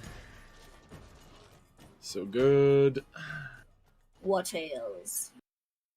So a few months ago, we cooperative. announced Shiro Unlimited, Nice. a new publishing label created by indies for indies, and we are very proud to announce 2 new titles coming from the Shiro Unlimited family.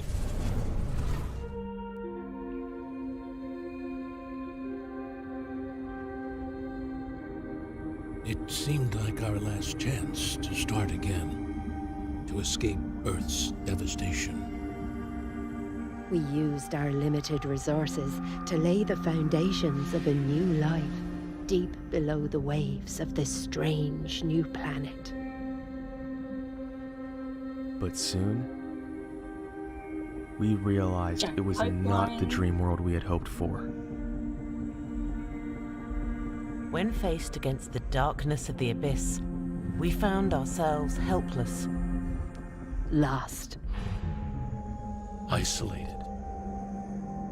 Ah! Many eyes! Abyssals. Interesting.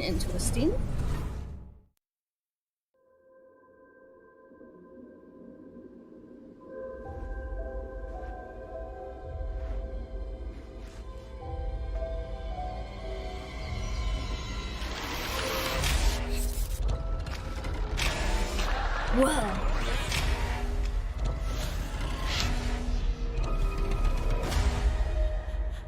Very spooky. Whoa.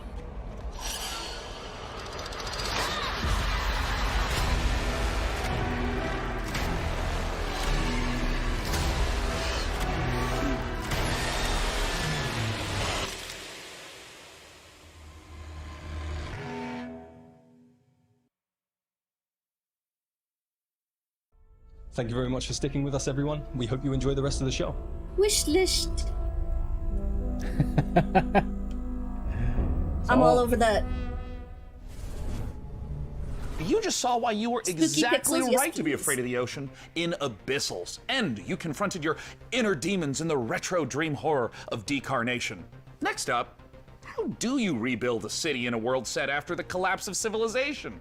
Let's find out how by taking a look at I Am Future from Tiny Build.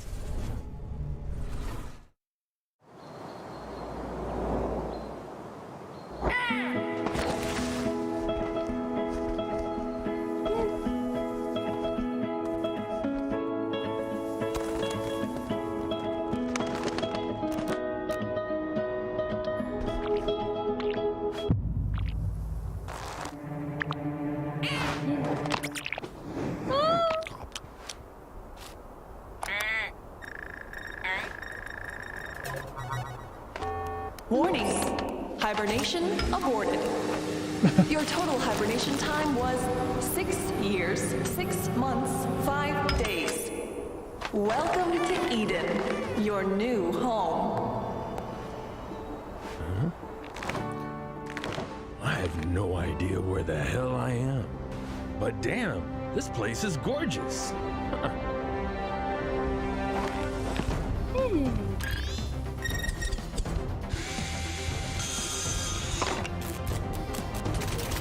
Well, that's convenient.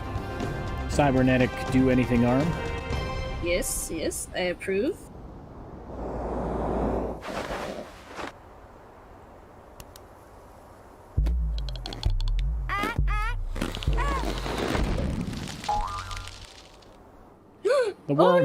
The worm won in the end.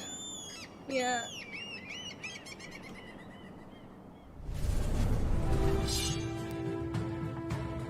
Our forefathers conquered Caldaria and bestowed it upon us, a new generation, to share or spar over.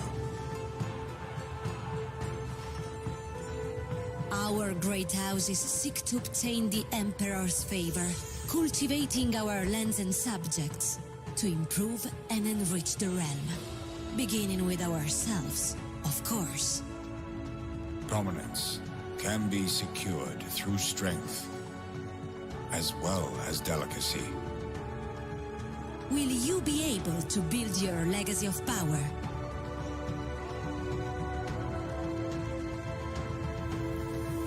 Join the great houses of Caldaria. Okay. And now, for these next trailers, it's true. They do move in herds. So what? That was so much. The thought process is simple. God creates dinosaurs, God destroys dinosaurs, man destroys God. Man creates video games to play with dinosaurs. But just be warned that one of these trailers might come as a bit of a shock to the system.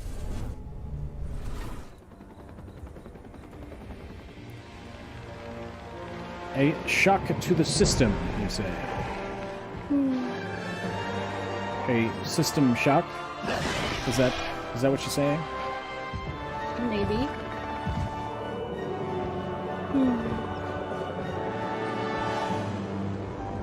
In-game footage video contains paid content. See, I was just gonna read that. Okay. Yeah, clearly, is this gonna be a? Ah! Is this gonna be a? I have this game, but not the expansion. Oh, so it's not PC okay. gamer. Yeah, like Jurassic World Evolution 2 is already out. With computers for their own entertainment. The very notion disgusts me. Look upon my works, foul creatures, and weep at its magnificence. It is a beautiful day on Citadel Station. Humanity is on the verge of a new era. I, Shodan, am its new god. Look at you, hacker. A pathetic creature of meat and bone. How can you challenge a perfect, immortal machine? You are an insect. You are nothing. I create. I iterate.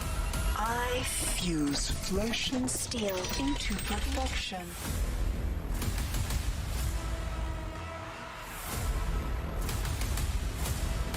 My children, hacker. Their blood is on your hands. You will suffer for your transgressions. These are my avenging angels, and they will have retribution.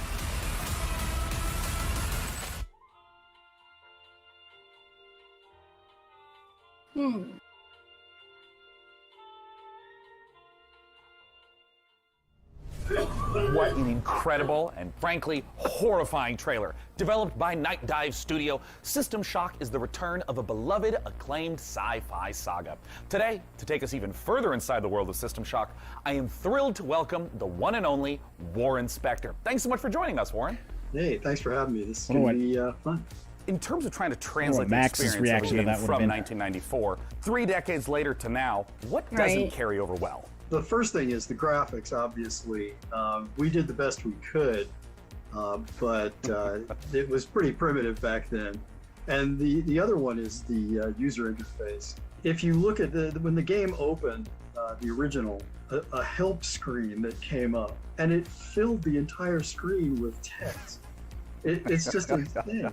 I don't know how the guys. So this is a remake of the original, then? Is that it? It's amazing, but frankly, as I think back on it, the game actually holds up pretty well. I'm excited to see it come back. Yeah, maybe. Just wondering if you think many modern gamers are aware of the impact that System Shock has had in terms of gameplay systems, in terms of narrative structure, System Shock 2 is on already so many on games that came after PC. it. I'm not sure people see the this is from influence, which is 1999. a little unfortunate. But I think the rest of the world is going to get the chance now to experience it, and I think they'll see not just that they're having fun playing this game, but also see that other games followed in its footsteps. Nowadays, we walk around with computers in our pockets. We're worried about the evil of algorithms. How do you think about a character like Shodan in 2022? Shodan seems far too close to reality to me right now, and let's just hope that she doesn't show up as nasty a form as she did back in 1994. Well, Warren, I wanted to thank you so much for joining us, and I want to let you know I cannot wait to return back to that world I played and enjoyed so much as a kid. Cheers. Yeah, I can't wait to return to that world. I forgot Right? basically the fans know way more about the game than I do now, so it'll be a new experience for me too. Thank you so much again, Warren Spector, for joining us to talk all things System Shock. I personally can't wait for the game to come out, though. It might completely ruin my sleep schedule, but before I spiral further, here are some more games to cram into your eyeballs. Did the graphics look a little dated on that? Yeah, no, System I Shock? just looked it up on Steam. They had System Shock 2 originally came out in 1999, and it looks very similar, slightly updated, but not by much. But it seems to be pretty smooth. Yeah. This new iteration. To see a war under any pretext would bring ruin to the great wealths of mankind. Yeah, Bluntman in the chat says the game was incredible for its time. Oh yeah, well, like yes, incredible game, and I'm sure the new one is really good as well. I was surprised that the graphics looked like they were several years dated to me. But it's a nostalgic War style between at this Mars and point, I would Titan think. devastated our solar system. Lead the survivors to Demerara. That doesn't make or where break you it will as in continue terms of Fallen quality of the Frontier game, for storyline sure. campaign Right. in the orbit of an alien star.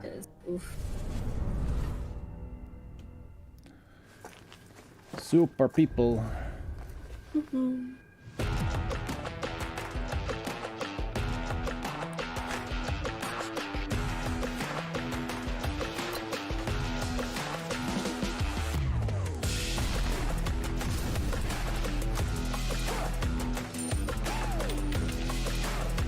I know we saw this a couple days ago. Which one is this now?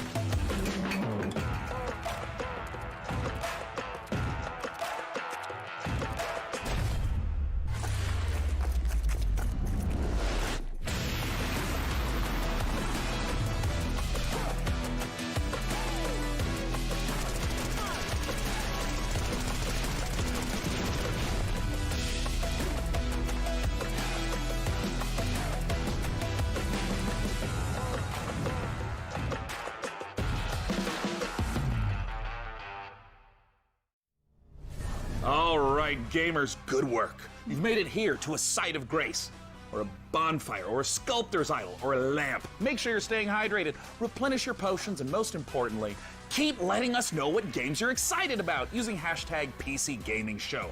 I mean, personally, I can't wait to play The Altars. Ah, good. Now that we're all rested up, feeling good, it's time to enjoy a slice of that lovely cyberpunk life, courtesy of Nivalis, and experience the investigative horror of Immortality, the latest from the mind of Sam Barlow.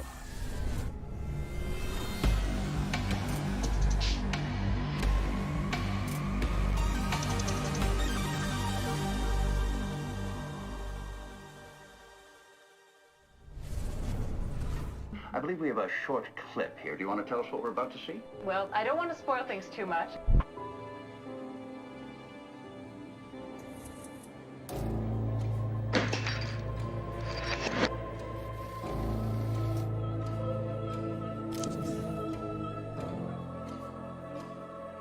Does this work as a confession?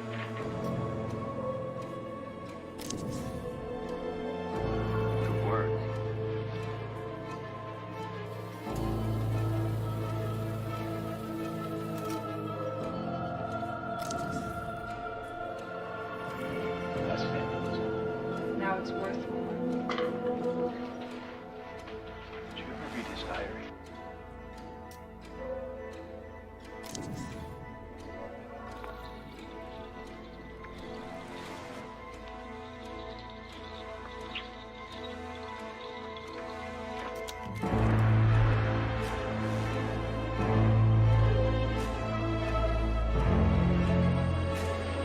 You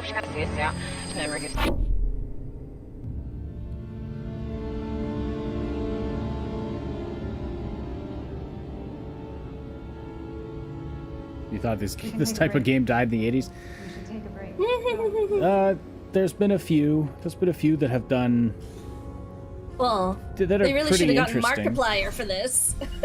Yeah.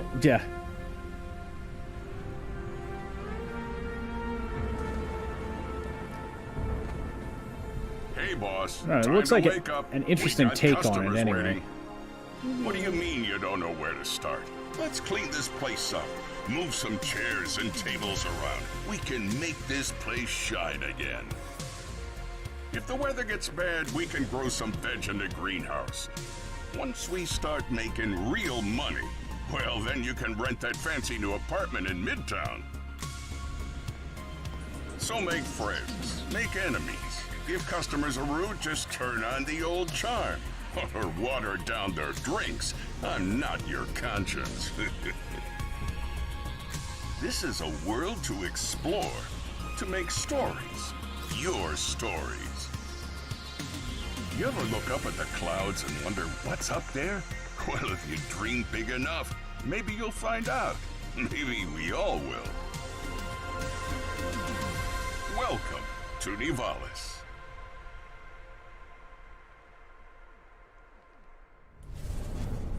Hi, I'm Marco. And I'm Roman. At Ironlands, we are big fans of cyberpunk fiction and games, but we have our own ideas of what a cyberpunk world can be. This is a game in which you manage your restaurant, bar, or nightclub, take care of your staff. Yes, finally a cyberpunk game. Finally a cyberpunk game where you can sit on all the chairs. Or maybe you just want to take the day off and go fishing. This actually looks decently good. It does, yeah. I want to play this. Oh my You spend gosh, lots even of time creating a unique atmosphere with high levels of detail Because and of course you dynamic can elements. still fish in Cyberpunk We are excited universe. about the cyberpunk world we're making, and we can't wait to see the choices you'll make and how you'll choose to live your life when you come visit us in Nivalis. You can wishlist Nivalis now on Steam and the Epic Game Store. Mana is the gaming rewards debit card that puts the power back in the hands of players. So with every quest you complete and every purchase you make, you're earning for the rewards you actually want. Another We make ad it for easy the for you to Diablo set up and Immortal start. companion app. Just sync your favorite games to your Mana and start earning real-life rewards the next time you play. So why pay any other way? Pay with Mana. Pay with power. Mana. Game the system. Game the system. Get ready to overclock your It's so eyeballs because this edgy. next trailer is coming in hotter than my computer with 3 Chrome tabs open. Ha! Burn.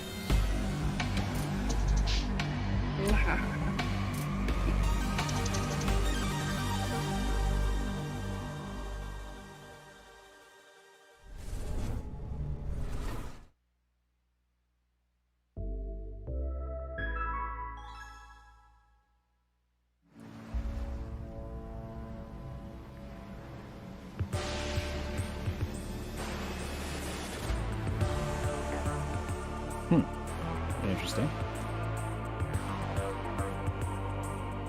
Ooh.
Well, that head just exploded. The brains and the stuff and the eye came out. I don't know, this is actually Demon School. Okay. I was just saying, this Nice, seems like nice. right up your alley, Moon. Yes. Also, Lucas Ivy in the chat says Octopath Traveler, but it's cyberpunk-ish. Yes, I'm totally getting those vibes too. It's time to take a bit of a spooky transition. If you're at home, turn on all the lights in the room. Make sure the salt circle is unbroken, and check to see that your door is properly painted with sacrificial lamb's blood, because things are about to get certifiably terrifying. Let's look at the H.R. Giger-inspired. That all sounds like terrible advice. Scorn. Desolate. Oh, we're gonna see Scorn again. Okay. A grisly nightmare of macabre perception. Greetings. I'm your host, Doug Bradley, and I invite you to join me as we explore Scorn's mesmerizing labyrinth of odd forms and somber tapestries. I don't do body horror. In the middle of a desolate hellscape, filled I'm somewhat with interested. biomechanical contraptions. I definitely part need friends flesh, to play with. Part machine. An industrial civilization now lying in decay and ruin.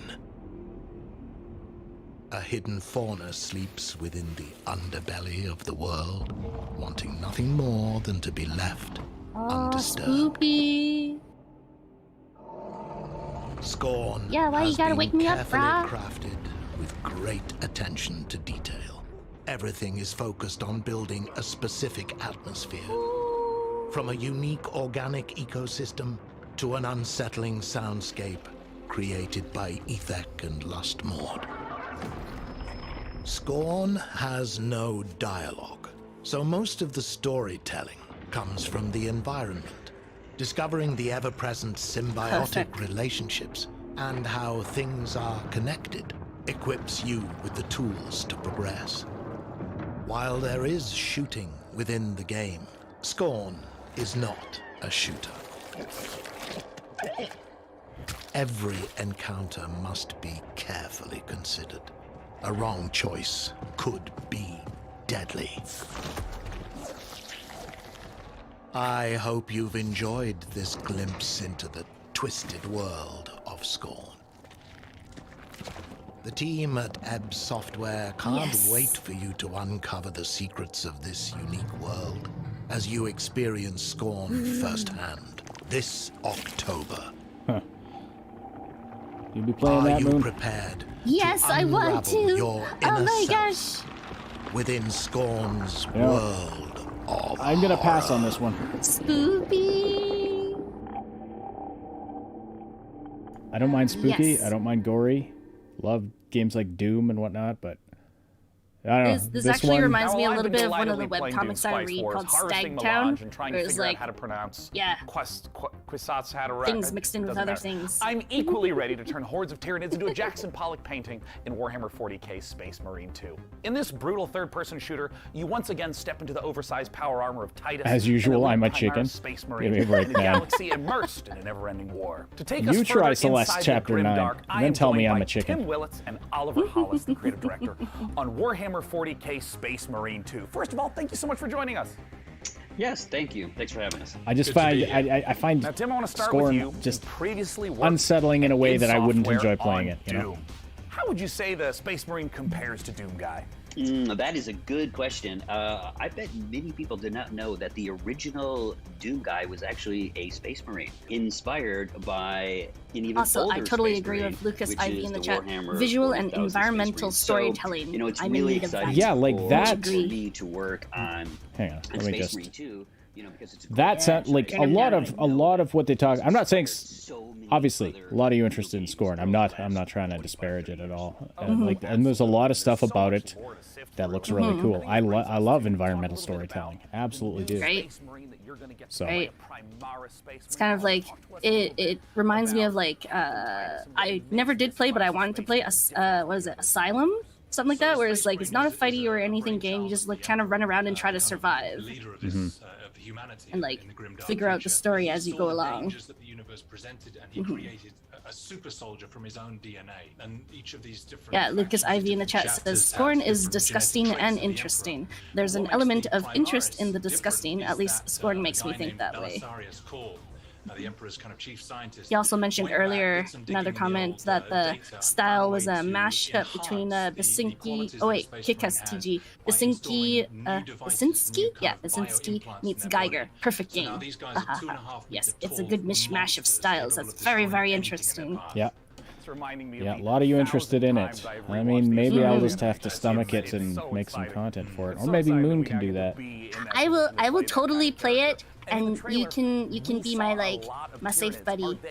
And just come along for the ride while I like scream and run around in there. In this particular game, That'll be Tyranids great. are the main focus, and what makes them compelling is that they are extragalactic locust-like creatures. They've come in from goodness knows where. They spread like wildfire. They devour everything in their path, and they leave nothing in their wake. So one of the great things about the Tyranids is they come in the thousands, and our proprietary engine, the Saber Swarm engine, can deliver these epic battles. Now we will have thousands of Tyranids, and you will rip and tear through them all. I mean, that is so thrilling, because this is the sort of thing that older games couldn't even hope to do. And you're talking a little bit about combat. I know that some of the previous entries were more melee focused. What's the combat like in Space Marine 2? So the combat in Space Marine 2 is a mix of in-your-face melee combat along with some really cool over-the-top weapons. So we looked at the original Space Marine game where it had a lot of this push-forward combat, which has inspired many other video games, but that never stop, never take cover. Oh, thanks for the correction, Kick-Ass TG. I don't know how to pronounce along names with, sometimes. these really cool, powerful weapons. So you're either tearing up enemies in front of you, or you're blowing them away from I can speak back words to back. sometimes. It's the best of both worlds. I mean, that sounds so terrific. And I mean, I know you guys are huge fans of the 40K lore, so I'm curious about, in working on this project, what's been the most fun seeing come together? I mean, what's Saber Interactive focusing on right now? Just join our Discord and tell me in the voice Tim and chat. I went to the Warhammer Museum, which was an incredible experience. I don't mind learning and new you go words. around all these cabinets where these incredible miniatures that have been painted by these masters are arranged in these dioramas. You find yourself kind of crouching down and looking into the ranks of Space Marines that are facing Tyranids or Orcs or whatever. And something that Tim and I said at that moment was, we need to make this come alive. I don't want to look at this, I want to be inside this. I want to be gunning down Tyranids by the thousands. And so seeing that actually happen and come alive has been thrilling. Am I going to feel like the characters in the Astartes animation? Because if so, then I'm buying the game immediately. Even more so, when you're wielding one of those massive weapons and you're faced with 1,000 Tyranids who all want to eat you alive, and you're just letting rip and you can see shell casings bursting out of these massive weapons one after another. The sound, the gameplay, the way it feels is all designed to make you feel like the most powerful warrior in the universe. Well, perfect. That answers everything. Thank you so much, Tim and Oliver from Saber Interactive, for joining us. I can't wait. Warhammer 40K Space Marine 2 comes to PC, PS5, Xbox Series X and S soon. Now, next, we have a few more surprises for you up the sleeves of our proverbial power armor. First, Replicant D6's homage to the golden days, or should I say, golden eyes of 90s console shooters, and an atmospheric sci-fi adventure on the Red Planet from Frontier Developments and Kyoken Interactive. Let's take a look.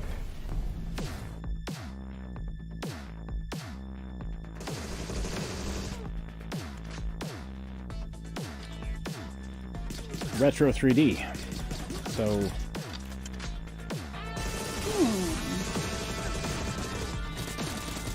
if like the 8-bit, 16-bit style is pixel art, what do we call this? Minecraft. Polygon art? Yeah, polygon, something like that.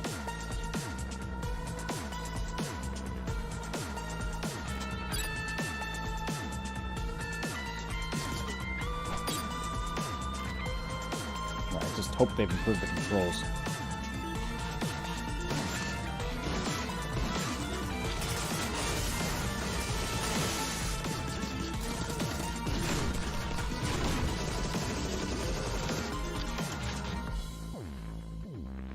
Agent 64. Spies never die.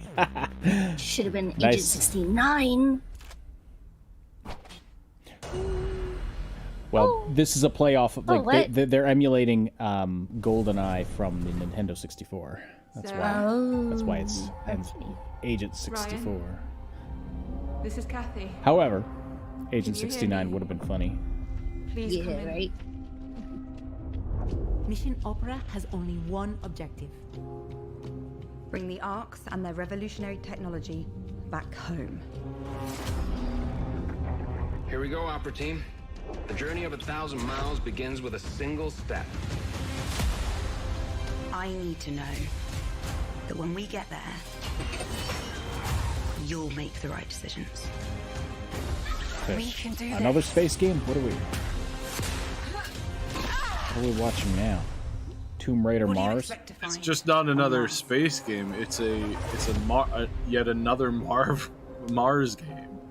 Ugh. Mars. But Mars. A lot of these are coming out soon, though, so that's a good sign. Hi, my name's Elise Chappell, and I play Kathy Johansson in the out-of-this-world sci-fi epic Deliver Us Mars. Join Kathy and the crew of the Zephyr on an unmissable adventure as they journey to the Red Planet to recover technology vital to the survival of Earth and humankind. Deliver Us Mars is set to land on September 27th and is available to pre-order now on PlayStation, Xbox, Steam, and the Epic Games Store. Stay a while and listen. To this list of games still to come, the team behind Half-Life Alyx Levitation will put their mod where their mouth is, and then it's paradox time. Not as in us creating an actual time paradox, we're going to show you the latest from Victoria 3. Plus, you can literally scare your entire butt off with the creeping horror of Gloomwood. All this and more in just Your a moment. entire But butt. first, a final pop quiz for all you Not just Valorant, part of it. CSGO, and League of Legends players. How much has esports revenue increased since 2016? Compass Data Centers wants to hear your guess, and you can scan this QR code on the screen for a chance to win a $500 Razer gift card. Visit gaming.compassdatacenters.com to enter. Alright, and now, back to the show. Up next, we're going to Yes, take a look by at that logic, Stormgate, everything's the a space highly game. anticipated real-time strategy game from Frost Technically, Giant. Farming Ben, Simulator our is resident also a RTS space addict, is game. going to sit down with some of the game developers to ask the hard-hitting questions like, when can we play this already?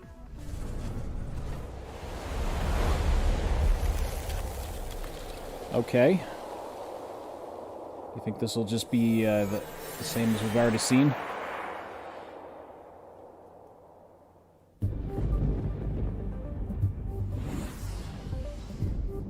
Two years ago, our team assembled with a shared vision to build Nope, a this is brand new. new This is real-time new. strategy game. Together, we've been fortunate to work on some of the greatest RTS games of all time, and now we have a chance to do it again by creating the next evolution of that legacy. Today, we are so excited to share a first glimpse of Stormgate, an exclusive sneak peek into the universe and game that we've been creating for you. Stormgate takes place in an all-new post-apocalyptic setting where science fiction and fantasy collide. Our story begins hundreds of years in Earth's future, following the near extinction of humanity. This great calamity was caused by the Infernal Host, a playable alien race of demonic invaders that are hell-bent on claiming this planet as their own. With our story, we are creating an ever-expanding game universe, told through an ongoing series of campaign missions that you can play solo or cooperatively. New chapters will come out regularly, along with new units, maps, modes, and plenty of other surprises. In addition to campaign missions, we're building a world-class competitive experience with grassroots and professional tournaments accessible from directly within the game. There will be different leagues suitable for all levels of experience. In our new 3-player co-op versus AI mode, you'll level up your heroes, collect rewards, and customize your forces to open up new styles of gameplay and long-term variety. Stormgate will be free to play, but not pay to win, and there will be no NFTs. Beta testing starts next year, and you can sign up now to reserve your place in line. It's kind of crazy how they actually have to specify that now these days. Yeah. Right? Right. No pay to win. So there will be. You might happen to know that I'm a huge fan of real-time strategy games. StarCraft is my favorite selling game. pay I've to played it skin. for 25 years. Cosmetics I and still stuff, play yeah. it, and that's Basically, why I am that's so the way thrilled to today go, be honestly. talking to Frost Giant Cosmetics. Studios. They're a group of amazing Not stuff that developers actually who have affects the worked on gameplay. literally my favorite games of all time. And we're here to talk about their brand new, free-to-play, real-time strategy game set in a post-apocalyptic Earth. It's Stormgate. And here to talk about it is the CEO and production director at Frost Giant, Tim Morton. Thanks for joining us, Tim. Thank you so much for having me here. I want to know about the world. I want to know about the game. Tell us, what is Stormgate? All right, this is our first game as a new studio, and it is classic real-time strategy, but designed to be more social. We build the game in a universe that ties everything together, but provide different kinds of experiences for players who like different kinds of gameplay. So we've got cooperative campaign mode, also play open-ended co-op, but if you're somebody who really enjoys competition, we've got 1 versus 1, high skill, competitive. And those are very different ways to play in some ways, but they're also all unified by the universe, by the races, by the units. So you really get a sense for how to enjoy the game. And I'm curious a little bit about that core gameplay, because obviously in all these modes you're going to be collecting money, building bases, building units, and so on. And I know that for you, the game feeling really good and really smooth to play is super important. Now, obviously, I come from a time where if the pathfinding is bad, we call that high skill opportunity. But I mean, how do you think about getting the controls, the motions, just the feel of the game to feel good in 2022? Yeah, it's interesting that RTS is one of the only genres I can think of where you have to have hundreds, even thousands of units synchronized over the network and responsive in a way that high skill, like pro esports players feel good about playing the game. That's not easy. It does require custom technology. There's no engine that you buy off the shelf that does that for you. So we definitely started knowing that and having the benefit of our chief architect, James Anhalt, who did that work previously on StarCraft 2. So we've put a lot of effort into that for sure. And this is going to be one of the first major RTSs people are aware of that is on Unreal Engine 5. What is it like working in this next generation engine? It's pretty incredible how far things have come from a graphics perspective, and I think the art team is unlocked in so many ways by what Unreal provides. So we're very excited. We're still learning everything that Unreal can do for us, but even that first cinematic that we debuted, like that's done in Unreal. So the high quality graphics that you're seeing are actually coming from Unreal as an engine.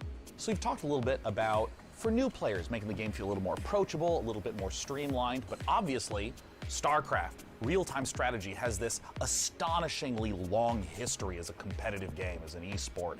And I'm curious, how is your team going to approach that? So a lot of the emphasis around our thinking has been focused on what are things that we can add, especially around the gameplay experience. And one of those things is more seamless integration with esports. I mean, being able to sign up, participate in tournaments directly from the client in a way that gives players, even if you're not like top grandmaster, ready to take on Cyril, there's still an opportunity to be the best on your block or the best at your company or the best at your school. So we want to facilitate esports all the way from grassroots level up to the pro level directly in the client.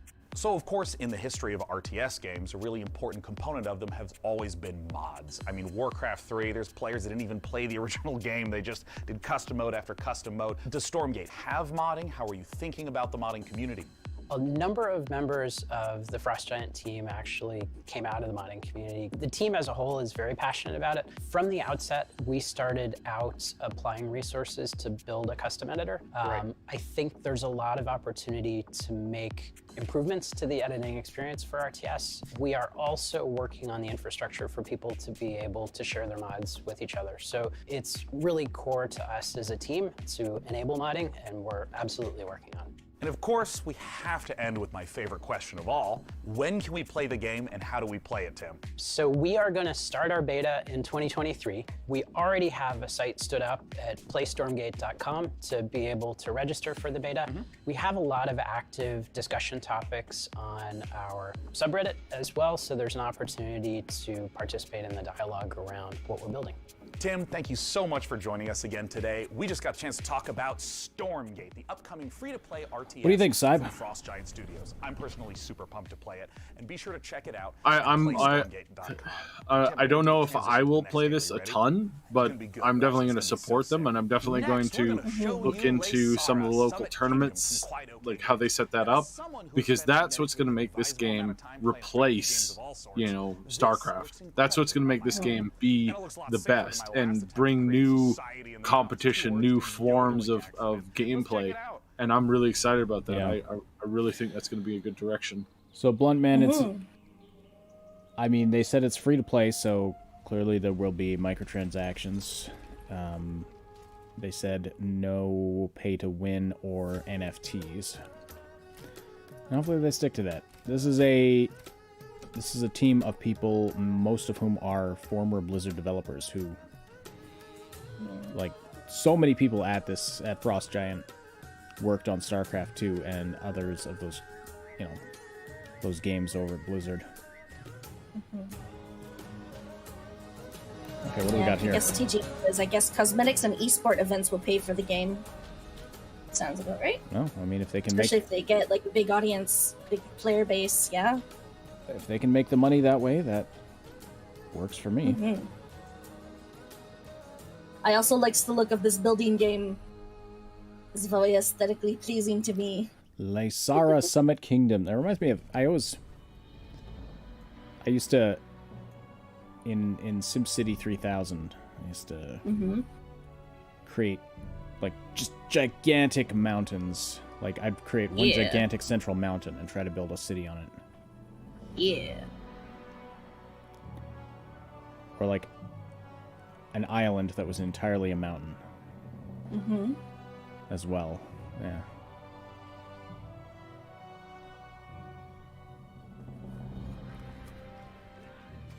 What is this?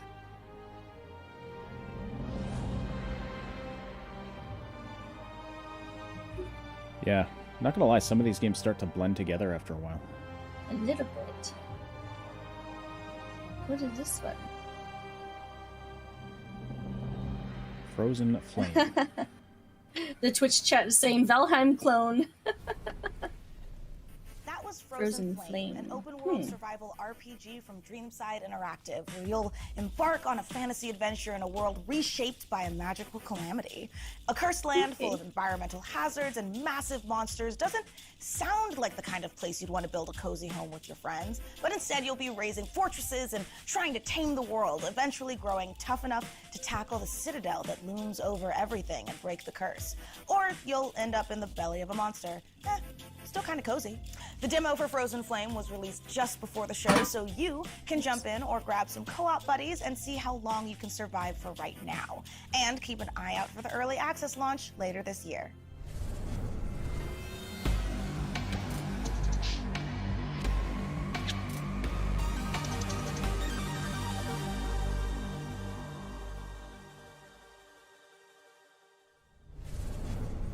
If you could listen to the noise of history, then you would hear by the sounds of the Victorian age that the world changed forever. The roar of the engines, the bangs from new factories, and the cries in the streets calling out for revolution. In Victoria 3, we simulate this era, 100 years starting in 1836, and put you in charge of a young society. You will meet the people back then, high and low, over cultures across the globe. They are the beating heart of your nation and form powerful groups with needs and desires.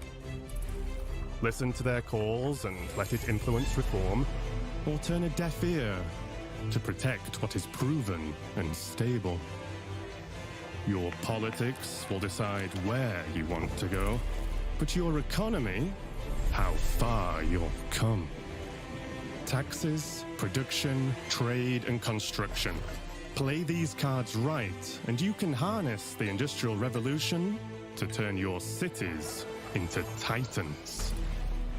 This is the engine you will need on the global stage. Use pacts, threats, and bluffs to secure your place in the sun. Anything done by war can be achieved with diplomacy. But you can decide when push comes to shove. Here you write the stories, and over time, the history of your world will be carved into the map. What will your society be like? What is the sound that will echo over continents and be heard over the noise of time as you create your grand tomorrow?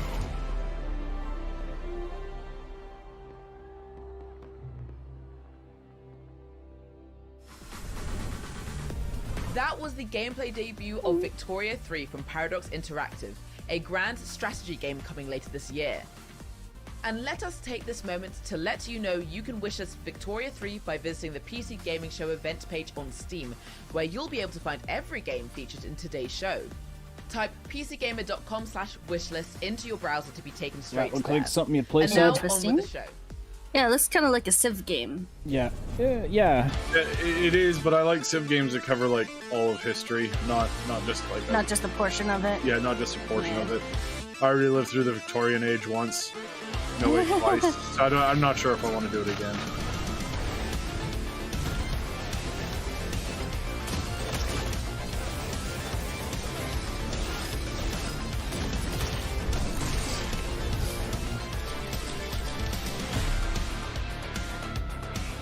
Heads up, we got a montage. Yep. Got it.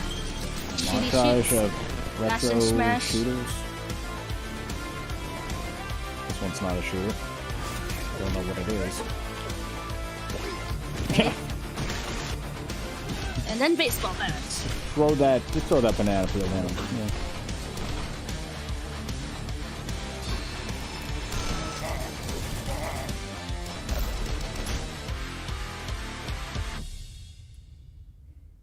What's up, PC gamers? We're back again. Now, what you just saw was everything New Blood's got going on for 2022. A Medieval the Black Labyrinth, Ultra Kill Act 2, Faith, Fallen Aces, and a brand new update for Dusk that's bringing all new HD models and weapons that nobody asked for.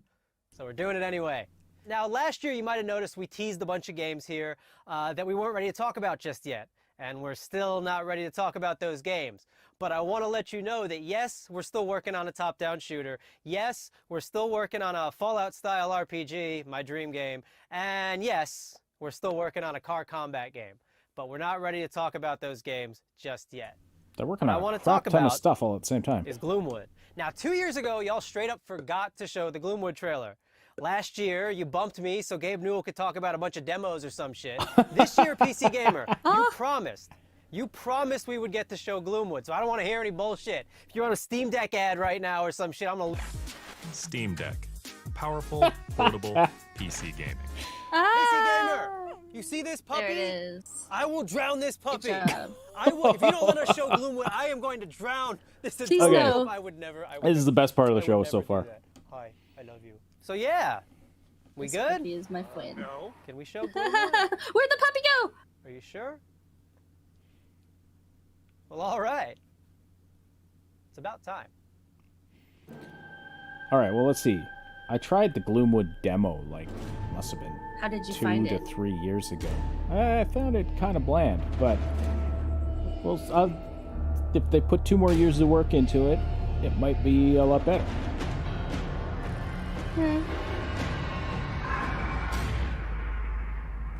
Hello, Doctor. I had hoped for us to meet at my estate.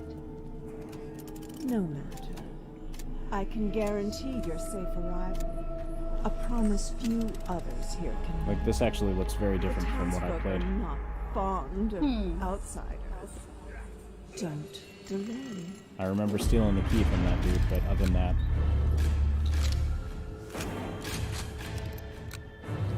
I remember it auto-saved me in the worst possible place.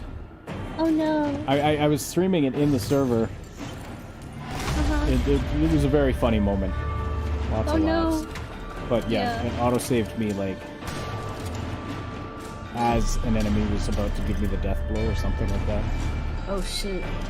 Anyway, so this is... This is sort of a throwback to the original Thief era games.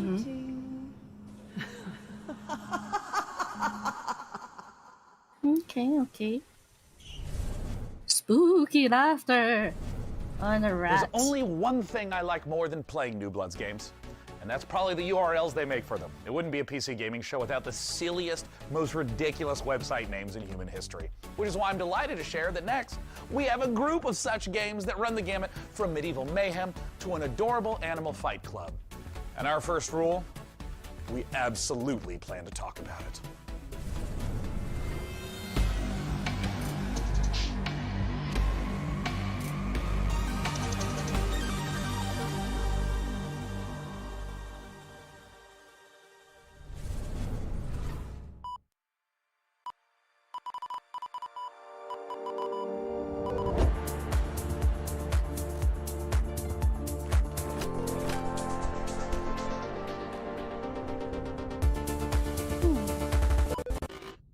Corrupted Shady, what? I know.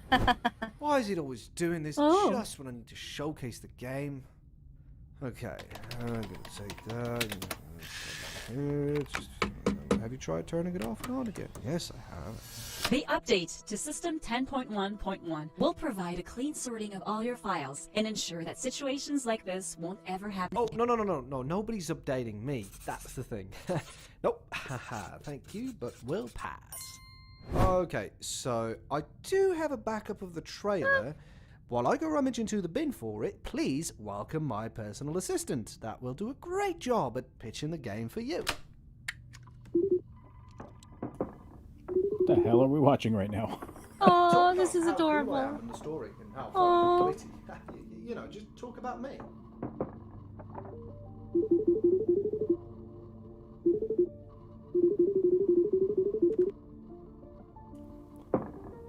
About an OS that doesn't want to update. Found No. Ah, Don't make me ladies not and gentlemen, cheat. the trailer. Okay, who had the amazing idea to save the trailer back Very up in tiny. 14.4 pixels? Do we have any ants working for us? What?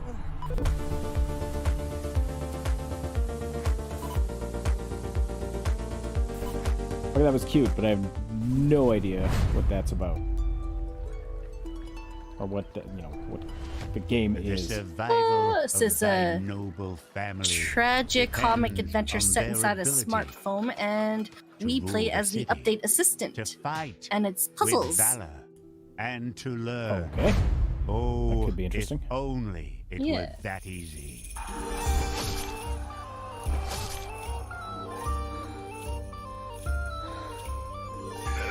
Oh my now goodness. what are we watching?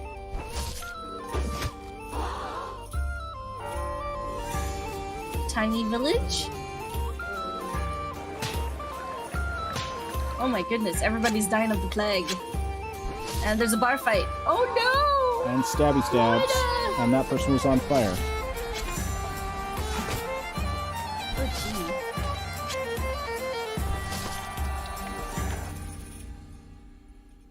Story generating strategy. Well, that looks I don't know what you're up to, fuzzball, but back off! Oh boy. gee. My Little I wish Pony, this game. but Mortal Kombat. Fighting herds. It's freaking great.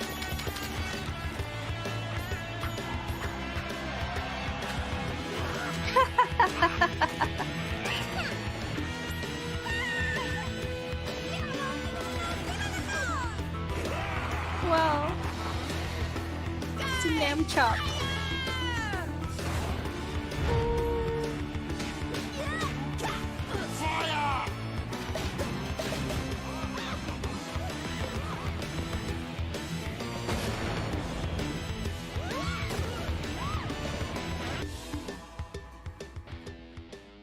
Them's fighting herds. Mm-hmm. It's 40% off on Steam right now.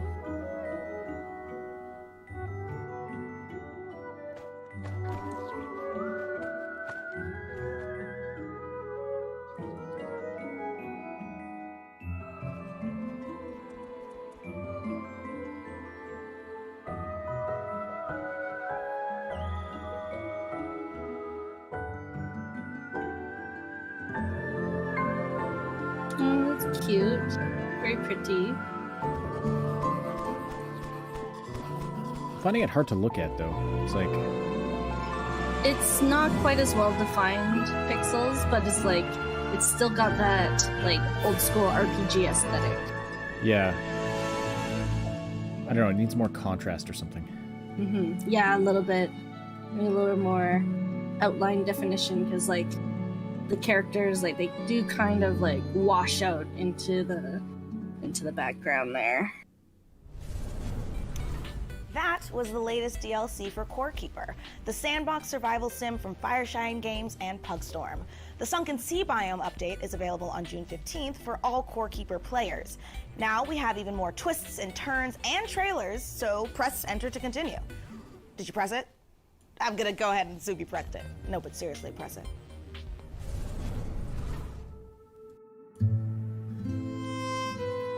Life can be harsh everywhere.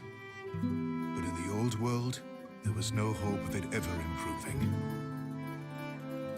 When our crops failed, the ruling class would still collect the same share, leaving our children to starve. And if we had any coin to our name, the taxman would appear, demanding it for the crown. The nobles hid behind the safety of their walls and did nothing when raiders pillaged the outskirts of the city. And so, some of us decided that it was time to leave, that we'd rather take our chances in the wilderness, seeking the promise of a new land, than starve to death in our homeland. The journey wasn't easy. We lost many along the way. But this wild, unsettled land offers us the hope of a new start as the masters of our own destiny.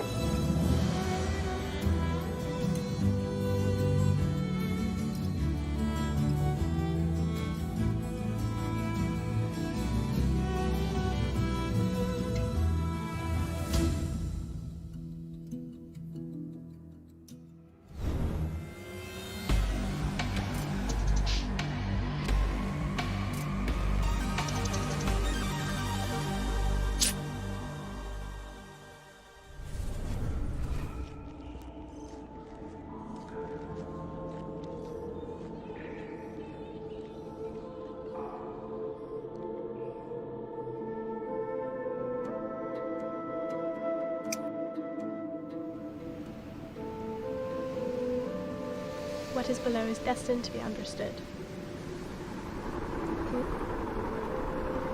Our life depends on the whims of the weather.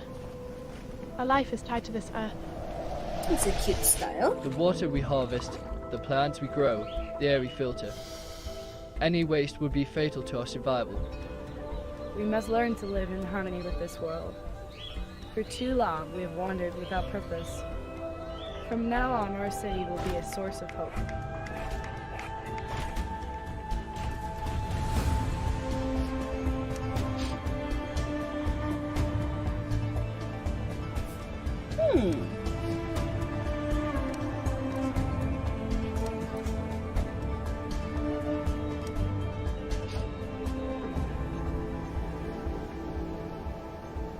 To understand This looks our like world, another one of we those must games I would explore it.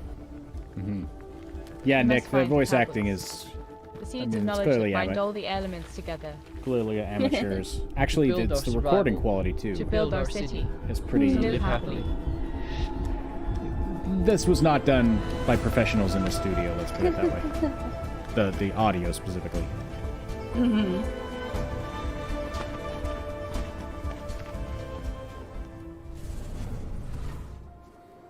Welcome to Icarus, Prospector. The planet we almost lost, then found a reason to stay.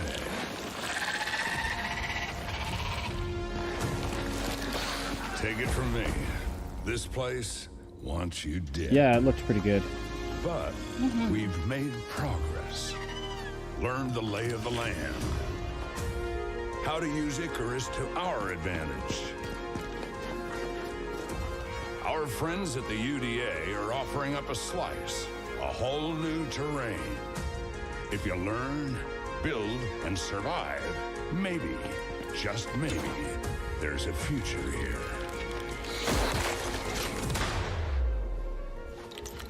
I wonder if Think you got scorpion what it tastes like takes? lobster.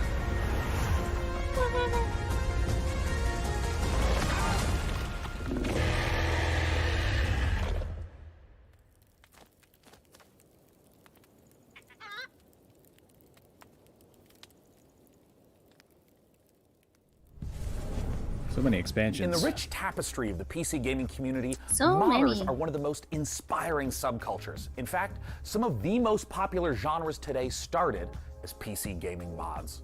Right now, modders Sean FMP1 Snelling and Corey Latto are making something incredibly special in the form of an ambitious mod for Half-Life Alyx. It's called Levitation. It's an original 4 to 5 hour campaign that builds on Valve's original VR game, Half-Life Alyx. With Alyx searching for a pair of rebels gone rogue, they've discovered a strange floating building in Sector X and decided to investigate it, against orders, obviously, and now it's your turn. Let's go back to the world of Gordon, G-Man, and Alyx with this exclusive gameplay footage. Alex, according to this old Resistance map, there's a control room somewhere outside the building you're in. Sorry if that's vague, the map was drawn using somebody's blood. Ah, my hands are detached.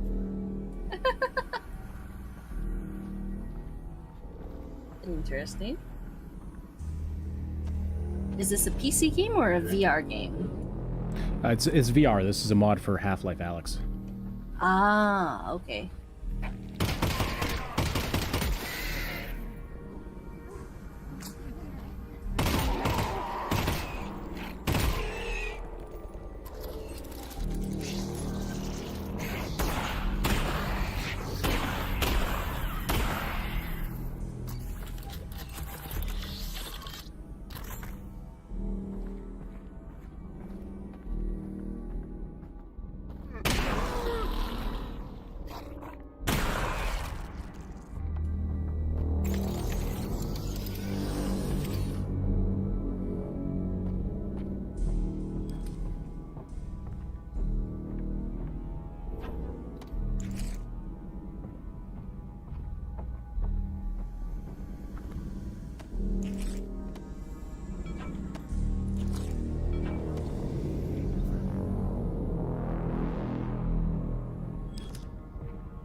Alex, I'm detecting an incredibly large energy signature up ahead. It's probably Gordon Freeman, and not anything bad at all. Definitely, probably Gordon Freeman.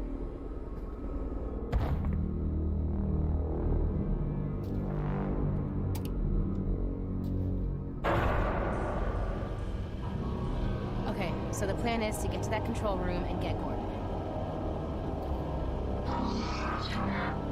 Oh boy.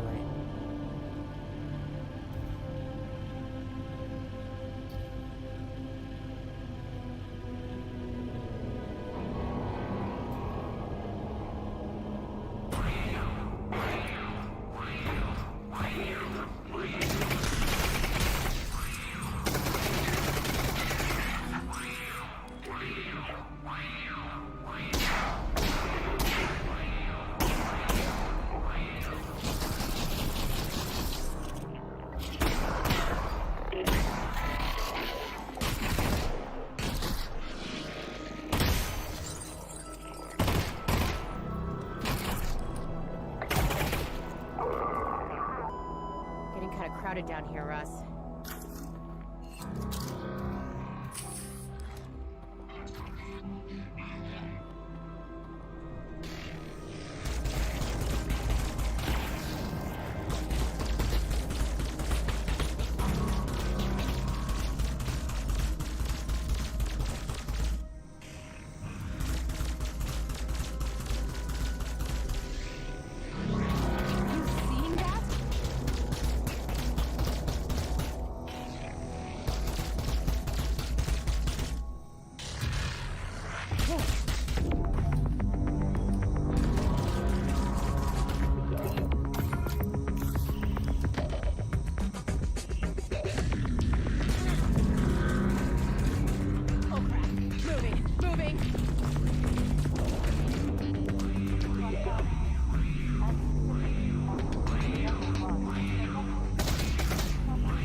So this is what I mean when I talk about like the FPS tech needs to be like upgraded, and I think this kind of like take on it is honestly probably the best thing I've seen in a really long time. And I'm hoping that we can eventually get right into the toilet. Nice. Oh, that's funny. Great. Yeah. Good tech like this. Oh, well. It's good. It's funny. Yeah.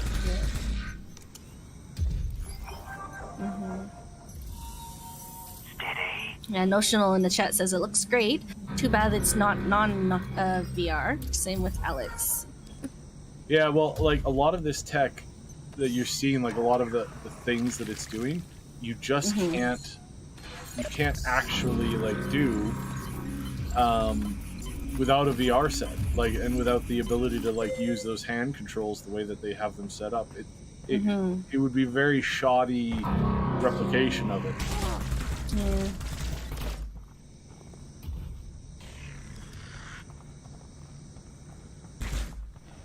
I wonder how hard it would be to port a game like this to a form, though, where you could maybe use the hand motion controllers, but didn't require a headset.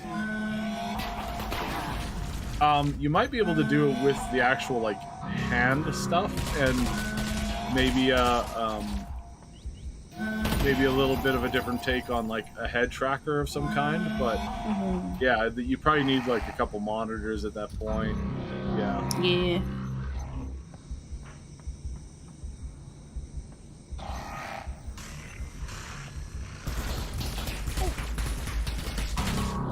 Funny how one of the longest sequences of gameplay we've seen in this show is for a mod. 3 cells left. Well, again, I think it's the direction of like what they want to do, right? And that's cool.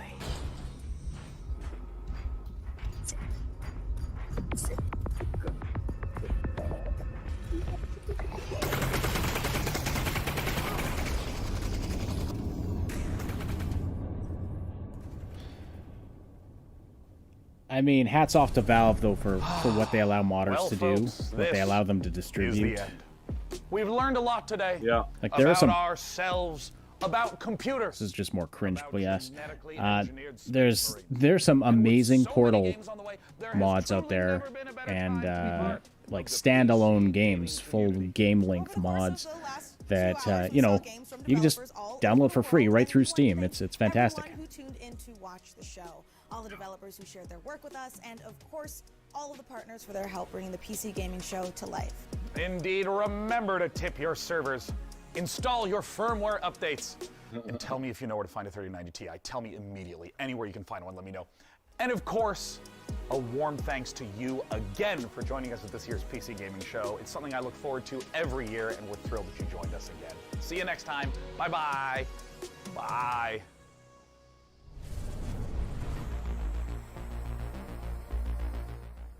This is the official PC Gaming Show 2022 pre-show. What? It's the live show before are they doing bloopers? Pre-recorded show. Yeah, he's doing. The start. Make sure you're staying hydrated. Replenish your. Yeah, he's doing bloopers. Yep. Let's do it again. This is the first time. But before I spiral further into my concerns, here's more. All right, one more time. You just saw Demon School from Welsh developer. Words. Yeah, whatever. They're not funny bloopers. So. Yeah, thoughts? There, I forgot how to talk bloopers. Yeah, exactly. Just the blah, blah, blah, blah, blah, blah, blah. So, thoughts? No thoughts. It's getting better. This one is getting better. I don't know if they have the I don't know what you call it, the fire, the desire to really push this to the forefront as one of the best gaming showcases of this time of year. But I'm appreciative of them trying, and the jokes were a little bit funnier this year than last year. So it was less cringe. I mean, there was still lots of cringe, but it was less cringe than it has been the past couple of years. And they really just focused in on the gameplay, the trailers, not too many interviews. There were a few. not that interviews are always bad, but they're just Mhm. they're often so uninteresting. Yeah, and it's nice that they had the interviews with like the actual people working on the game, not just their marketing department. Mm-hmm.